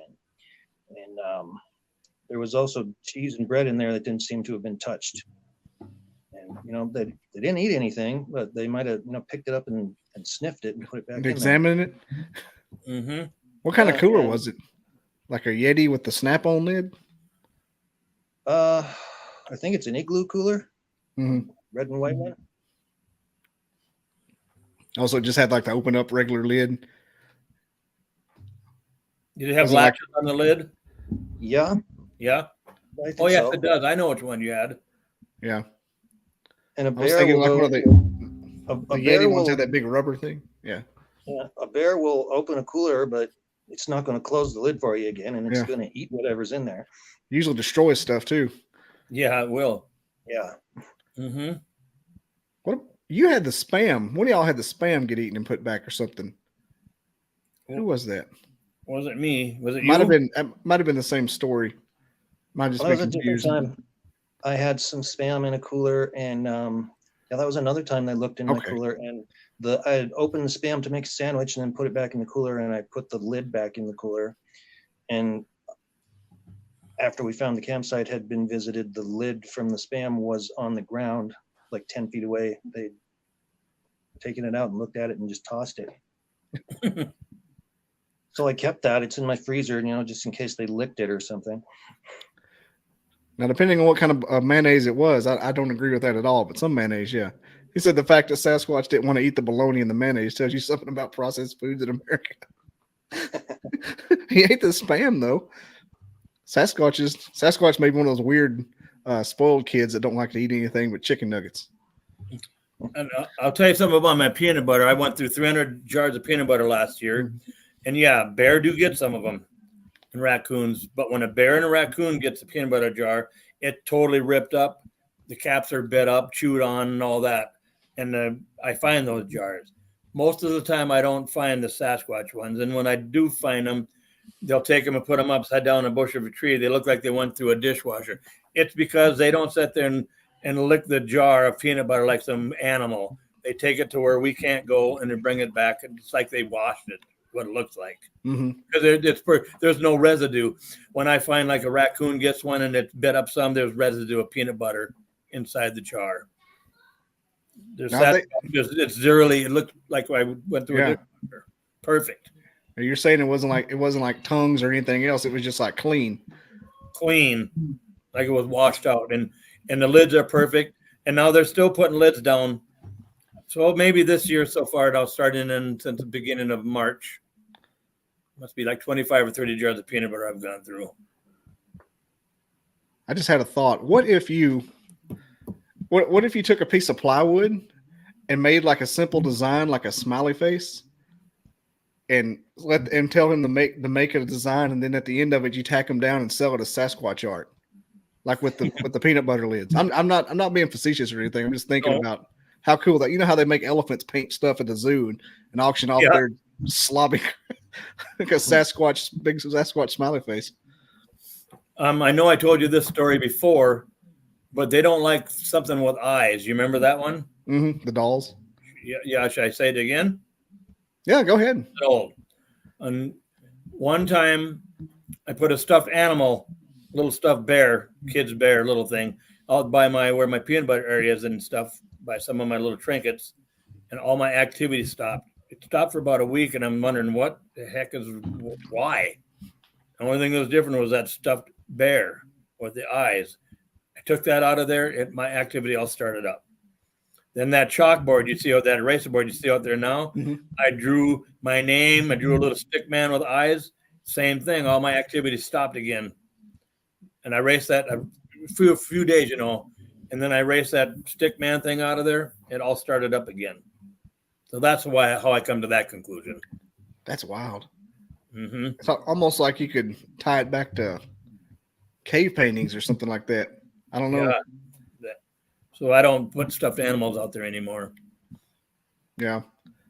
When it comes to like I'm trying to think here, the things that people hypothesize about them, what's the one thing that you just, every time you hear it, gets on your nerves that people talk about besides them being a hidden ape? Like people that are going around, people that hear what gets me, people that are going around to these conferences, they're getting their $3,000-$4,000 to talk about Sasquatch and they've never seen one. That's what gets me irritated. Oh yeah. And they've never seen one, so how can they be authority in one? They don't know what the heck they're talking about. They've never seen one. I have activity all the time. I know what I'm talking about. Yeah, that's what gets me. Without mentioning names, I won't do that. Oh, yeah. Don't do that. I'm not going to mention names this time. But be like me being authority on your house. I've never seen your house. I can't be an authority on your house. I've never seen it. Don't know where the bathroom is. Where's the bathroom? Clearly, it's down the hall. Is it? Yeah. I'll tell you the one things I hear from people who are saying they're not, for lack of a better term, woo-woo. It's like there's no evidence of other animals on Earth doing it. So why would that particular thing do it? And you're pretty much taking the stage that they're not from here, obviously, so they don't have to apply to those rules. Exactly Yes. right. That's what they told me. I mean, I'm not giving an opinion, just guessing something out of the air. That's what I've been told. This is my experiences here. My experiences this is my experiences. Just because somebody else hasn't had the experiences doesn't mean I'm wrong. And they're right. I'm not wrong. I know I'm not wrong. Now, I'm not trying to jam all my evidence on somebody's throat, but I do want to educate people what they really are, because if you believe what I'm saying, it makes sense. If you believe the other thing, it doesn't make any sense. That they're just some animal come across a Bering land bridge. What doesn't make no sense. Hidden Gigantopithecus. Right. How did tracks start and end in the snow? Especially when they're in an open field. How did that happen? There's no trees there to jump in. They're not an ape. They're not an ape. And when I go out in the woods, I guess you know the story, but I'll say it again. Yeah. They like venison. I brought venison out in the state land, freezer burn. I brought apples and I brought a jar of peanut butter. I put a camera on this tree facing that food right there. I put a camera the opposite way facing that food and this camera. Each camera's facing each other. Each camera's facing the food. And I said, okay, you guys, I want you to take this camera here and I want you to make it not work. I mean, never make it work. I want you to ruin it and twist it. I said, on this next camera, I want a picture of me that I set the camera up. I want a picture of deer, bear, and ravens going through here.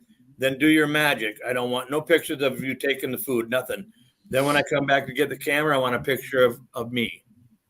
So I waited a few days. I go back there. Guess what? This camera is twisted, and it doesn't work to this day. But the SD card was still good, and so were the batteries. They made it not work. On that camera, there was a picture. When I get the SD card back home, there was a picture of me on the camera setting it up. There was a picture of deer, bear, and ravens going through there. There was no picture of them taking apples or the venison or the peanut butter. Nothing. It was just gone. And there was a picture of me when I picked the camera up. Now, there's no big Sasquatch hiding behind a tree.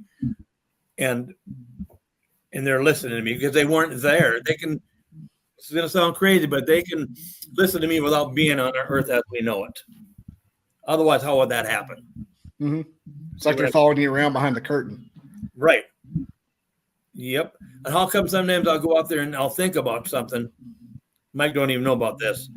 I don't tell everybody everything. I'll think about something like bending put an X in my trail. I'll think about it and it happens. So yeah, was it you that said you saw it materialize on the security camera, and then it disappeared off your phone? Yes. Yeah. The SRA was getting worried about all this weird stuff happening here. So they, for a gift, I let them come here quite a bit. They gave me some security cameras. So we had one security camera, and it would be hooked to our email. I get email on my phone. Mm-hmm. And had it looking out the bedroom window facing the east. One morning, my phone goes off. And it's a notification from that camera. I look at it. Oh my God. Terry, you got to look at that. There's a dog for me, and I can see through this dog. Got like a husky face, but I can see through the body. Mm-hmm. Oh yeah, I saw that one. Yeah, and I get ready to go like the hand, and my phone goes off again. Oh my God, Terry, there's a Sasquatch on here. It's massive, huge. And I'm really excited about it. I go, you got to see this. I go like this, and my phone goes dead. Oh, my phone goes dead. I go plug it into the charger. It pops on 75% charge. That picture is gone. That picture is gone. But that's the craziest thing. Yeah. Do you have a picture of that dog thing? I'd have to look at it on your page there. Yeah. But yeah. And they've hit my house before and said my name. You hear them talking. Yeah, they said my name. And there's nobody out there. But I could see the big handprint where they hit the house. That's the first time they've ever hit the house. That's a few years ago. Mike would probably know the date over better than me. I'd have to look it up, but I've got everything written down. Yeah. Anyway, that's what I want to educate people on. they're not they're flesh and blood. They leave hair and all that, but they're more than that. That's the thing. They're more than that. Is there instance where they've died here? Like, No. Can they die? Can they die here? I mean, I've heard them getting hit by a truck before or shot. I don't know that. Yeah, I'm not going to give opinion because I have no idea. I'm thinking like, Yeah. like even if they can go, maybe if they get killed, they just kind of fade off. I don't. Yeah. And maybe there's two different kinds. I don't know that part. Mm-hmm. Some that are stuck here. I just know what I got going on here. Yeah, you And never it's a know lot. if something can come here regularly. You don't tell them what else can too. Right. Yeah. I mean, who knows what can come here just one time and leave and just make somebody seem like, well, I saw a giant cat face person, and just there it leaves again. Yeah. No, they've been seen 28 times here. I've seen them. Well, if you want to count that cloaking thing, I've seen them 10 times then. But they've been seen 28 times altogether, including mine, with different people I've let come here. The cloaked one would be number 29. Or then they've been seen 29 then. I've seen them 10 times then. I've seen them come out of a portal. I've seen them form out of an orb. I've seen all that stuff. And I've had people with me that have seen the same thing. It's not just me seeing it. That portal story is the craziest one.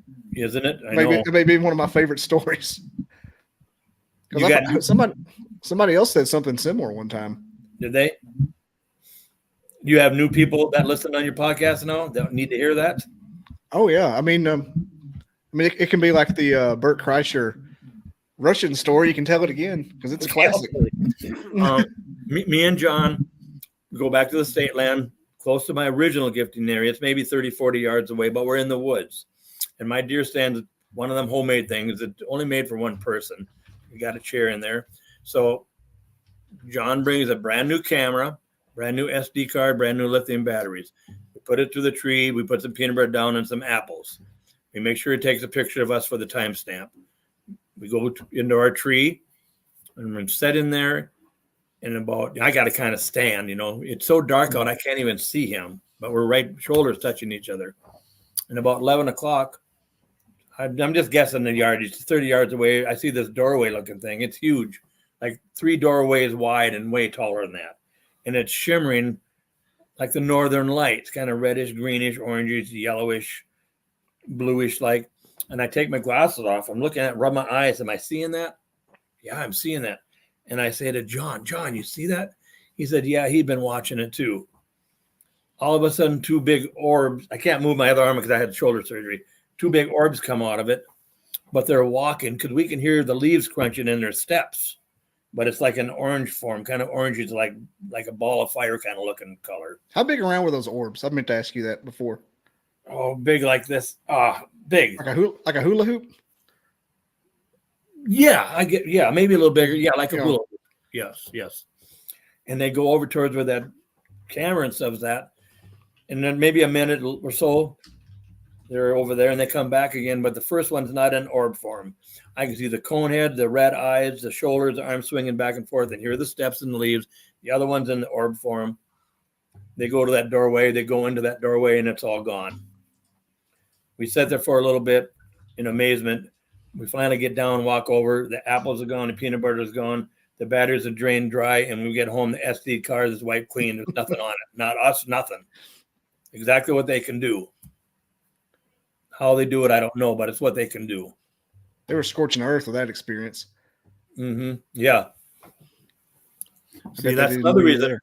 Yeah, another reason. I've always believed that they were more than that, and I really believe it when they told me now. And here's another thing: you know Robin Haynes? Have you had her on your show? Oh yeah, remember I introduced you, kind of, sort of. Yeah, that's right. Well, I reached out to her, and she did some whatever she can do. She gave me 3 names of them: Rassophilia, Darawima, and Sushi. Or 3 of them here. Sushi, that's what she said. Yeah. The other day I was back in the woods, and I called her when I was back in there. Wrote to her. She said there's a couple by you. There's some farther away, but they're by you. I left a thing of candy bar there and some peanut butter. Oh, here's another thing. When that guy was at my house and we had the tree break and all that stuff, he left some chocolate there, part of a candy bar there.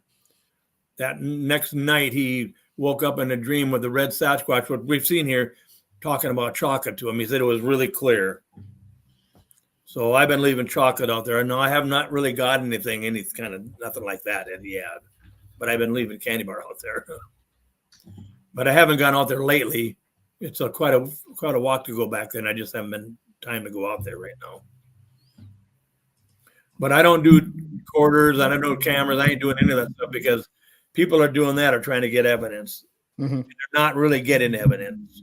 Now you said like earlier, you're not getting activity like I'm getting. So that I'm not doing any of that stuff, and I never will. And I won't let anybody do it either because I know they're here. You made a promise to them, didn't you? I did. And I'll let people come here. Maybe they'll get some experience with them, but that's what I won't let anybody do more than that.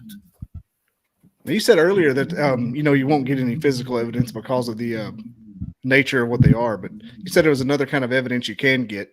Now, what were you saying about that? Okay, there will never be worldly evidence like scientists want, to prove the body. Right, but if people do what I'm doing, they'll get evidence for themselves, and enough people do that, that'll be worldly evidence. That's what I'm saying. Okay, I misunderstood you when you're saying, what are you talking? Yeah, that's what I meant. The worldly evidence will be enough people like myself get the evidence like I have.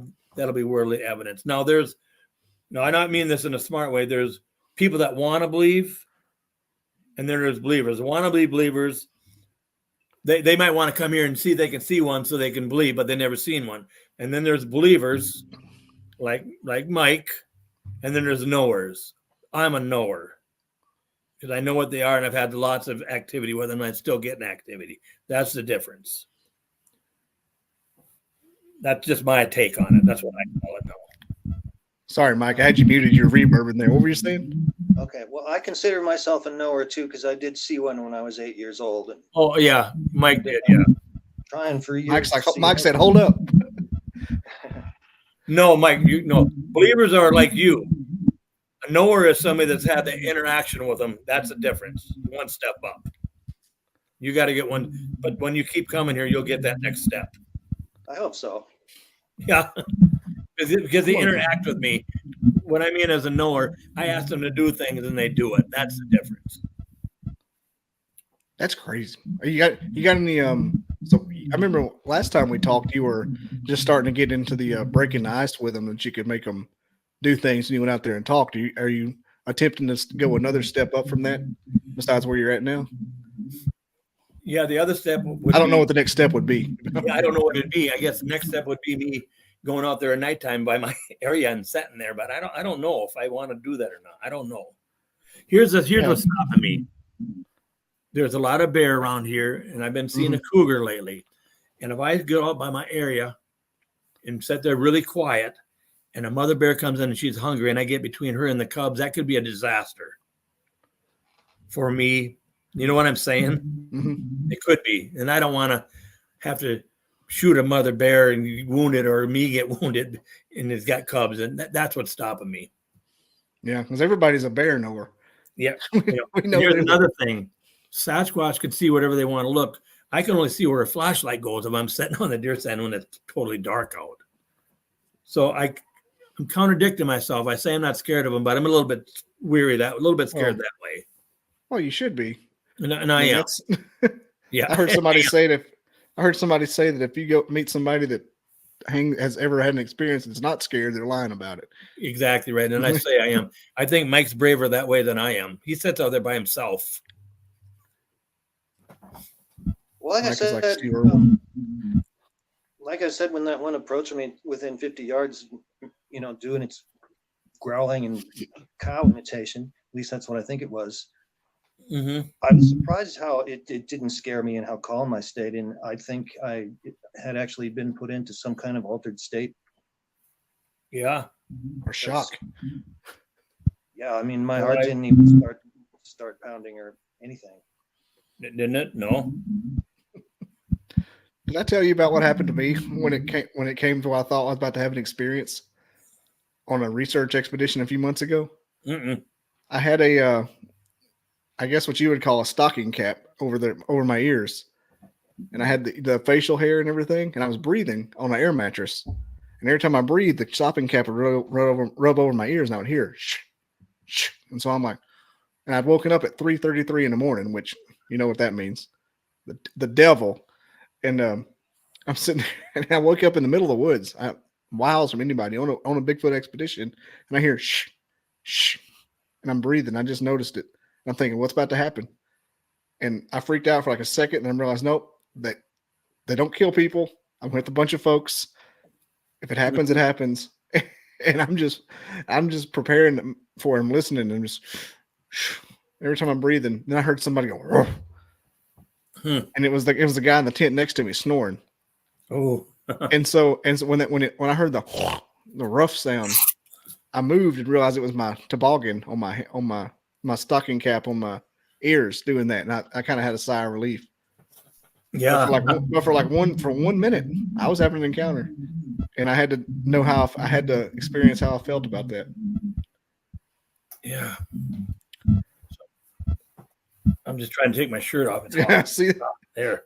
people listening on the audio right now are really like wondering what's going on. Yeah. So, what else, Mike? Can you tell? Oh, there's somebody.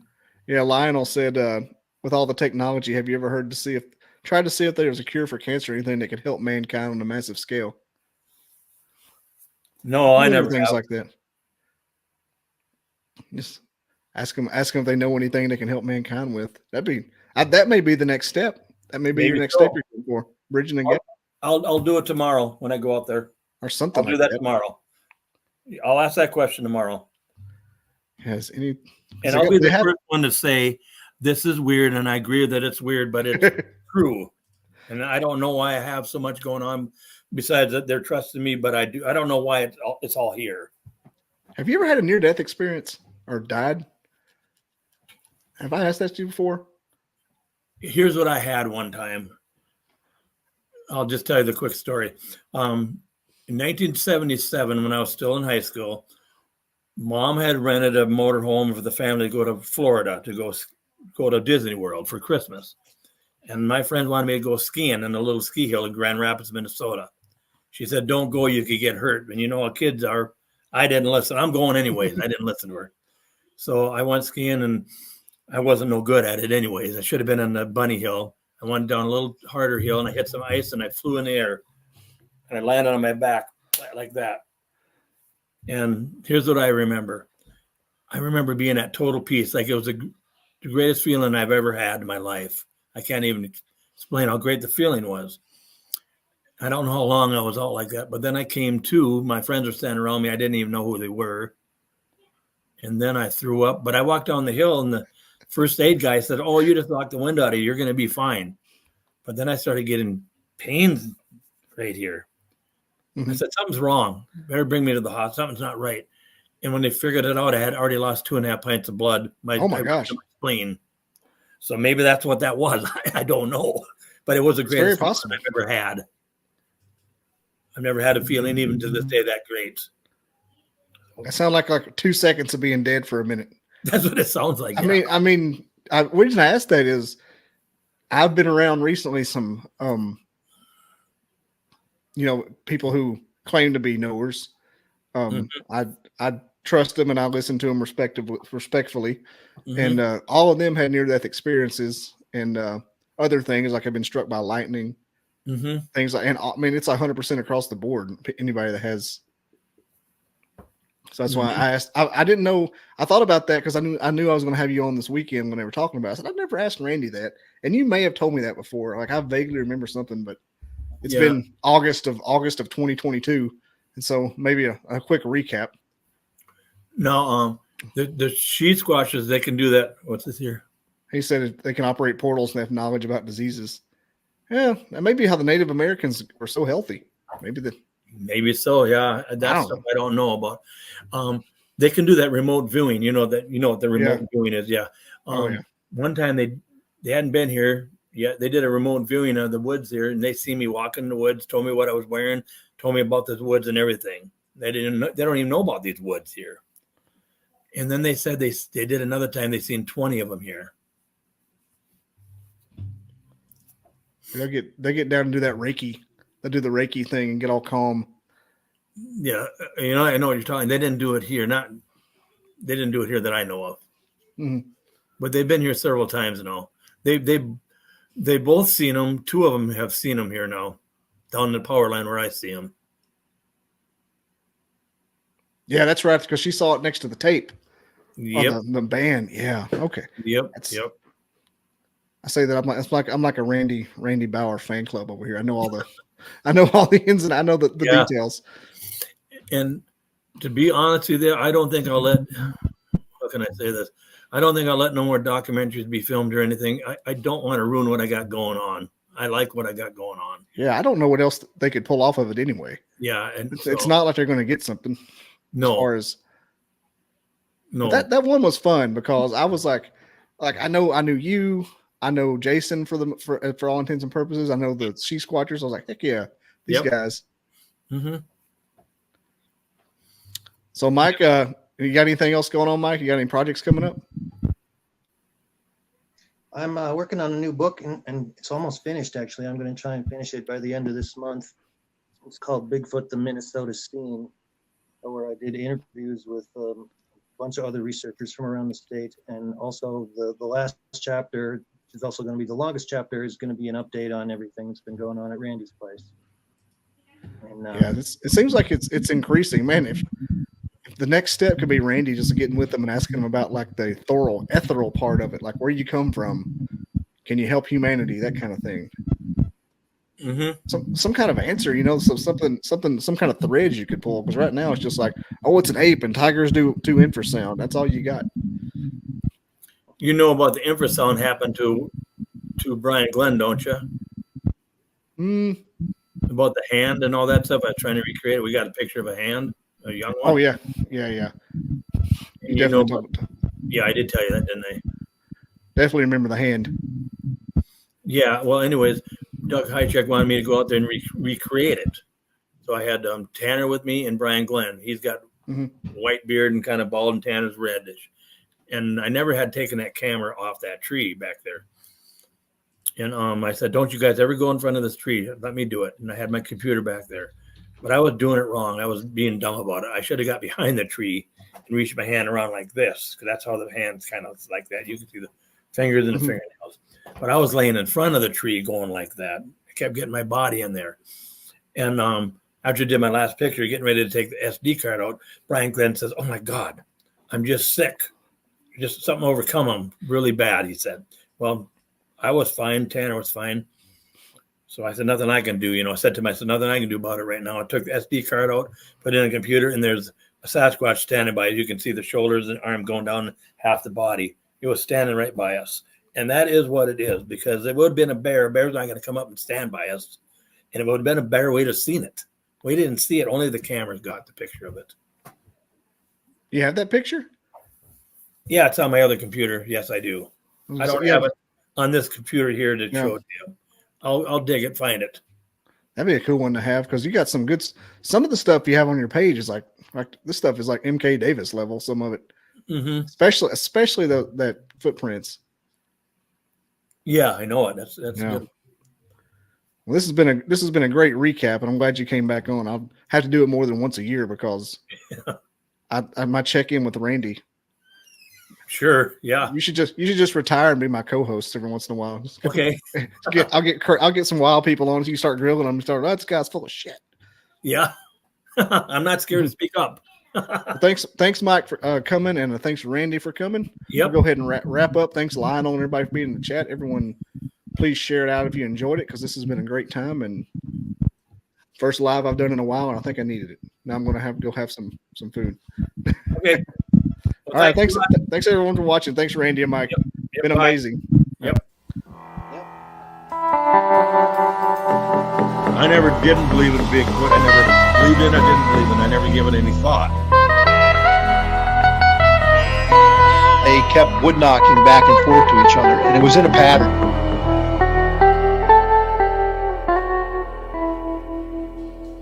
Barn owls don't typically throw rocks. I come across these tracks. Sasquatch is still not on my mind.